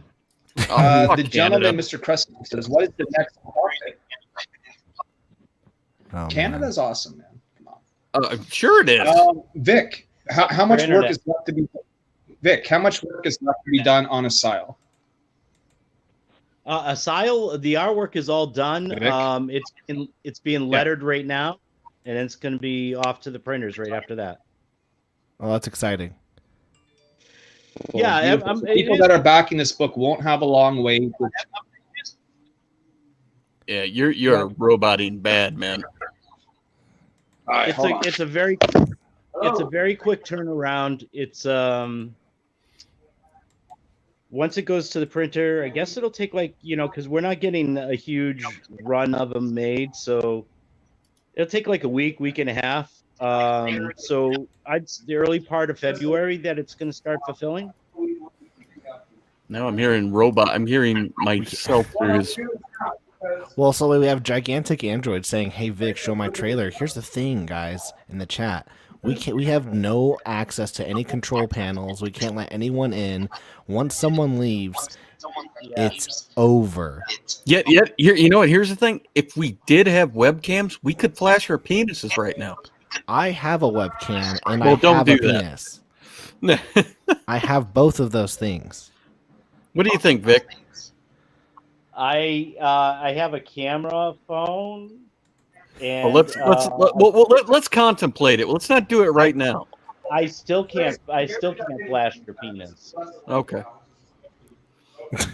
Niobe, you got to fix it, man. You know what? Testify. I found you because I saw a stream of you, and you were on Nasser's channel, and you were asking him to be more entertaining. Do you find that that's a problem with a lot of these comic YouTuber shows? Is that they're not entertaining? Yes. I'm with you. That's the entire problem with almost all of them. Is that a problem with mine? Have you seen mine? No. Okay. I'll find it though now. But yeah. YouTube.com/drawandtalk. You guys can just sub. There. Oh my God, you shilled again. We're almost at 4 subs. 4,000 subs. Is it 4,000? That's awesome, dude. Yeah, I've watched Draw and Talk before. Yeah, I mean you have a pretty decent show, man. Do you want me to tell you why? I've enjoyed it. Yeah, tell us like nobody cares what you think, Vic. Go away. Tell us what it takes to have like a good show. Entertain the audience, not yourselves. Mm-hmm. And interact with your audience. Include them as much as possible. If you're just talking to yourselves, there's what's the point of streaming? You should be doing it for an audience. Yeah, I agree. Like if you are gonna stream, you have to include the audience. But if you want to just have a one-on-one conversation, like if I want to have a one-on-one conversation with you, Testify, let's pre-record it. You don't think that? I could do that. If you wanted to do that, I get what you're saying. I like doing live ones because you never know what could happen. Well, no, like as in like we would just hit the record button, you and I talk for an hour, whatever happens, yeah, and then we upload it. No editing involved. I see. I would be for that. Yeah, but at least like you and I can talk and shoot the shit, and we don't have to like look at the chat dynamic. Because whenever I'm streaming, I'm like, gosh, I need to like look at the chat, and I have to know what's going on. See, I'm better rolling off with stuff with the chat because I could throw you off at the same time with what the chat's saying about you. That's what I like making. I like making people feel uncomfortable. Well, you do a good job.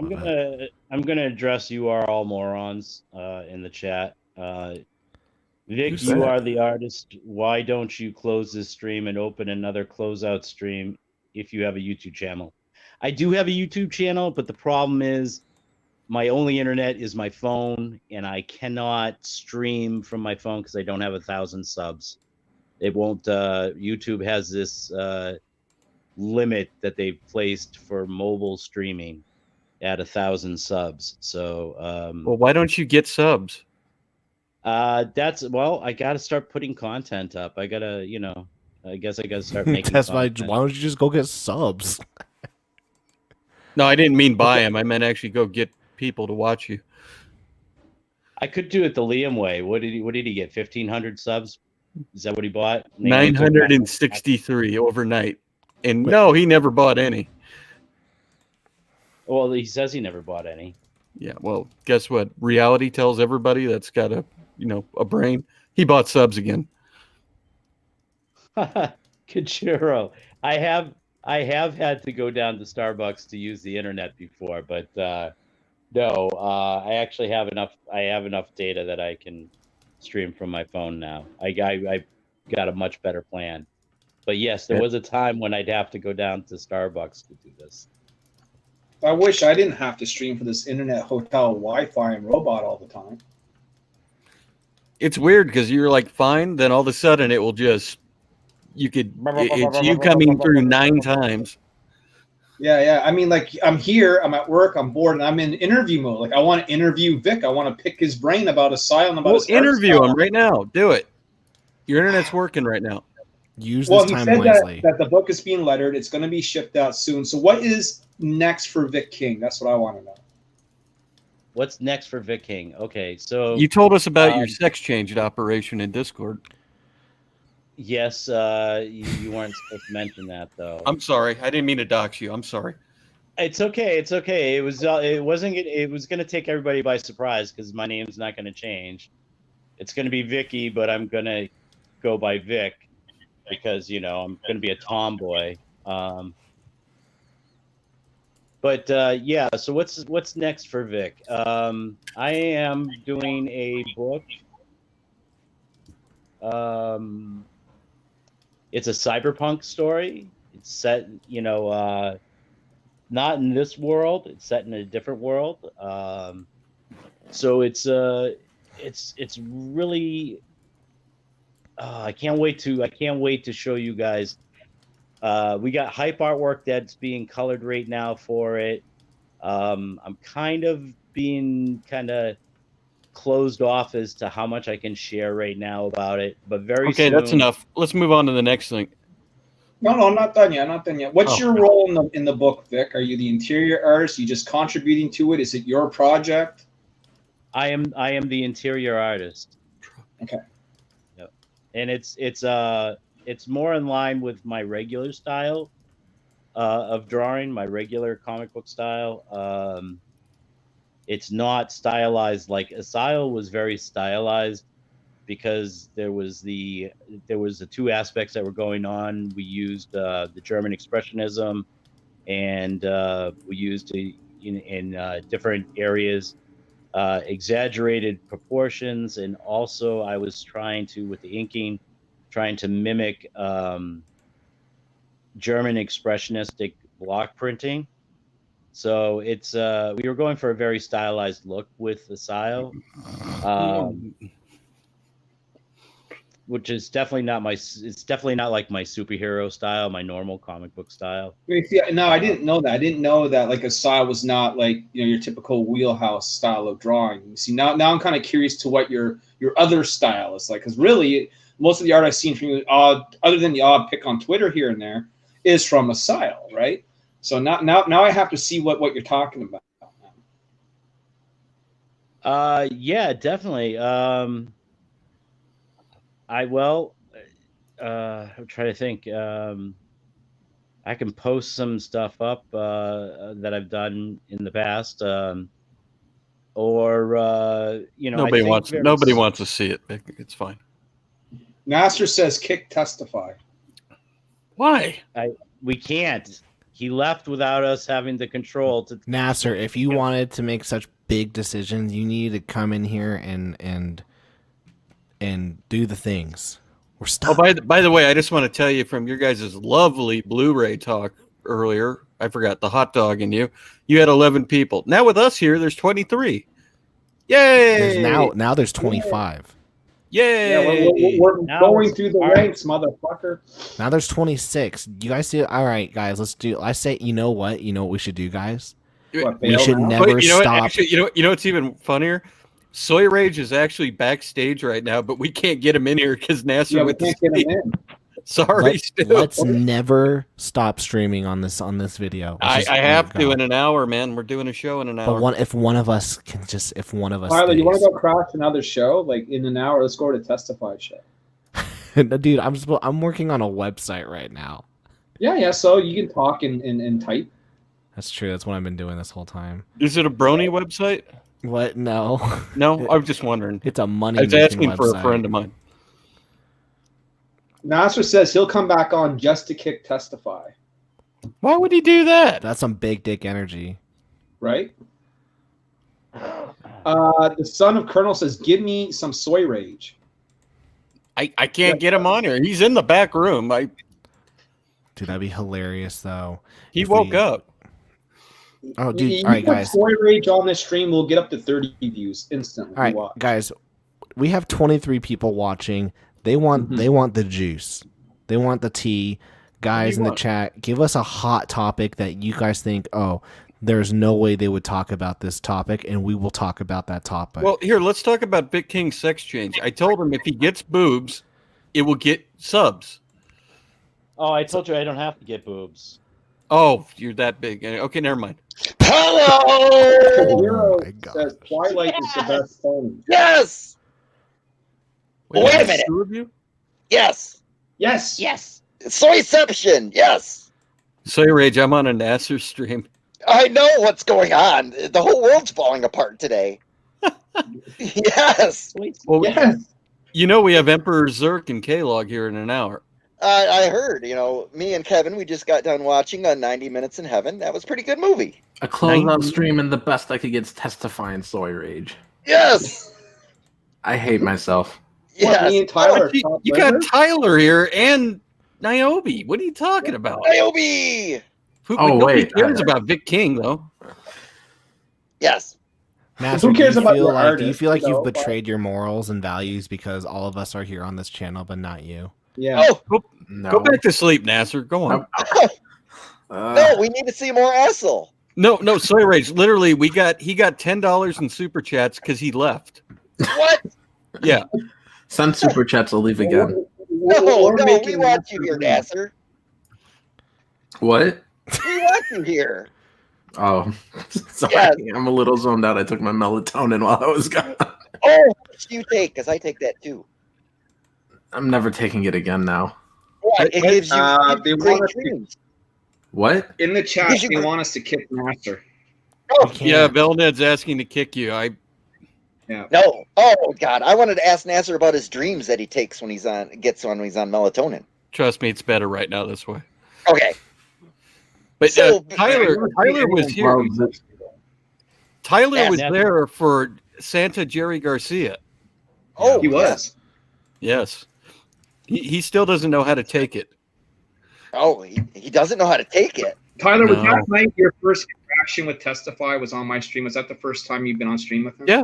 That was the first time. Yeah, that was the first time I've been on stream with Testify and Soy Rage. I'd seen Testify on Nasser's stream saying, "Nasser, you need to be more entertaining," and I was like, "Oh, dang, this guy's intense." Oh well, the melatonin dreams. Yes. To answer Soy Rage, they always start the same. I'm at the beach, and then it always ends with me holding Testify's face under the water till he dies. Oh, what a dream! Yes, I get some weird ass dreams when I take my melatonin. I tell you that. I don't think I want to hear about him. I had a dream of Nasser being entertaining. Yes. It was just reality. Oh, well, Red he says he takes a rubber suppository. Yes. Oh. Well, that means Red, he has to clench. Yes. He put it in the wrong hole the other day, I was told. Yes. Oh, so I saw your socks today, Soy. I saw your socks. One person got them stolen, so I got to replace that for them. Yes, I didn't know there was that much of a demand. People are actually robbing. I don't know who's buying these dumb socks. Everybody. Well, I watched, there's this new show. I don't know if it's new, but Dark Grift. He was doing like this, new Comicsgate news show, right? Oh, and he has horrible. one segment in there where he's talking about fulfillment, and he was showing off your socks. They look pretty good. Oh, thank you. They those colors really do pop on those, They do, But think about think about what you're gonna have to explain to people if they see them. Anyone who buys those, Nasser, I'm never you need talking to them again. I'm wearing them, man. Nasser, what you don't get is you. I know you hate me and everything, but we actually have a pretty decent sized audience. Oh man, it is so much better without those two guys. We're all getting kicked? Yes. No, bring it back. Bring them back. It's better having. Oh, it's you and me now, Nasser. Hello. Oh wait, never mind. Okay, guys, it's just me. Yes. Yes. Yes. That was the dumbest thing I've ever seen happen. Yes. It was like he pulled a page out of Testify's handbook. Just Even dumber than this? Oh, he's gone again. Finally, peace. Did he get any backers tonight? No. I don't know, but let's try to get we this got a man few. some backers. This is We the got a last few. home stretch, man. He's 5 hours left. We only got a couple hours left. 173 backers. We need to give Vic King some money. I want to see this man get paid. If you want to help out Vic, you want to help out Nasser, we need to get this ball rolling. How many hours you got? 4 left? 4 hours to go. He's 4 got hours 5 to hours go. left. Okay, 5 if hours we left. can get a backer an hour for him, that would be awesome. Yes. Right. Yes. So the link is once again in the chat. This is Asyl. This is a 20-page horror comic, man. We're talking about the author of Stardust, Trixie King, Blood Reaper, Secret Comics Presents, and of course drawn by the man Vic King himself. Yes, talk about the line art. The line art is great, man. I mean, I'm looking at this cover. I know me and Nasser differ on what should be black and white and should be color, and that's not the debate I'm having, but I mean, it's a great looking cover. You scroll through the campaign, you can see that Vic has really put his heart and soul into this. He knows how to draw a woman. You know what I'm saying? Yes. Now, Tyler, talk about Amber Heard. Yeah, man. I mean, listen, if you want a girl who's going to say I love you and at the same time key your car and cut off your finger, I mean, hey, she's the one. Yes. She's the one for me, brother. I like them. I like them a little crazy and psycho. You know? I like that she will give you a black eye and cut your dick off. Yes. But, now, okay, I'm willing to take the black eye and key my car as long as she rides the hell out of me. Yes. How about shitting in the bed? No, that's fine too, as long as she cleans it up. Yes. Cool. Now, Vic King, you need to talk about Gina Carano. She's a little bit bigger woman for me. She would probably break me in half. Vic. Vic, all right, Vic. Can you guys please change your avatars? No. I can't. I tried. No, not Vic. you. Sawyer Age and Vic King, because they I have the kicked same Vic so one. he could change it. Oh. Don't kick him. Stop kicking people, Nasser. gotta We're all change having that. fun. Look at, we're the same. Yes, I picked this one just because of Vic had mine. Yes. Vic, talk about Gina Carano so this can be like a full Comicsgate stream now. We've hit all the bases. We talked about line art. We've talked about Amber Heard. Now we got to talk about Gina. Oh, you should have heard the riveting 2-hour conversation Nasser was having about silent films. Oh. Riveting. Riveting. Like Yes. rivet ones? It was riveting. It was actually about it was actually about a silent film about a guy who was working as a riveter, building skyscrapers. One Nasser. of these days, Vic will have a good joke. Did you watch A Man of a Thousand Faces yet? No, Okay.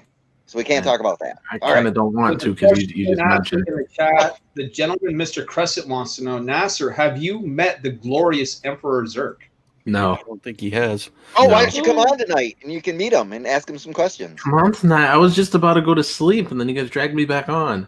Oh no, we had people here that wanted to be entertained, and you want to keep your stream going for some reason. I want to go to sleep because I got work tomorrow. Dude, and let me tell you guys, the I chat, get it. they are The man wants entertained. to stretch out the stream until the very end because it is the closeout stream for his campaign. Oh, I would love to see this guy get a couple more backers. Even if it's just one or two. Like it's at 173 now. Let's see if we can make it 175. Oh, You know what I you are in full shill mode. Holy Please, shit. guys, please, even if you just donate $1, go ahead. Yeah, that's please. right. But listen. This is what I do. Testify. I've been doing. Been in the game for a little while now. I know. Let's get this guy to $1,302 in sock sales. $1,302 in sock sales. Amazing, isn't it? Idiot buys that many socks. Why There's many. Are chilling. Yes. Trust me, I know it wasn't all me selling them, but I might have had something to do with that. Oh, It wasn't you at all. Nobody bought them for you. Nasser, are you going to give any special recognition to your top referral person?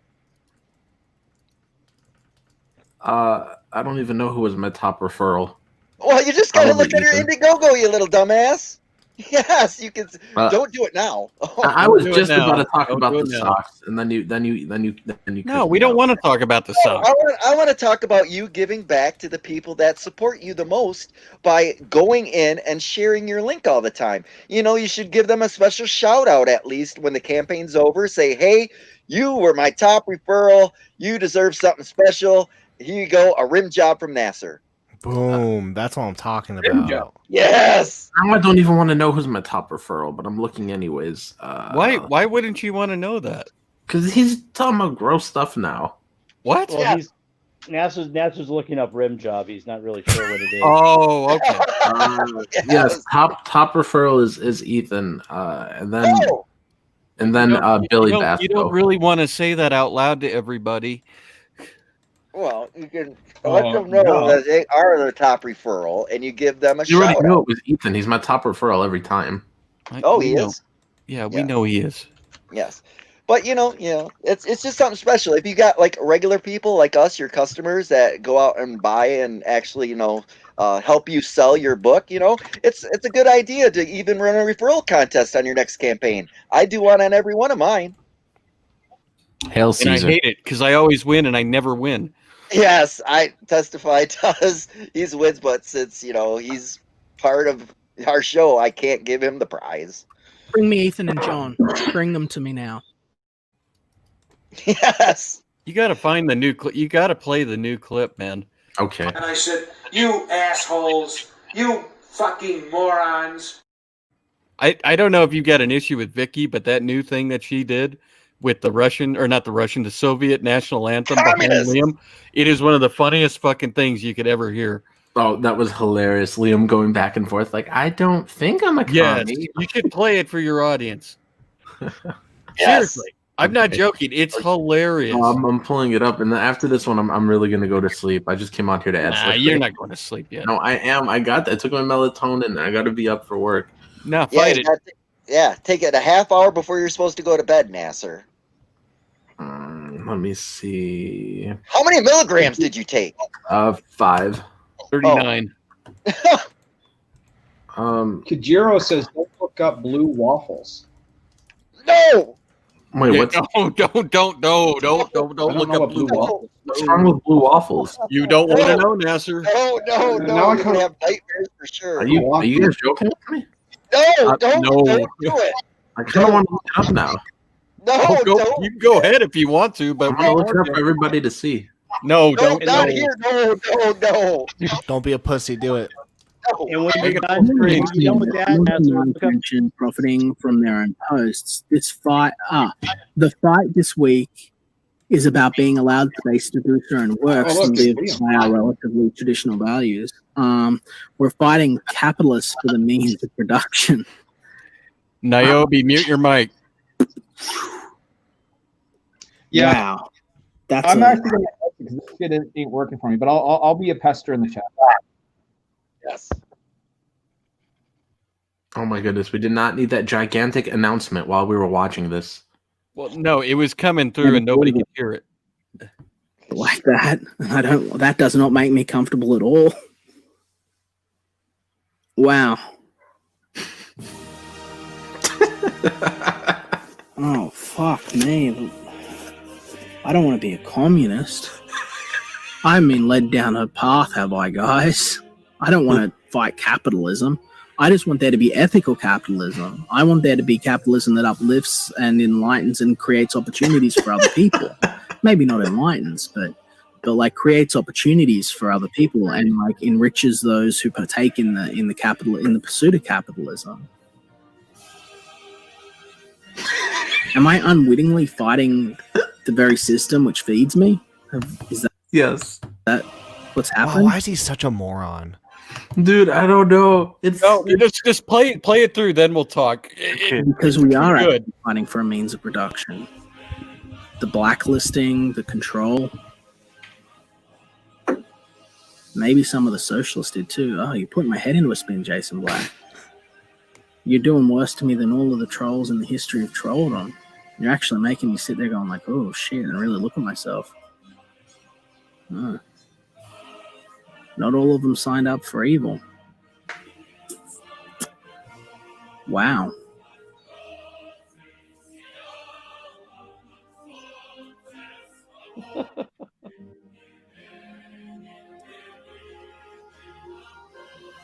Am I evil?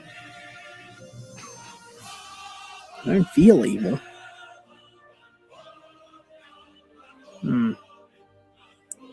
We aren't fighting capitalism, we're fighting the overlords of capitalism who themselves are communism.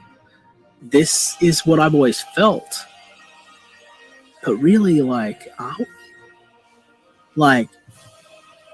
it's weird. I know that Disney is a hive of fucking socialist dick bags. Like, I know it. I know it is. Like, all their money men are constantly stressing out and freaking out because they're getting orders passed down to them from straight on socialists, right? And they got to just eat shit and make things work. I know that there are globalists. There are many globalists in the power elite. These people that are making choices, and the big tech has very much been. I'm not a communist, am I? Like, I hate communism. I do want a fair go for everyone.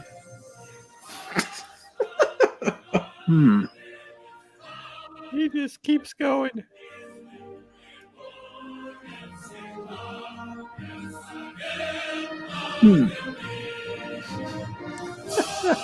It's so beautiful. Did any time did his like conscience say, this is stupid, I should probably stop this? He took it down and it's privated immediately. He wants to be a commie. Boy. Did he say that he wants to have a go with everyone? Yes. Yes. I thought so. Oh man. You are all morons says poor Liam is dumber than a box of rocks. I think the box of rocks might be smarter, actually. Were we going to do pet rocks for the next campaign? Yes. Yes. Well, you're doing a pet rock? Yeah, a pet rock. Yes. You'll be your best friend, Nasser. You could talk to it every day. You can tell your deepest secrets to it. We're going to paint them up just like Testify.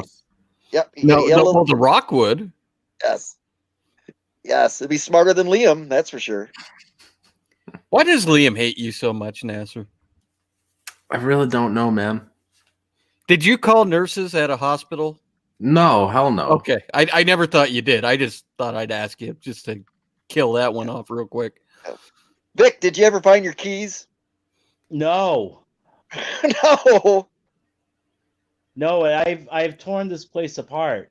How do you lose your keys? It's in the garbage. I have no fucking idea. It's probably in your garbage if you can't find it. I know. I'm gonna have to go through my garbage. I'm dreading it, but I'm gonna go through it right now. Yes. Just dump it in the bathtub.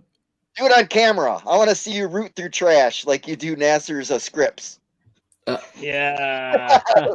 Nasser, what did you think of the movie Roots? Never seen it. Oh, it's a great film. That's racist. No, it's not. Racist. It's not racist. It's racist. Yes, it is. Well, it's racist if you think that. I'm just kidding. I don't know what it is. So you don't even know what it is? I was just making a joke. I don't know. That's gotta be a can we call you Toby for now on? No. Sure. Okay, Buffalo Red says Vic's garbage is all you napkins. No, Vic's not sick. I haven't heard him Well, Red, sneeze. I don't know if you're like drunk or what it is, man. You need to calm down with some of your chat messages. What? That was harmless. How about I only want a rock to beat Testify with? Whoa. I can make that happen.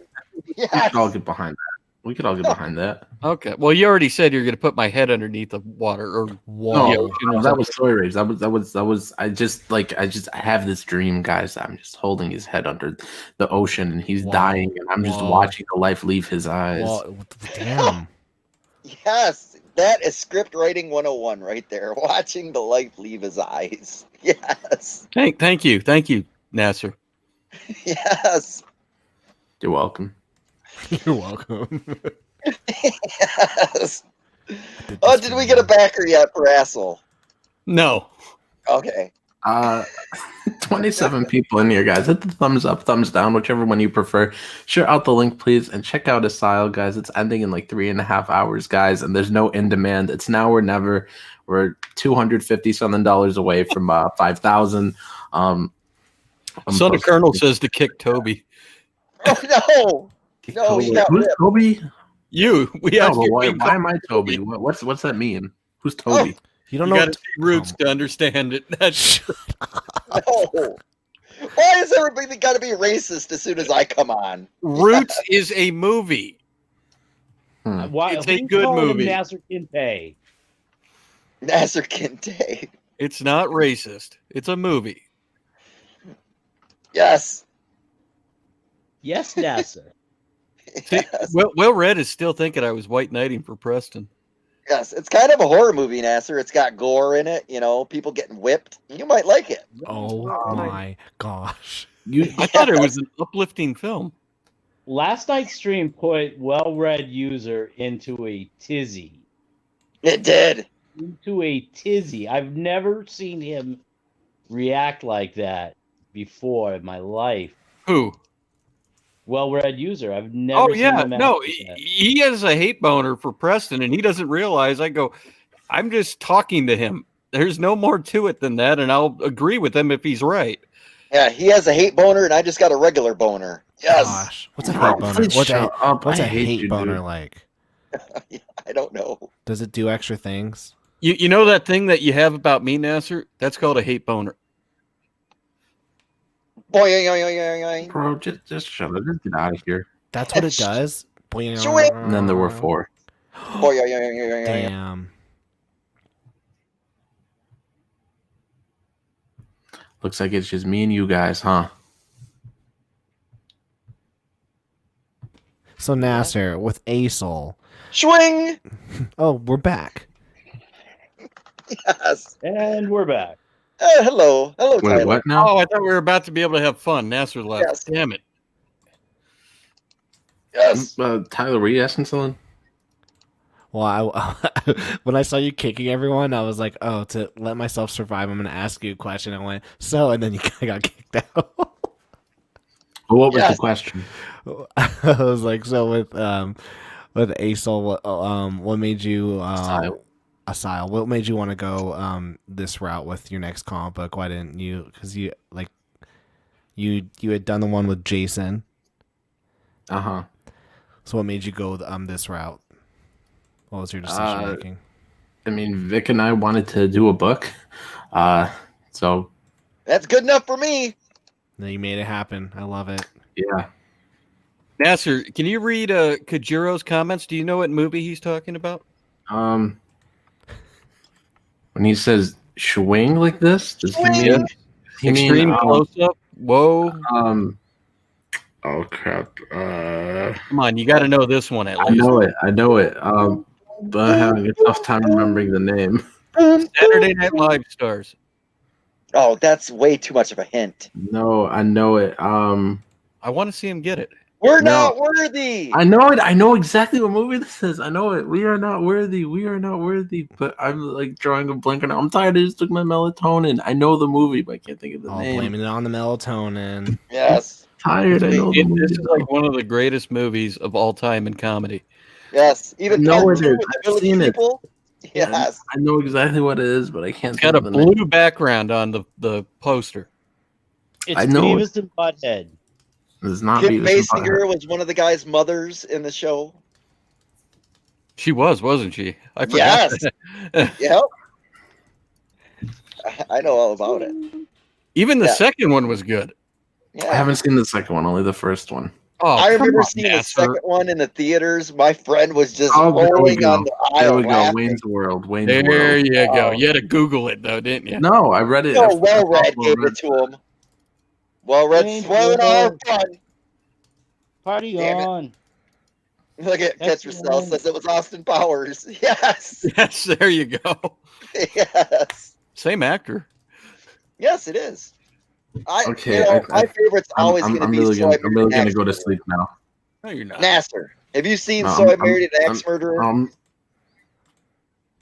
No. Oh, God, another thing he doesn't know. God, Nasser, All right. we got to get you eclectic. No, before you go to bed, don't forget to put it in demand. Oh, look I'm at not putting it Velvet. in Stan Mickus Donuts. Yes. I'm not Yeah, putting it Stan in demand. McNutta's Donuts by Al Bundy. Yes. Anyways, guys, here's the link for Asyl again. I'm really gonna go to sleep now, guys. Why are you All right, we'll going to take over sleep? from here. Cause I have work. Just leave. We're fine. We got you.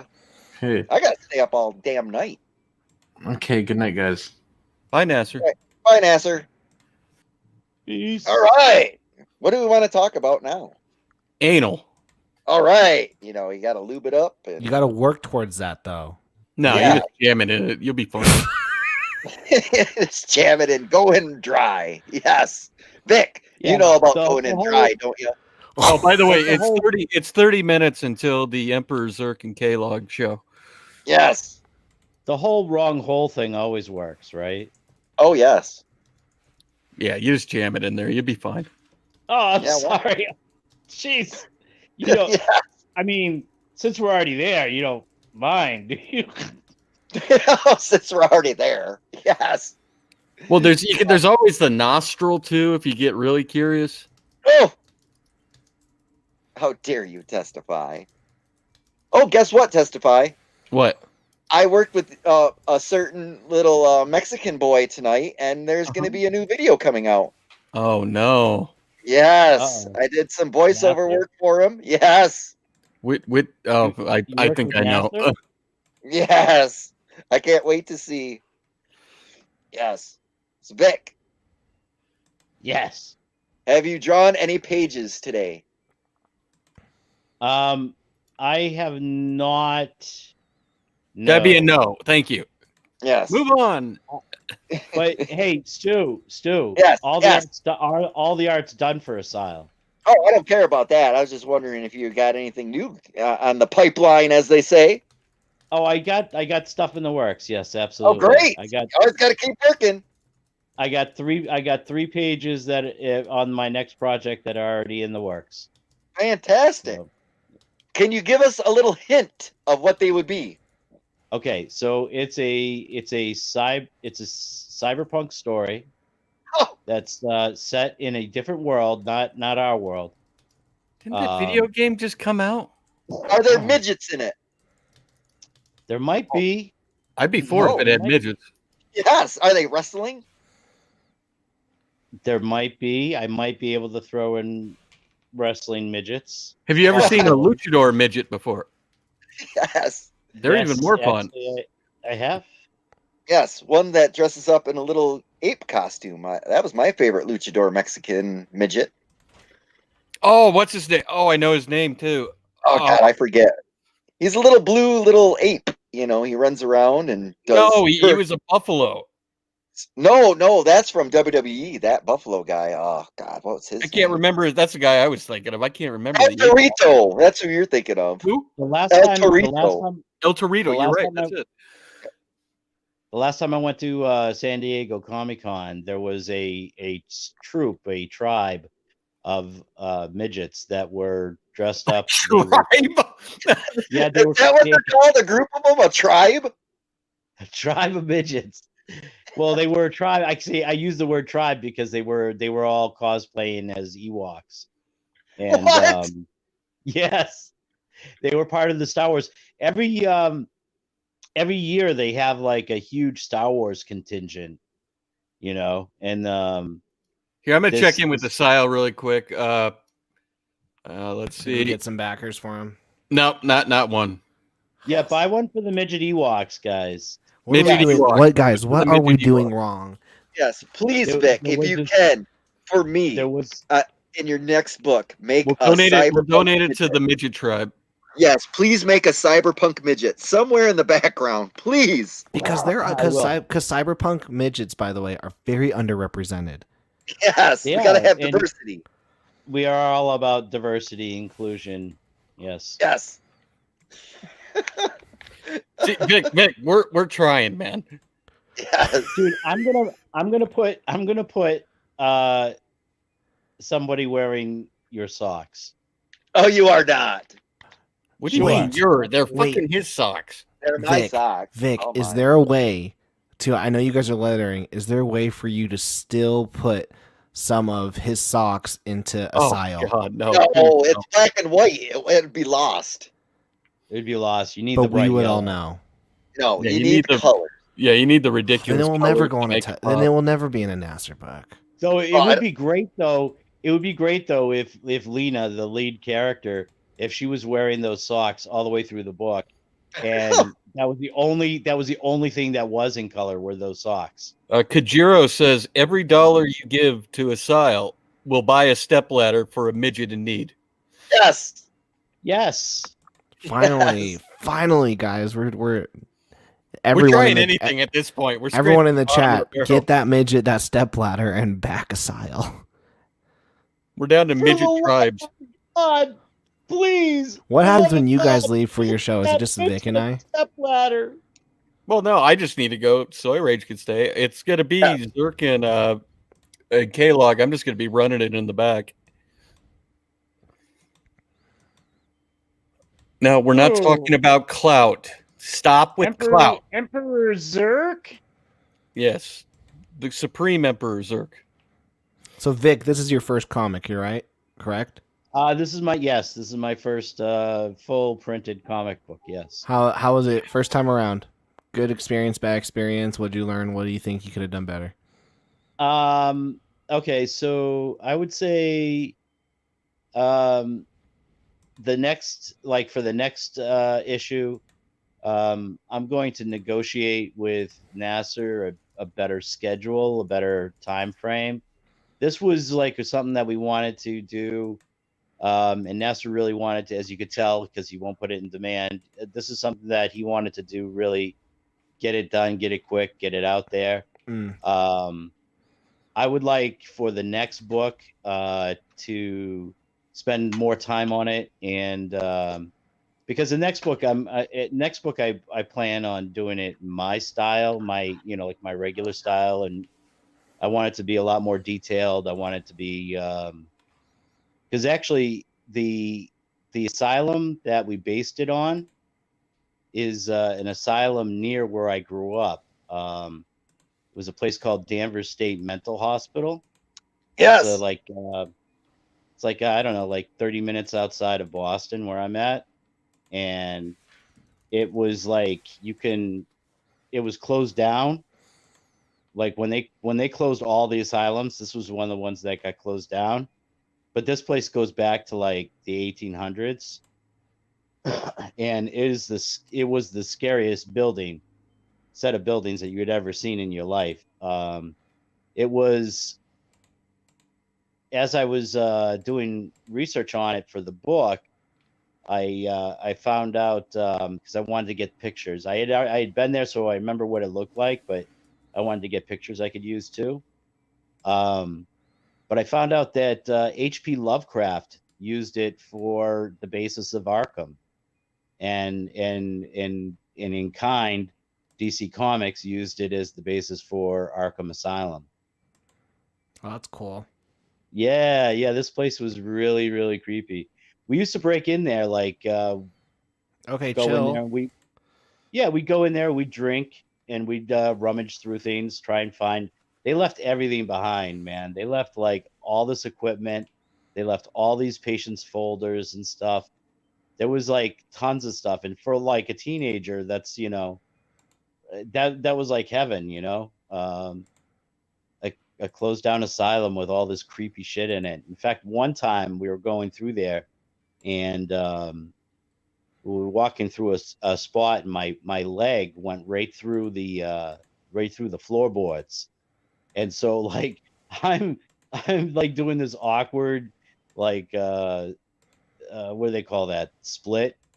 Like my leg is hanging down through the floor, and I'm leaning back, and my other leg is sprawled out the other direction, and I'm like, help! And of course, I mean, the place is like dark as shit because there's no electricity there anymore or anything.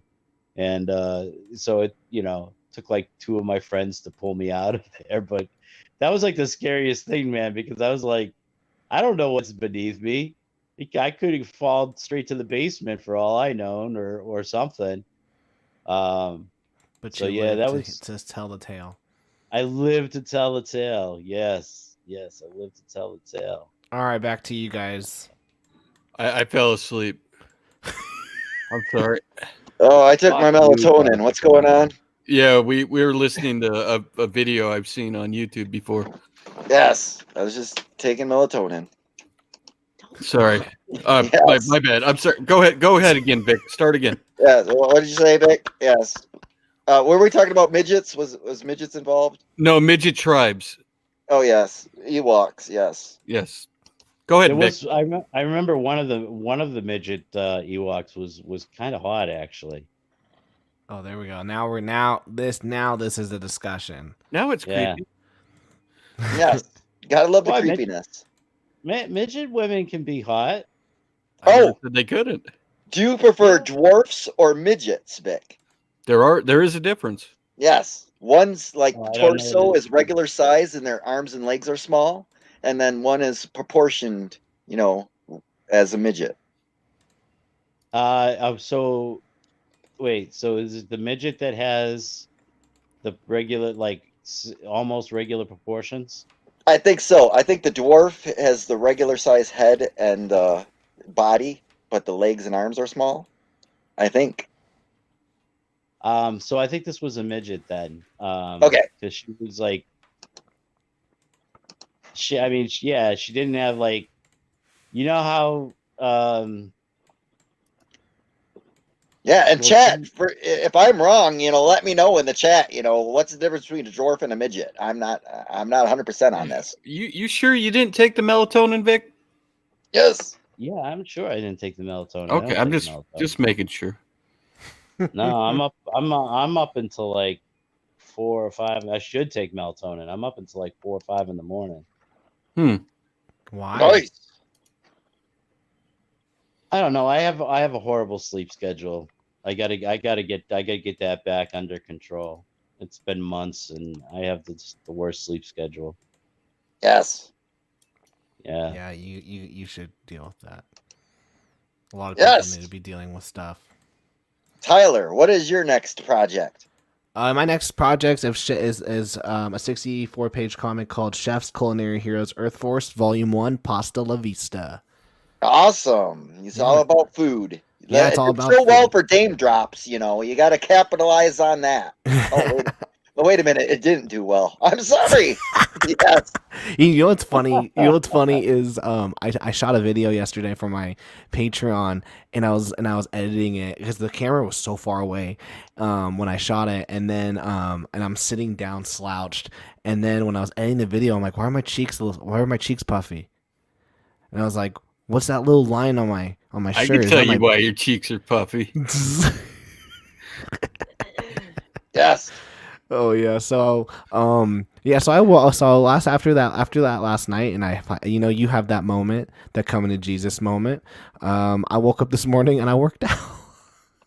Oh, and I see Bill Ned is wishing a happy birthday to David Lynch. I know that's Nasser's favorite little director. Yeah, too bad he couldn't be in here. Yes. Shame. What a shame. Yes. But he still has the link up. Yes. I mean, it wouldn't be a Nasser stream without the link, right? Yes. Oh, well, Red says this is worse than Dr. Soy Show. We are talking about holes next. Yes. What's your favorite hole, Well, Red? I prefer the nostril. Yes. Anytime, Vic. Just give me straight up good old Vijay. Oh, okay. Yes. Kind of traditional. I like donut holes myself.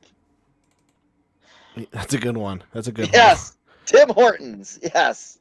Speaking of Tim Hortons, where's George? He can give us all a thing or two about it. I don't. For some reason, I don't think George would have been brought on here no matter what. Yeah, well, he was going to come in the other day, but he left before Nasser could bring him on. Well, I think that might have been on purpose. Oh, was George like flipping out last night or what? George had a moment. He was like, he was very George. Nasser? No, you are an idiot.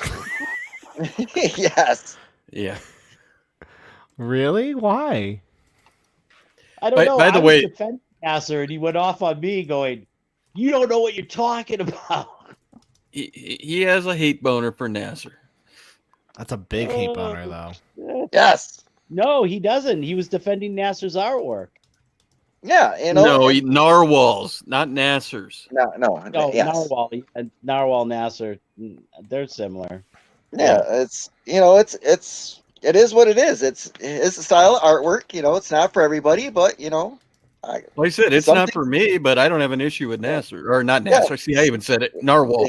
Yeah, I mean, some of the stuff he does is really, really good. I enjoy some of his stuff. Some stuff I don't. Dude, we need to get the Narwhal Nasser show going. That would. Oh my God! Does Nasser not like a Narwhal's art? We're gonna need the Cheech lobotomy gun for that show. I don't know what Nasser thinks of Narwhal's art. I would like to get his opinion. Nasser, if you're still awake, what's your opinion on Narwhal's art? Would you ever do a book? What's your guys' opinion on Narwhal's art? I just said, I like some of the stuff he does, but some of the stuff, I could care less about. I'm not a fan of this new book he did, but I like some of his other stuff. Yeah, I liked Earthbound and Foreign Agent. This book, I don't know. From what I've seen, I mean, maybe we're just not seeing the best parts of it, but yeah. I know what you don't like about it. You don't like that. You don't like the backgrounds because they're 3D rendered. They're not. Oh, they are? I didn't even know that. Yeah, they're not. They're not drawn. They're 3D rendered using Blender. Oh, well, you learn something new every day. By the way, there's almost as many people here as there are waiting for the Zerk and K-Log show right now. Oh my God! When's that starting? Here in 15 minutes. God. 15 minutes. Well, should we dip out? Oh, you could stay. I'm going to get out of here in a second. I got everything already set up. I gotta go. I gotta watch another movie with the wife. Tell Kevin to shut up. No, she's a beautiful lady. I never said she wasn't. Kevin's so demanding. She is, She's like, you were on streams all fucking day yesterday, all day tonight. You're on streams, so no, we weren't. We were on our stream for 4 hours. Yes. Oh, I know. I know, it was crazy. Crazy times. My throat was gone last night. It came back though. Oh, what movie, Catch or Sell? Well, we just got done watching 90 Minutes in Heaven, and I don't know what we're going to watch next. The next one's going to be the Asyl spinoff movie, Anal. No. We're Christians, testify. Okay. that doesn't help that comment. Can we get a new... Hey, guys, go check out Nasser's campaign. Did we get a new backer? Let's see. I'm taking a look. No, not one. No, oh, shoot. Do you guys think that we've plateaued? He said that before, and we got like 2 backers. So no, I swear to God, you're at 173 right now. I just looked. Soy Rage, you were on the internet for 6 hours straight. Oh my God, she's giving me hell. I gotta get going. Yes. Oh, thanks, Kevin. She was reading that. Yes. Rip to Soy Rage. Rip to Soy Rage. Oh Lord. Oh, what a day. What a day. What a day. Wonderful. Now we have more people watching or waiting for our show than the Nasser thing now. Wait, can you put in the private chat the link to your show so I can watch it? Yeah, I could put it there. Yeah, man, because I mean we can't do anything else. But you can come on. You can ask Lord Zerk and K-Log questions. gonna be bringing them in one at a time. So it's oh no, not you're good. gonna I be gotta like a get this panel. website. I gotta get this There you go. website made, man. You guys got 14 people waiting. That's awesome. Oh, it was 18 just a second ago. Damn. Because they want you guys to go on. Oh, and just for our good friend in the chat right now, Mr. Well Read, I haven't even told him we were doing it, but Preston's already waiting. God damn it. What do you guys talk about on this show? You'll be amazed. It's going to be about how they're going to take over the world. Yeah. Yeah, it's very interesting. It goes in many different directions. Well, I'll have to, one of these, I just hit subscribe. Oh, cool. So one of these days I'm gonna have to maybe luckily I can get up. Maybe I can get on the show in February when my campaign launches. We're on Tuesdays and Thursdays. It's an open call-in show. Really? We bring anybody in, and if you could stay there and be entertaining and roll with the punches, you'll have Dude, fun. I hope. Well, testify. Here's the thing: you haven't watched my show, but you've experienced me now. I know. Can I be fun with you on there? Is it possible for me to be entertaining? Well, you and me were the only entertaining things before Nasser and the hot dog guy went out from their Blu-ray talk. Were they really talking about Blu-rays for that long? 2 hours. Yes. Wow, that's Vic even left. I jumped off onto Malin's stream for like an hour and came back. And why blue? Like, what's so great about? Like, why are we talking about? What's so great about They Blu-rays? were entertaining themselves. They don't. I think he might get it sometimes, but then he forgets. I don't know. Because no one wants to talk about Blu-rays. Well, hear he about does. Blu-rays. He No, does. sorry, no one wants to listen to Blu-rays. It was boring. It was boring Blu-ray stuff too. It was not even, relevant stuff. He's like, it takes this much to make when they make a Laserdisc. Well, guys, the Laserdisc was awesome at the time. That was cool. I remember watching Laserdiscs. I had one that flipped automatically even. Wow. My Pioneer player. Well, that's showing some of your white privilege right there, Chill. I love my white privilege. Oh man! So all right, I got to get out of here though. I got to get ready. Yeah, me too. I gotta get going. Bye, Vic. Hey, is it just us? Peace. Vic, are you gonna man the rest of this stream? Oh, am I gonna man the rest of this stream? I might have to, right? So I guess it's on me. I mean, people are leaving at this. You can say that you did your due diligence. You did a closeout. You guys did a 60-day campaign that's so freaking long. I hate crowdfunding, to be honest. I wish there was another way to like get comic books out to people. But you guys did a 60-day campaign, and you were there the whole time. Yeah, that was. I mean, see, that was like part of the issue. Is like I was trying to do the art, and especially the first week we were going hard, and we got then we got struck, and Nasser lost his ability to stream, so we went on other people's streams. So when he got the strike lifted, we went hard at it again. And we did pretty good, everything considering. I mean, Nasser had a channel strike against him, so he couldn't stream, and so that sucks. Actually, I think we were only like 3 days into the campaign at that point. So yeah, because we were only at like two grand at that point. So yeah, I mean, there was a lot of stuff that happened during the course of the campaign that you'd rather not have happen during the course of a campaign. Mm-hmm. Now, do you share the same beliefs? Also, I got a show for Larry, and then Matt saying, Tyler, there are other ways to do it. It's called Facebook ads. Yeah, guys, Matt and I had like a 2.5, 3 hour conversation one night. And would have gone longer had my kid not woken up, about how to advertise our comics better. It was a really, really good conversation. It was really good. It was long. It was so long, but it was good, and it's made me change how I'm doing things, and then Rebel Comics is saying shill for me, Tyler. Yeah, I mean, guys, Niobe Birthright #2 is shipping out next month, and I get to see all the pages because Larry and I are good friends. Yeah. F off well read says you didn't lose any viewers. See, guys, like Vic and I, we can take over the channel, and we're gonna be just freaking fine. Absolutely.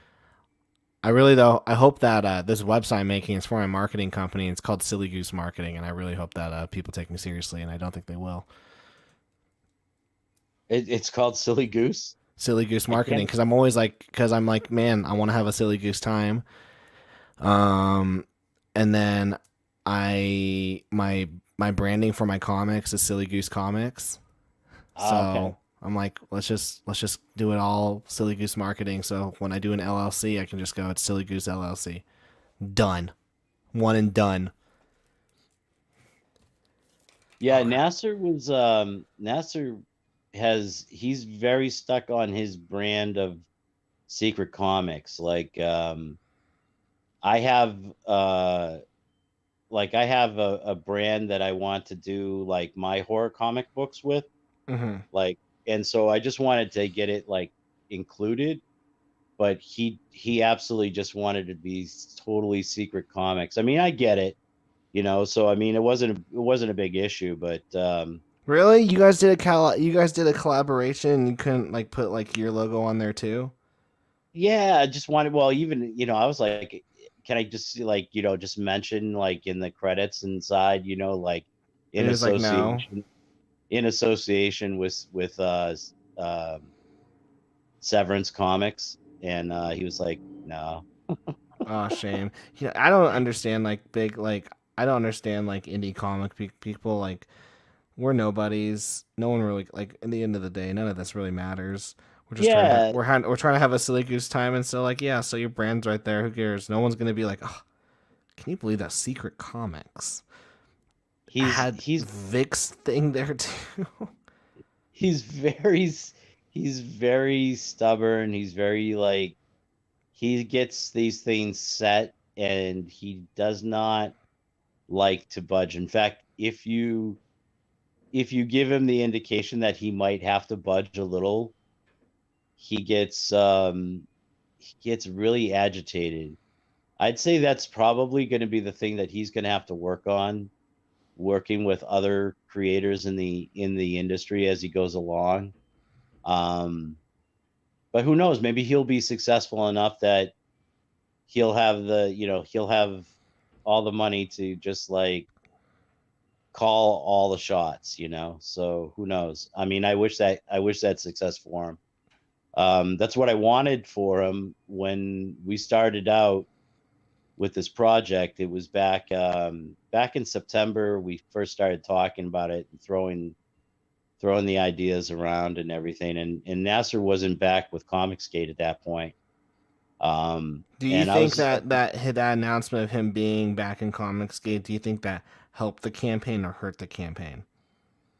When all is said and done, I mean, when this is a closeout, what's done is done. But like, what are your thoughts on all this? I think it helped with some people, and I think it did absolutely nothing to help with other people. Gotcha. So kind of like the people who would have backed it decided not to, and the people who were not going to back it decided to back it, so it canceled itself out. Sort of, in a way. Like, so Nasser had been before he got back into Comicsgate, like he had been. Also, I'm just asking all these questions because I don't follow any of this stuff, so I'm like, well, I'm like making this website, I might as well like talk to Vic about this stuff. For a year, Nasser was hanging with people who really don't like Comicsgate, and we call them anti-Comicsgate. And so the people, when it came out that we were doing a project, when we announced that we were doing this project, we got a lot of heat, both of us, from both sides. Like, why are you doing this book with Nasser? He's anti-Comicsgate. And Nasser was getting, you know, the same level of kind of vitriol, like, why are you doing a book with Vic King? He's like the biggest CG Spurg that's ever lived. And so yeah, we were both getting it from both ends. And here's the thing, I was telling Nasser, I'm like, look, Nasser, my whole deal with doing this book with you is that I have unblocked everybody. I'm really kind of done with most, if not all, of the fighting and drama bullshit. I just want to make books, and we were talking about making this book like a year and a half ago before you left, and I just, you know what? Let's do it. Let's just make this book. We had originally had a different story in mind, but Nasser didn't want to do that one, so he came up with this one. And when he pitched it to me, I really liked the idea. I liked the challenge of what it involved. I think that I think it was a worthwhile endeavor, artistically. So I was like, yeah, you know, let's do this. And so over the course of the campaign, we did win some people over from one side or the other. But like, I'll tell you something, it was really weird. I've always been a big promoter of indie comics, especially like CG books specifically. But I mean, I did throw out a lot of support for books that weren't CG as well. You know, like, if I thought it was a good book, and if I thought the creator was, you know, doing something cool, or if it was like their first book, and I saw that they could use a signal boost, I would do it, you know, because I believe in it. You know, that's my dream. I want to see people chase their dream too. So, what surprised me though was like all of these people who were like, I want to use the word friends, but I mean, like, they're not, you know, I don't know them other than from the internet. So they're internet friends, you know, whatever. Yeah. And kind of friends from the scene itself, you know, the Comicsgate scene. I didn't get any of them come. Well, I mean, I got a few of them. Definitely. I don't want to say like backers. I definitely got backers that were like, yeah, you know what? Let's, you know, I'll back you. I don't really like the fact that you're working with Nasser, but I'll still back you. But like other creators that I've done stuff for, and I've done, like, people that I've done free work for their campaigns, you know, giving them free artwork, or done a lot of promotional stuff for them and really pushed their projects and everything like that. They didn't show up. Yeah, you know, it's funny that you say that, because I did a video. Sonorum11ARU says, Vic, I implore you not to air this dirty laundry here.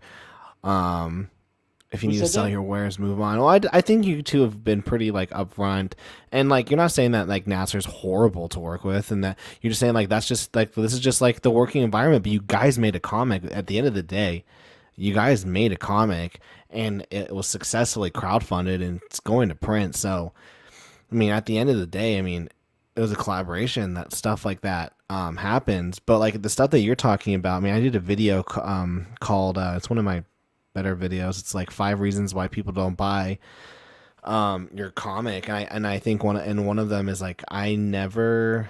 What's hard is like what's hard is like, you want to be like, you're friends with these people, and you hope that they'll like support you as well, and you might think, and then people might think, oh, well, if I support your campaign, then you're going to support my campaign, and sometimes it just doesn't like work out like that. Like there are a lot of campaigns that happened in December that I wanted to support, and I bought a house. It was Christmas. I was like, it's just like not gonna happen. It's just not gonna happen for me. And I think that sometimes creators get like into this like transactional relationship, I think people get into like this transactional relationship where it's like, well, I scratch your back, you scratch mine, and whatnot. John Della Rose saying, "Holy crap, this has gone for 4 hours. Nasser, you're mad, but Nasser isn't here, so he says, oh, we can do what we want on Nasser's channel without him here. Muhahaha. Yeah, man. Here's the thing, John. Though none of us have the controls. There used to be 7 of us or 6 of us, and now there's 2 of us. And like the moment we leave, I think the stream will still be going. So we're just shooting the shit. We're trying to get Asyl backers." But also, go to youtube.com/JohnTalk and subscribe. Yes. I mean, we're just having a conversation. I just want to address what you were all morons said. So like I didn't name any names, and we're just kind of talking about the reality of the situation. It's like it's not a big secret or a big like it's not anything that anybody isn't aware of. Everybody's aware of it.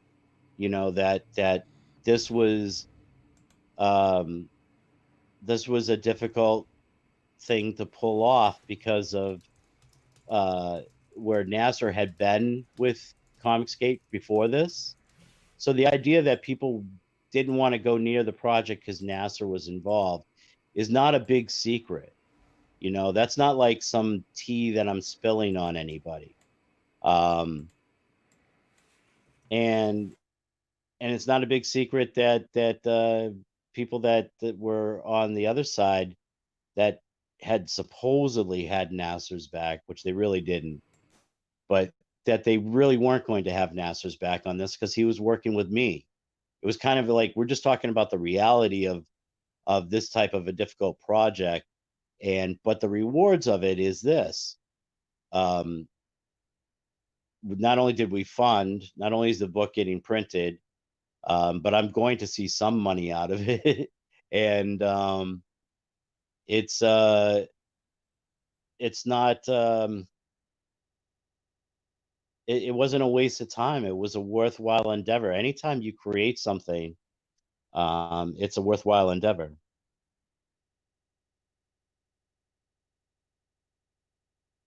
What's he saying there? Crap, can you hear me now? Yes. Okay, yeah, I was muted for some reason. Yeah, like making comics is hard. Just doing it. Like right now, I'm making Chefs, Culinary Heroes Earth 4 Pasta La Vista Volume 1 comes out February 15th on Kickstarter. I'm making this comic right now by myself, and it's so just time consuming, and it's so hard. And being an artist, a lot of it's just putting your headphones in and drawing and hoping that people freaking like this thing that you're putting your heart into. And like at the end of the day, your reward really is just that you finished it. But then also, you add the collaboration aspect involved, and now you're dealing with not just like your vision, you're also dealing with, you also need to support someone else's vision. And you guys need to collaborate, and like it's okay to I think it's okay to be like, yeah, this was fun, we had a good time, but also this was really hard. Like, yeah, like there were ups and downs. Like whenever you're working with other people, it's gonna be hard. Not everything's perfect. I mean, I've worked with several artists. Like Demons Volume 1, 2, and 3 was 300 pages worth of comics, and I was working with the same artist the whole time. His name was Travis Martinez. We worked together for 3 years, and we had ups and downs. With Joe Wong, when we did Entity, it was 100 pages. It was a 100-page graphic novel, and it was really hard. It was really hard at times. Yeah. I worked with a creator just currently named Milana Ferris. Same thing. I mean, we actually had a really good time working together, and I'm dying to get that book made. I'm just really busy with chefs. I just have to color it. But regardless, well, I could just do it black and white. But I'm just saying, like, it's okay to say like this was hard. This was hard. But in the end of the day, you made it through and you worked. I mean, there are TV shows where the actors legit hate each other, but they go into work every single day and they make the thing. Right, yeah. I mean, how many stories have we heard like that? Now, see, with me and Nasser, I would say this: Nasser wrote a script. I liked this. I liked the script that he gave me. I liked the story idea. He was very specific about how he wanted the book to look in regards to certain elements. That most importantly being the distortions and the German expressionism. Mm-hmm. Now, I said, okay, I can do that, and now that was my challenge, was to find a way to make that all work. But here was the good thing about it. Nasser gave me the freedom to be able to figure that problem out. So when I was figuring that problem out, he wasn't telling me how I should do it. He just said, "This is what I want you to do," and that's what I did. And it's because the way we set it up. Yes, Nasser wrote the script, but the way that the visuals were done in the storytelling, I kind of directed what he wrote. Mm-hmm. So it was like a pure collaboration, but it was one that was done from. We didn't have to do a lot of conferring back and forth, so we worked very well together in that regards. So in that regards, it was a very good experience. We worked very well together in that regards. And it, now it's here's the thing that is the bonus, and this because you now have well, Chefs isn't printed yet, right? No, I'm still drawing the book. Okay, so but you have Entity and you have 3 issues of Demons, right? Volumes of Demons. So that's like 4 physical, tangible assets that you have, right? Yeah. And that's something that you can always build off from. That's something you can always resell, restructure, repackage. Yeah. Put it out again, and that's something that's very valuable. If you have these assets and you don't mismanage them or let them fade too far into obscurity, if you find a way to keep those assets moving and keep them relevant, you can capitalize on them for a long time. So now that's what me and Nasser have, is we have this tangible asset in Asyl that is going to lead to we have 3 or 4.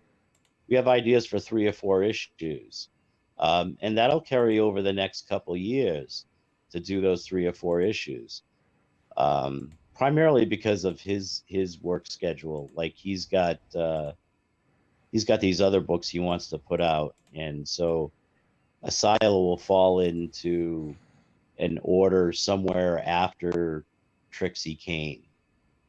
So it might be out. It might be out before the end of this year, or it might be out at the beginning of next year. So which is fine, because I'm this next book I'm going to take a lot longer to do the actual art for the book. And this time around, I had a time frame from when I could start the art for the book and finish the art for the book. I had a time frame of about just over 30 days, maybe 35 days to do 22 pages. or not 22, but 21 pages. And they're done. So, You're doing that all traditional, correct? yeah, it's all hand drawn, all traditional. Yeah. We got Jack Stayford here saying, "Did Nasser really abandon his own closeout stream? Unless his house is burning down, there's no excuse. It's not even midnight. Nasser's got work tomorrow, and there was like 10 people. There was like 7 people in here, and now that we don't have control of the board, guys. So like, if we can't send out links, we can't bring people in. It's literally last man standing. But if you guys want to go check out Asyl, I'll put the link. I can put the link in the chat. He gave you a wrench? He didn't even give me a wrench. Oh, that's so rude. I've had a wrench for like 2 years. That's not good. Yeah, guys, you can get Asyl. $10 will get you the physical book. That's a really good price. Another $10 will get you the digital copy. I wish it was a little cheaper, but that's just me. And then for $55, those you can get in the thank you page and 2 copies. Yeah, and that's a pretty good tier right there. I think one of the best tiers, like if somebody was looking to be, back us in a pretty significant way. I mean, every backer is significant. But if you were looking to back in a more significant way than just the one copy, either that tier or the head sketch tier, where you get an original piece of artwork that goes along with the book. That also is a $50 tier. Dude, guys, go get a page of original art. Yeah, we got 16 pages of original art left. So there's a lot of art that you'll be able to choose from. No, I dig it. Let's see. Rebel, did Larry? Oh, Larry, you still got your wrench, and then Dillard's got a wrench. Yeah, man. Vic, you don't have a wrench. You were on the stream. You were on the streams for like a freaking 2 months. I know, man. I know. I'm like, you sound butthurt. I'm like the battered wife, man. I don't know. What is it? Nah, NASA. I don't know. You know what it is? I don't know if Nasser was like maybe still a little tenuous at first with how this was all going to go between us. So maybe that's why he never gave me a wrench. I mean, I'm sure if I asked him for a wrench, he'd give me one. But Vic got a wrench because he gives Testify the links. Is that true? No, I didn't get the wrench, and I'm not the one who gives Testify the links. Not naming names, but I'm not the one, John Delarose. So what's your plan? What's your plan, Vic? So after this, after Asyl, what's your plan after this? What are you gonna do? You have your cyberpunk story. What are you gonna do to prepare for this? Like for example, like with Chef's Culinary Heroes Earth Force, Volume 1, Pasta La Vista, which is coming out February 15th. Well, I've been talking about this book for like the last 3 months, showing off doing draw. I did a 2-hour draw stream last night where I was drawing pages. Every video I do, I bring it up for 5 seconds. I'm showing off artwork. What is your plan to show off this next cyberpunk, your next cyberpunk book? Okay, so I'm working with a team. It's they brought me in as the artist. They're bringing me in and making me a full part of the team. But the whole project is their baby. So that's time frames as to when I can start showing. So you work for hire. Yes, I am a work for hire on that one. Right. Nice. I think they, It's a very good situation, though. I will say that it's a very good situation for me to be in. It's going to be a much bigger book. It's going to be a much bigger project than Asyl was. Asyl was just a 20-page black and white. I don't want to say simple or basic, but I mean that's like your basic comic book, right? This one is going to be a larger graphic novel size book, a trade paperback size book. It's going to be at least 60 to 100 pages. Nice. And what else was I going to say about it? What else can I say about it? It's the campaign for it is going to start, I think, sometime in February, and I think the goal for it is to. I think we're going to try and get it shipped by the end of the year, or the very beginning of next year, because it is a much bigger project than this one, because it's going to be all in full color. So I mean, there's a lot more pieces than just me that's involved. Art-wise, it's going to be full color and all of that. So a much bigger project, but definitely one that's going to be. I think people are going to be excited by this project just because of the material that they've given me to do designs for. Is it I'm fun? really excited. I'm really excited about them. I mean, That's awesome. Yeah. Now I do have two other projects that are my own personal projects that I'm going to do over the course of this next year. And one of them I have a writer in place, all set to write. I'm doing a manga style book. Nice. Called Damon Geist. It's going to be a giant robot versus giant monster. Kaiju. Yeah, kaiju. That's awesome. And the other one is called Dronin, and Dronin is it's a variation on Thor. And that's going to be a very exciting book. That's something that I've been trying to get it right, because I'm writing it and drawing it and inking it all myself. I'm going to have to find a colorist at some point, but right now I'm all hands on deck for that project. That's my own personal one. So that one I'm taking a little bit. That one if that one doesn't come out this year, it doesn't come out next year, I'm okay with it, because that one I really, really, really want to be like, I want it to be a masterpiece. Now, of course, I want everything I do to be a masterpiece, but that one I'm willing to, because it's my own personal, I can put it off and take as long as I need. I'm not on anybody else's schedule. I'm not like beholden to try to make people's timelines and expectations. I can do that however long it takes me to do it. So I don't know if you have projects like that. I don't know if Chefs is like that for you. How do you handle your projects? Do you like plan out like a year, or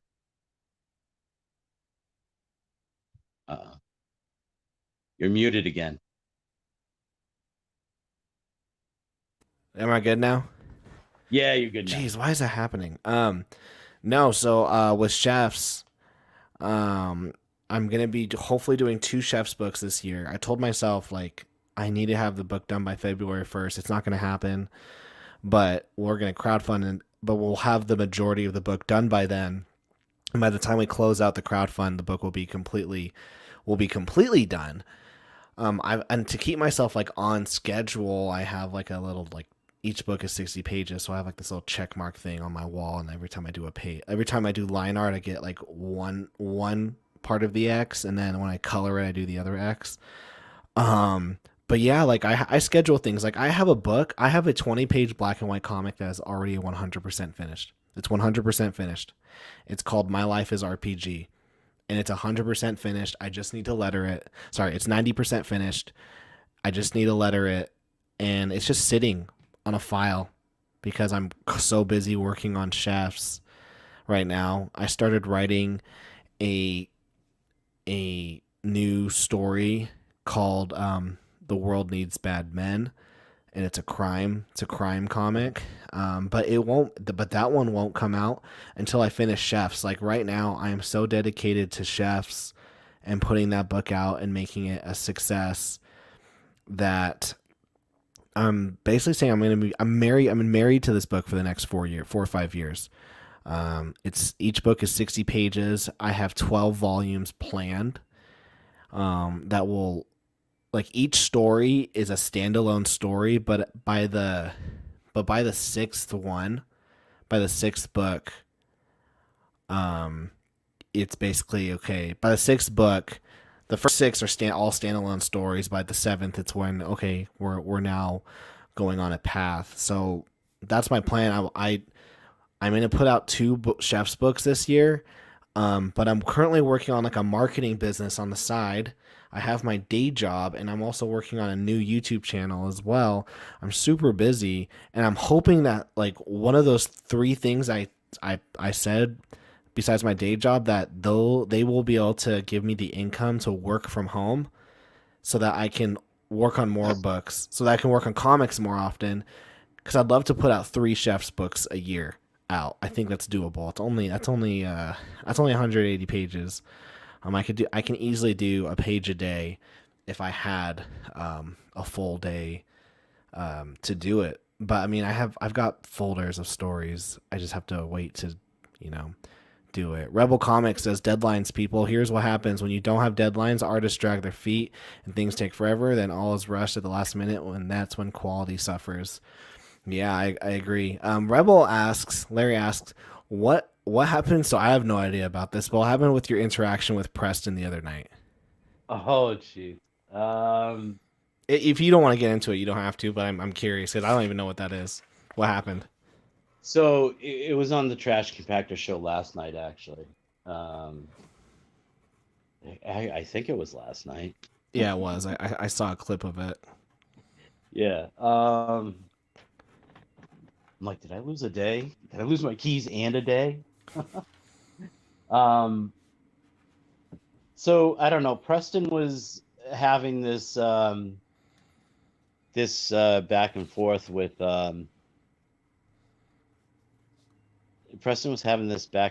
with Dark Gift Comics, and about what? Okay, so Dark Gift was approached by Preston's ex-wife, Abby, and they got to talking, and Abby wanted to do her. She has a story she was originally going to try and do as a TV show, but she thought she'd want to try and do it as a comic book, and so she sought out Dark Gift as the person that she wants to work with on it. That's like just like the base. That's all I really know of that part of the situation. Well, that didn't settle well with Preston because he saw that as Comicsgate being spiteful to him, and using his history as a way of grifting money. So I mean, it was like there were misconceptions and whatnot on both sides. Mostly on his side, it was mostly a misconception on his side about the intent of the book or anything like that. And quite frankly, if it's your ex-wife, you no longer have control over. I get being upset by it. I can't say that if I was in his shoes, I wouldn't have been, a little upset by it myself. But at the end of the day, you don't have any control over her. So he responded to something I had said in the chat on stream, and somebody said, well, get Vic in here and hash it out with Vic. And he was like, oh no, Vic won't come in, you know, blah blah blah. And I'm like, yeah, I will. So I went in and we started going at each other, and I told him exactly what my problem with him was. My problem with Preston was, I mean, he's always been an asshole towards Comicsgate projects. Like, you know, he's got his weekly show, This Week in Comicsgate, where he just trashes on every comic book project, every Comicsgate project that gets put out. But that wasn't even my big issue, because I mean, that's freedom of speech. He's got a right to do that. Even if I don't like what he's saying, he's got a right to say it. So I don't have a problem with that. What I always had a problem with, and I tried to get this, I think I finally did get it through to him, but I don't know. My problem was this: is okay, so you're on Twitter. If you're a creator on Twitter, and especially like if you're a newer creator, whatever, you're putting out your promotional tweets, right? Now your promotional tweet is going out there with hopes that people will see it and want to buy your book, right? I have a rule. I never attack anybody's promotional tweets. You know, even if I have criticism of the book or dislike the person, if I want to talk about that, I start my own thread. I don't jump on their promotional threads and say this guy's an asshole, or this artist sucks, or this blah blah blah. I just won't do it. And Preston did it for a very, very long time. And so that was the interaction. So we were just basically, Preston basically did what he usually tries to do, which is to try and side talk everybody and try to sound like he's the smartest person in the room, because he's very cocky and arrogant and thinks that he is. And so he was trying to talk over me. So I said, okay, so I will give you that. I will do the same to you. So we wound up arguing for several minutes and going back and forth, and eventually there was some common ground, you know, and as far as mediating what was you know, what was my issue and what was you guys his. were able to figure it out. A little bit. Not. I wouldn't say that anything's resolved, but I think that it was good because I was able to vent and be able to let him know specific, because he was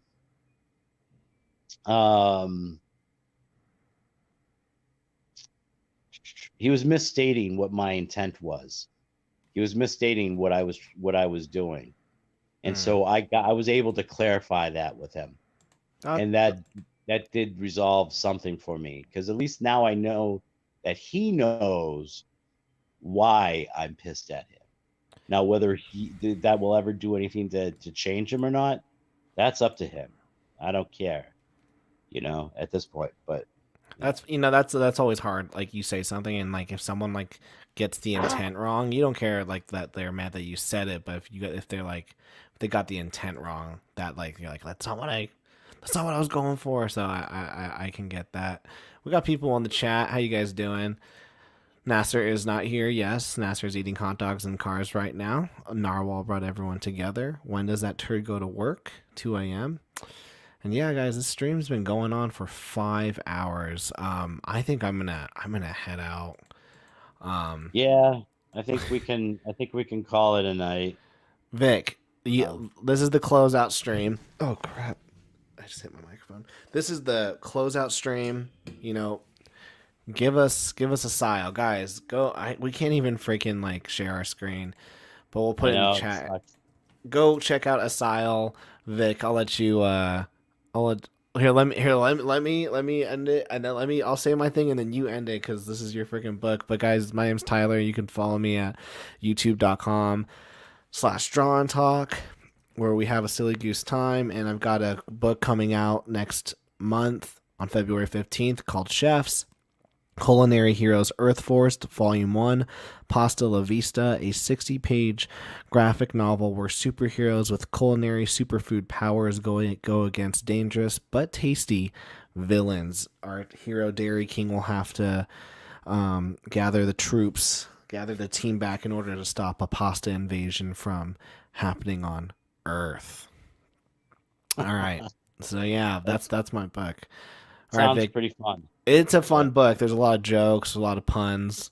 There's a part where the guy he's like, "You're not strong enough," and he's like, "That's impossible." So, yeah, we're having fun. But yeah, tell us about this is the book. This is the book of the night.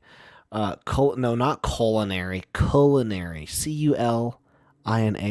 But if you want to do a parody of culinary, go for it. If you have bad culinary, you probably will wind up with a bad culinary. Exactly. So yeah, let's end the show. Vic, tell us about Asyl. Okay, so Asyl is a tale of a woman named Lena, and she's at a point in her life where she can't make the distinction between what is reality, what is nightmare, and what is insanity.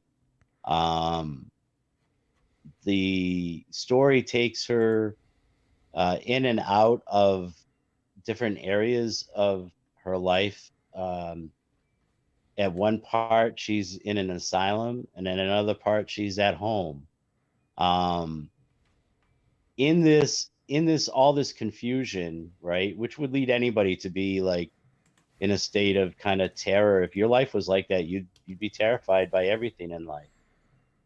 Well, Dracula comes along, and Dracula finds that this woman's situation, where she's already in a state of terror, this is the victim that he can extract the most pain and the most terror out of. And so he hunts her throughout this whole book. And it's a book with a lot of different twists and turns and strangeness. And it's basically just a really fun horror comic book where we try to bring back the evil that is Dracula. Tried to bring back that early film version of Dracula, where he was a force of evil, and he wasn't, a twinkly, sparkly high school student twitting around, So we're bringing back like what a true vampire is, the true evil. There's a definite psychological aspect to the book. It's done through some of the dialogue and narration that Nasser does, and a lot of it is done through the visual cues that I was given to find a way to direct a lot of that psychological tension through the artwork. I also would just like to let people know that it was based off from a lost movie, a movie that's lost to history called Dracula's Death. It was a silent movie that no longer exists. Nobody knows what the story is. Just the basic general plot, which is a woman is hunted by Dracula in an insane asylum. And so we kind of put it together that we wanted to tell this story from a movie that nobody will ever get to see again. And so this is our version of it. This is our ode to it. And the project is actually linked on the IMDb database for that movie, Dracula's Death. So it's a really fun, exciting book with a very reasonable buy-in point of $10. And all the artwork's done. It's getting lettered right as we speak. Then it's right off to the printers. And as soon as it's back from the printers, we're going to start shipping. We expect that to be in the early part of February. So it's a really, it's a great buy-in point with a quick turnaround. There we go. There we go. So guys, go check this out. Asyl, a horror comic. A woman is hunted by Dracula in an insane asylum. This is the closeout stream. This is the closeout stream. So it's not going into in demand. This is your legit last chance to get it. And well, Vic, I appreciate. We can't even talk in the back room. So like, this is it. I know. That's it. It was really good to get in to talk to you. I think I have interacted with you on Twitter several times, not of recent, but over the last couple of years, I think I have interacted with you on Twitter. So I wish you the best luck on your project, and thank you for being here and helping me pitch and push this book. I definitely appreciate it. One of us with a freaking wrench. So one of us needed to have a wrench, right? Right. I'm glad you did. I'm glad you did. All right, guys. I'm going to bounce in. I don't know what's going to happen with the stream if we all leave.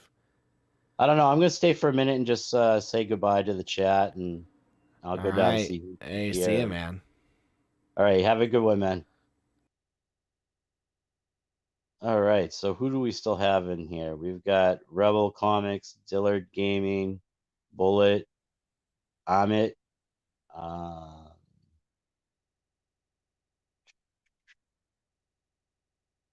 Vailned, and I don't think I'm missing anybody.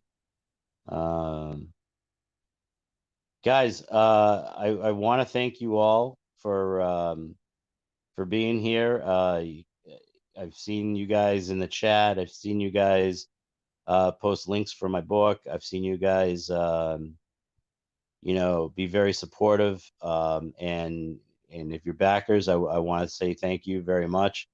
I'm going to get going for the night, and I hope you guys have a wonderful night. And thank you for helping us make Asyl the success that it's been.